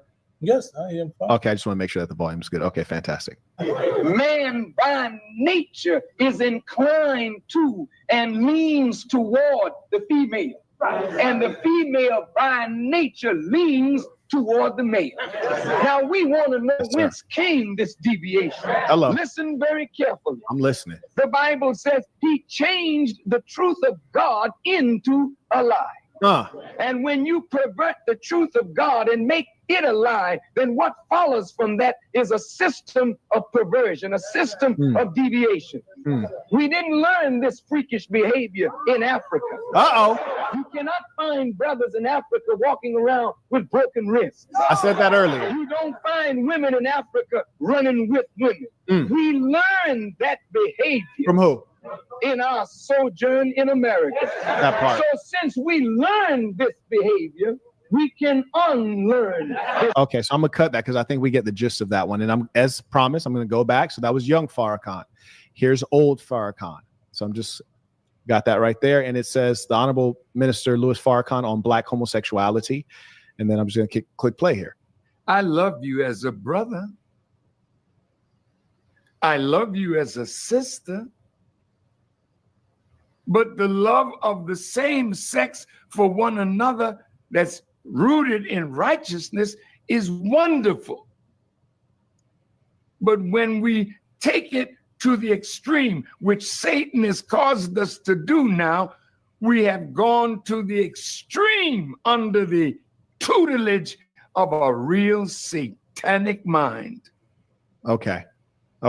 So I'm now going to stop that one because we've heard enough, and I'm just going to repeat for everybody who didn't get it. When he was young, he said, "This is not of us. This is wicked." And then I just played one when he's clearly old. He says, "If you do that, you're under a satanic mind." That's not what he said at first. So you ignored what he said? What the hell? So you ignored what he said at the beginning? What? So did you, What? You ignored what he said, bro. See, this one, I'm not. Wait, hold on. Wait. Who's paying this nigga? Who's paying this nigga? Ah! I'm just asking you, did you ignore? Did you understand what he was saying? He said the natural love that we have for the same gender in a righteous way, meaning like I have love for you as my fellow man. No. He says that is appropriate, but when you take it beyond that, meaning inappropriate, homosexual, now you have a satanic mind. That's what he said. No, sir. Wow. I want you to explain briefly, and I'm gonna replay it, then you can re-explain it. Just tell me. I've been there. I've been in the mosque, bro. You can't tell me. I've been in the mosque. I just looked this up, and there is a video that says Louis Farrakhan accepts homosexuality. I haven't watched the video. I will watch the video. But if that's true, then the brother minister's been compromised too. I've been in these recent conversations. I'm not talking about. I'm talking about the recent conversations that he has had. No, tell me what he just said just now, because I was listening. That's crazy. I'm gonna play it again because like you're playing games. Like that's crazy. Like I'm gonna play this again. Tell me what the brother is saying, because you're trying to reinterpret, and that's what liberals do. They lie. I love you as a brother. I love you as a brother. So that means not romantic. I love you as a sister. Not romantic. But the love of the same sex for one another that's rooted in righteousness is wonderful. What does that mean? I want you to explain that, because I have a feeling like you're misunderstanding. No, what does that mean? Because I'm trying to tell you. He said, what does that mean? He's saying that he understands that that's their reality. It's rooted in righteousness. But no, use the words he used and then explain it to me. Let me play the one that I know. No, don't play the one you know. We had the brother on screen. I'm asking you, explain based on what he just said. Why are you running? Say I'm better than you. Wait, my son, like we just played the brother minister Louis Farrakhan in his own words. Why are you running? I'm just saying, why not just explain to me what he just said? Because I got great English language comprehension. The prostitute. What are you doing? We didn't agree to that. Like, why are you? No, because you're trying. Because you're pulling up something that doesn't go. Wait, hold on. You said I'm pulling up something. I literally just typed in the query in front of everyone's eyes. Hey man, this dude, my son, is deflecting. Clearly, he's compromised. It's crazy. It's crazy. See it according to the standard of God. People are saying that you're lying on the minister right now. I'm not lying on the minister. Well, then why can't we look at what he just said? Why do you have to go like search out something like he just spoke up? Brother, I'm just trying to tell you this, man, that what the minister has said. You don't have to tell me that. We just played his face. I'm saying, tell me the minister said this, and these words mean X, Y, and Z. So I'm saying, like, quote him and then explain to me, because I understand English is my first language, and I'm very good with it. I'm telling you, so how did I miss this? Okay, what I'm explaining to you is that the minister has said this is not our way of life, and we believe that it's against the will of God, but he is not against you, and you are his brother, and you are his sister. And that's what he said. And that is exactly what I was explaining to you. My way of life and your way of life is not the way I live. The way I live is not something that I live for me, but I'm not against you as my brother or sister. And I do not have anything against you because you live outside of the way that I live. And that's what he has said. The same thing that I said. If that's what he was saying, why did you feel the need to not analyze the video that I just played of him speaking out of his own mouth? Because I've heard the words that he spoke out of his mouth, and I was trying to let you hear the words that I've heard, so we don't have a miscommunication. We were just playing his words, so we don't need to go based on your memory. We don't have to go based on my memory. Brother, you played 30 seconds of a 10-minute conversation, and you said that's all you need to hear. We can go back and more of it, because I can assure you I already know how it goes. Okay. Because the brother minister Louis Farrakhan has never once said that being a homosexual is okay. He in fact just stated that it's satanic. And we honestly don't even have to be on this topic, because I said six times. Said that he said it was okay. I said six times. I never said it was okay. You have represented that it's okay. No, yes, you have. You certainly have. And in fact, we're only talking about skittle guzzling because you have persisted in the conversation. Bringing that up. I'm not insisting on it. You keep bringing it up.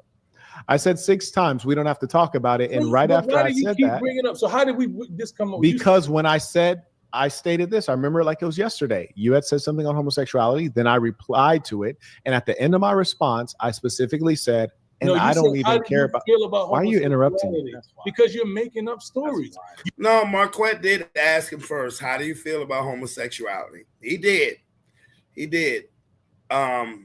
But this conversation could have been over with if my son had just gave a yes/no answer and not tap dance like Gregory Hines. You got on here and said, You how don't do you have to feel about interrupt me. homosexuality? What do you think this, that, and I explained to you my position and you stayed on it. I never brought up homosexuality. Okay. There's no need for me to bring that up at all. Okay. So I just want to make sure that we have an understanding here. So you're saying your position on homosexuality is the same as the brother minister Louis Farrakhan. Is that what you're saying? My position on the homosexuality is that it's not my way of life, but I don't have anything against someone else that does their own way of life. Okay, you said you have nothing against them. Would you describe their behavior as satanic? No, I'm not religious. Wait a minute. I don't What the fuck? have Okay. Hold up. So I'm just asking. Hold up. Time out. He was just saying that he grew up under the Nation of Islam, and I've been in the temples recently and all this stuff. But then you just said you're not religious. All right, you know what? It's past midnight. I don't know what to do with this nigga. Would you describe it as satanic? So you can say No, yes I don't or no. have a religion. Okay, cool. You don't would you have a describe their religion. behavior as unnatural? It's a difference than mine. So if we believe, if we look into, You can say yes or no. Just a yes or no would be cool. it's different than mine. Yes or no would be fine. It's different. And you keep telling me that you're a man, but you can't say yes or no. That's not shit. manly. I A said man can be black and white. Women live in the gray area. I don't have to demonize somebody. They live because in the they're gray different than area. mine. It's not a gray area. It's different than mine. I don't have to demonize somebody because they have a different ideology than me. I don't have to do that. That's crazy. I don't have to demonize an individual because we have completely different ideologies. So you're speaking to a woman. I don't have to You do showing that. that shit on purpose, bro. That's fucked up. I don't have to do that. The problem that we have with our political class is that to get their money from the lobbyists, the people who control them, to get the money from the interest groups, Right. they have to tap dance. They have to lie. They can't Exactly. say, Because my son appears to be a bought and paid for dude, unfortunately. what they really believe. It's easier to be I popular. don't have any political affiliation. Okay, I hear you. It's easier to be popular when you go with the flow, when you go with what's common. Brother Kwame Brown would call that the go along, get along gang. Man, it's easy to be popular when you never stand up against anything. It's so easy to I say. stand up against a lot. You don't have to interrupt me. Go It's along, so get easy along to gang. say. It's so easy to say, oh yeah, like I don't judge. That's what the broads like to say. Oh, I don't judge. I'm not judging. Well, they say that because they don't want to be judged, and the reason they don't want to be judged is because they're engaging in filthy behaviors. There you go again. So the fact of the matter is that it's upon the man to establish the standard. It's upon the man to identify right and wrong. It's not upon the man to deal in the gray area and say, oh, it's I'm not here to judge. I don't do that, but it's okay. And then you tried to throw that on the Mr. Louis Farrakhan, and he's never said that. He said it's satanic, and he also said it's unnatural. We just heard him say it out of his mouth. But conversely, we've not heard him say anything good about it, and we've not heard him say that he condones it. But he doesn't demonize. He says, I don't demonize you, and I Wait, still love you. he as my said that brother. it's satanic and He said, unnatural. I don't demonize you, and I still I just played a love you. clip, and he said it's satanic and What I'm saying. unnatural. Did you listen to the full clip, bro? I just heard him say it's satanic and unnatural. Okay. So for you being a person who's not a gay ally, you sure as hell can't just accept where we're at with it and move on. You're really bent. You're bent on the idea that Minister Farrakhan did not condemn them. You're really bent on pushing that. I'm not bent on anything. You are bent on that. And here's the crazier thing. This is why that Barack Obama stuff, that liberal white woman ideology, I know has got hold of you, because you have not been so passionate about discussing the black issues as much as the LGBTQ. And that's the same thing we dealt with Barack Obama. Barack Obama was all about the LGBTQ, and he ain't do nothing for black people. But you're the only one that keep bringing that up. No, that's you. When That's you go back you. in this conversation, you started off with, what do you think about gays? Then you said the Minister Farrakhan would be answered. We was talking about who built something in America. And you started talking about the Minister Farrakhan, and you said the Minister Farrakhan will be completely against it. You did that. He is You that was your state. I didn't bring up gays. You once again, you brought up gay. You did bring up gay language, and that's part of the conversation. You were saying partner, and that's gay language, my boy. That's gay language. Who said that? The word you said partner. You started that way earlier. Started in the gay. What are you talking about? Yes. Partner Let is me a educate gay you. name? You asked me a question. I'm gonna answer your question. I'm going to answer your question. You asked me a question. Let me answer it. You said partner started with the gays, and my answer is yes. And here's how. The gays have made every effort to remove gender from relationships.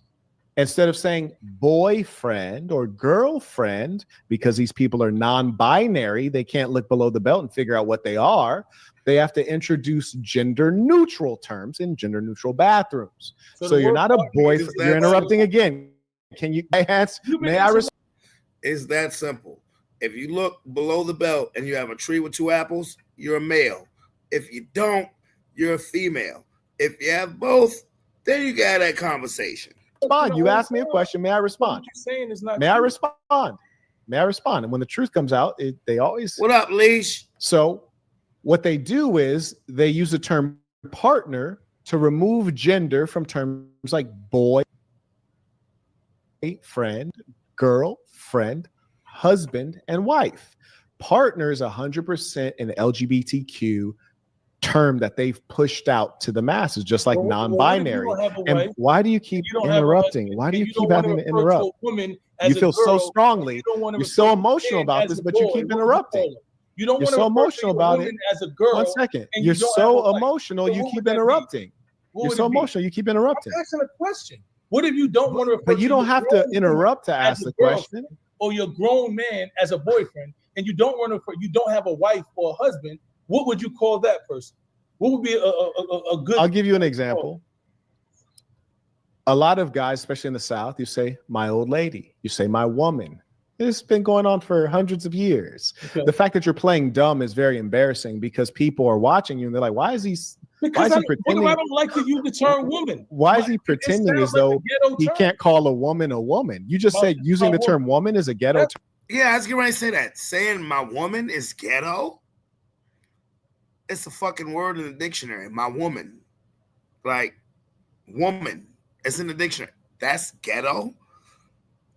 My boy grasping for straws here. I mean, damn. Term? Did you just say that? No, that's not a professional term. This is my woman. It is your woman. That's some ghetto shit. That is not ghetto. That's not ghetto. Woman is a word in formal English. It's not slang. This is my woman. That's not ghetto at all. That's slang. No, that's actually not slang.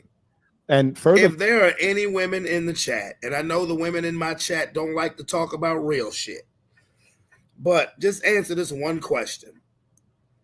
If I'm your man and you're my woman, if I refer to you as my woman, is that ghetto? Is that ghetto? Girlfriend is not slang. You can say girlfriend. We've been using that for a long time. You can say it's my wife. You can say it's my old lady. Any individual. We were talking about. So you're trying to justify something that is unjustifiable.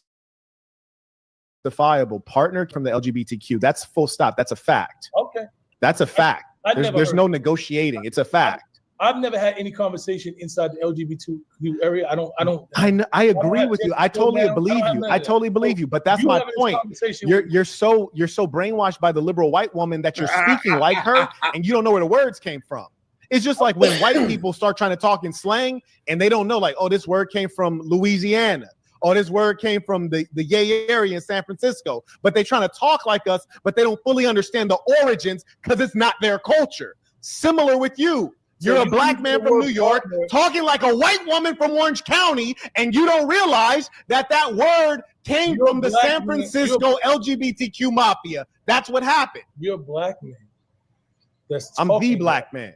No, you're a black man. I'm the black man. A black man who's talking like he has some complex that he has to prove something. I'm so the black man. Or try to sound strong every time. No, it's because you keep interrupting. Every time I talk about your homosexual buddies, you interrupt. That's the thing that you keep doing. You keep trying to sound tough or sound strong. I'm not trying to sound tough because we're not in person. Like I would never try to sound tough. I think you're plenty tough. I don't need to sound tough to you. Like between the two of us, I think we all agree you're tougher. You're tougher. That's what I'm saying. You got that. So why are we trying to sound tough? What are you talking about? I don't know why you're trying to be aggressive or trying to diminish something. No, we're not being aggressive. I just don't condone your ideology. But it's not about ideology. I don't have an ideology, and you keep trying to put an ideology on me. And once again, You said you don't have an ideology.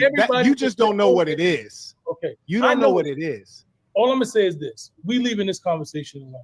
You have your old lady. You have all that. I was talking about just in general. Two people have a partnership. Now that was my ideology. If that's your ideology is different, cool. I don't have any white women ideology. I utilize the word partnership because to me, it's two people that come together and they form. That's not where you got that from. Well, you can't tell me where I got something from. No, I know. I can tell you. You just met me today. What are you talking about? Oh, you're the one who invented the term partner to describe your spouse? You invented that? Partner you invented that. Partner been around spouses before. You think that you're the first? No, that's a new thing. When people used to say, "Oh, my partner," they were referring to their business partner. Yeah. That's how I know you're lying. Because it was commonly used as a term for business partner. Yeah. It's only recently been used to describe your spouse. That's You're lying. Exactly. No, that's a damn fact. lie. It's only recently been used to you in that term. Period. That's what you were introduced to it. So don't tell me what I learned. Well, then you tell me, where did you learn that from? Like, how did you invent that? Because at this point, we're going around in a circle talking about the same stuff. Real quick though, how did you invent the term partner to describe your spouse? He about to hit him with the Birdman. Are we finished or are we done? Because now, partner to describe a spouse, that's some relatively new shit. Because I can tell that all of us were born around the same time period, and when we were kids, it wasn't I'm going home to my partner. No, it was my husband or my wife, my girlfriend, my boyfriend, my man or my woman.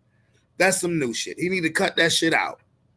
And he say he damn near 50 years old, so he is 70s, baby. So I know partner is some relatively new shit. He need to cut that shit out. I utilized the term because it was more comfortable for me because I wanted a partnership rather than saying my woman. To me, sounded ghetto. That ain't saying my man, girlfriend when I'm a grown man is not my girlfriend. And if you're not my wife, then there's no need to say my wife. So the word partner was. I can understand saying I'm a grown man, so it's not my girlfriend. I get that. I agree with that. So it's your woman. And your woman saying that's my woman is nothing ghetto about that. Come on, Bronx, New York. You know better than that. Talking about two people that are in a relationship that you don't actually identify as a girlfriend or a marriage. Is a partnership. It's two people that come together to form a partnership. That was my ideology. Whatever you got or where you got it from, that's on you. I no longer want to talk about this. So let's end this because it's been 2 hours and I got things to do. And I appreciate the dialogue. Absolutely. Thanks for coming on. Until next time. Okay. He was mad than a motherfucker. Okay, let me catch up on some of the questions. And by the way, send in your questions, comments right now. You can use the information below. You can use the PayPal, or you can use the Venmo, and also the Stripe link as well to send in your comments, questions, and I'll go ahead and answer those at this time. How many New Yorkers are gonna stand up for you after that shit, my nigga? That is fascinating. Let's see. And shout out to my son for being willing to come on and have the conversation. Very few are, and I think that his perspective is not uncommon. So it's really good to see the two ways of thinking measured up against one another. I think that's highly valuable.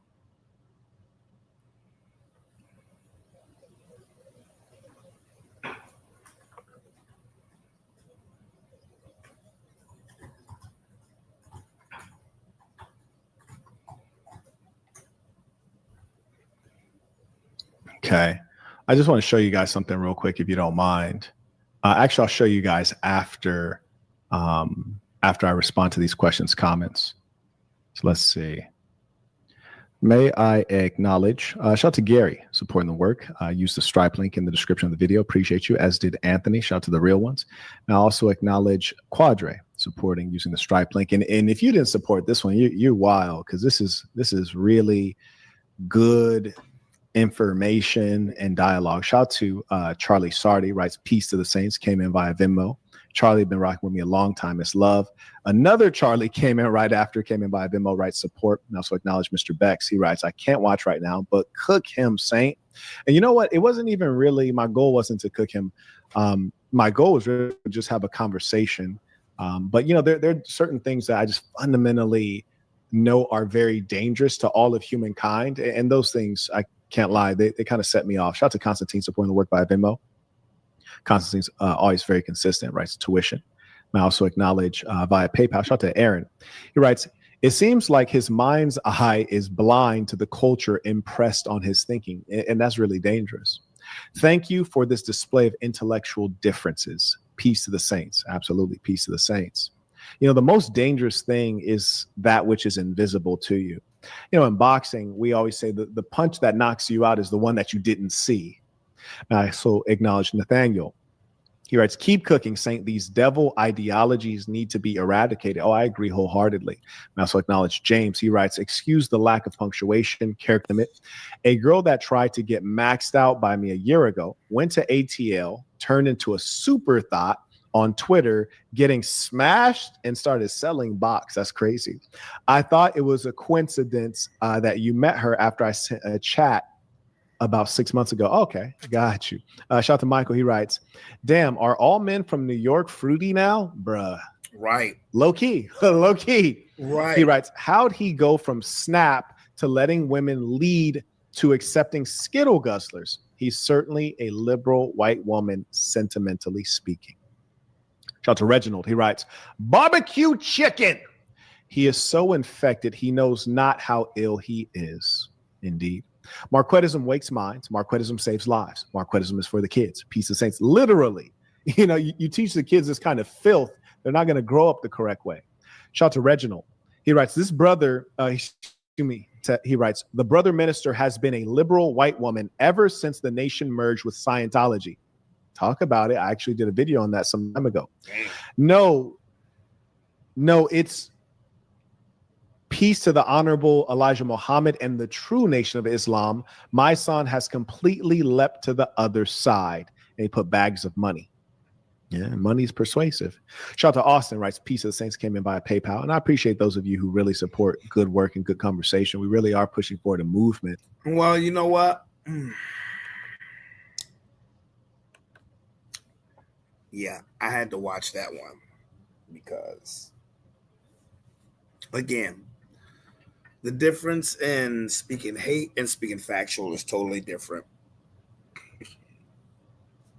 There was no superiority. I'm better than you, this, that, and the third stuff when it came to the speaking of reality. And yes, I sent a message out directly to that guy, my son. I was surprised that, because there was a lot of messages on there, but I was surprised that he responded directly towards me. And I told him exactly what I thought, that he sounded compromised. Marquette came with facts, and he was just emotional. Like, bruh, the truth hurts. The truth hurts. And the thing about people in this country, Black African Americans in this country, it is truly proven to be a fucking trap. It's crazy. It's just like it's truly believed to be it truly looks like it's a trap. But, and again, where I would have a rebuttal with Marquette is that this dominant Black leader that he says we need, and I don't disagree. When people like that come into the fold in this country, doesn't usually end well unless they're compromised. But y'all know me. Y'all know I'm going to bring it back. It's been a bunch of serious shit. Y'all know I'm going to bring it back, y'all. Horse hair belong on the horse's ass. That's what don't belong on your head. Preach. I would enact legislation that you can't have braids if you work in a hospital. You're standing there trying to give the patient an IV and your hair is dropping in their mouth. They can't breathe, their eyes aren't open, they're chewing on your hair. I don't know what happened to them. You can't have braids and false hair, horse hair in the hospital. Horse hair don't belong in the hospital. Horse hair don't belong in the restaurants. Horse hair don't belong in the schools. Horse hair don't belong in the horse hair belong on the horse's ass. That's where it belongs. Don't belong on your.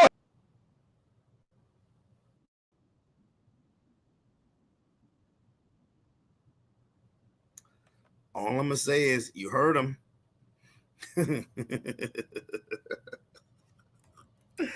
Hey man, look.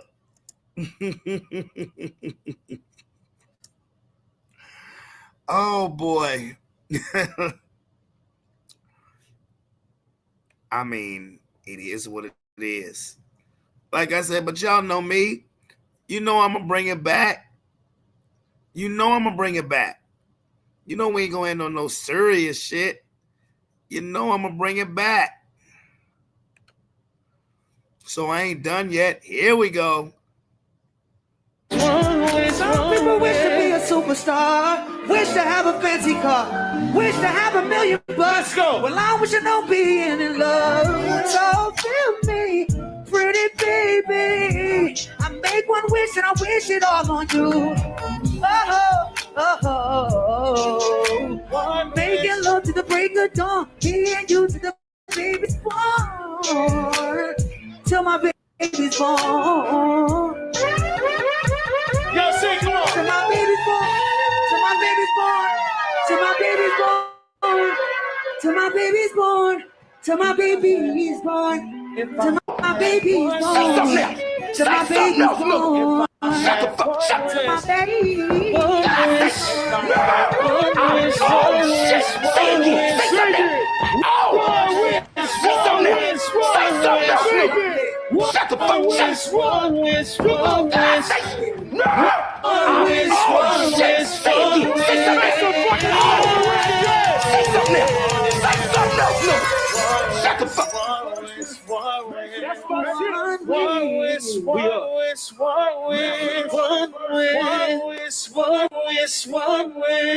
Hey, yo, we too late. Hey, we one wish.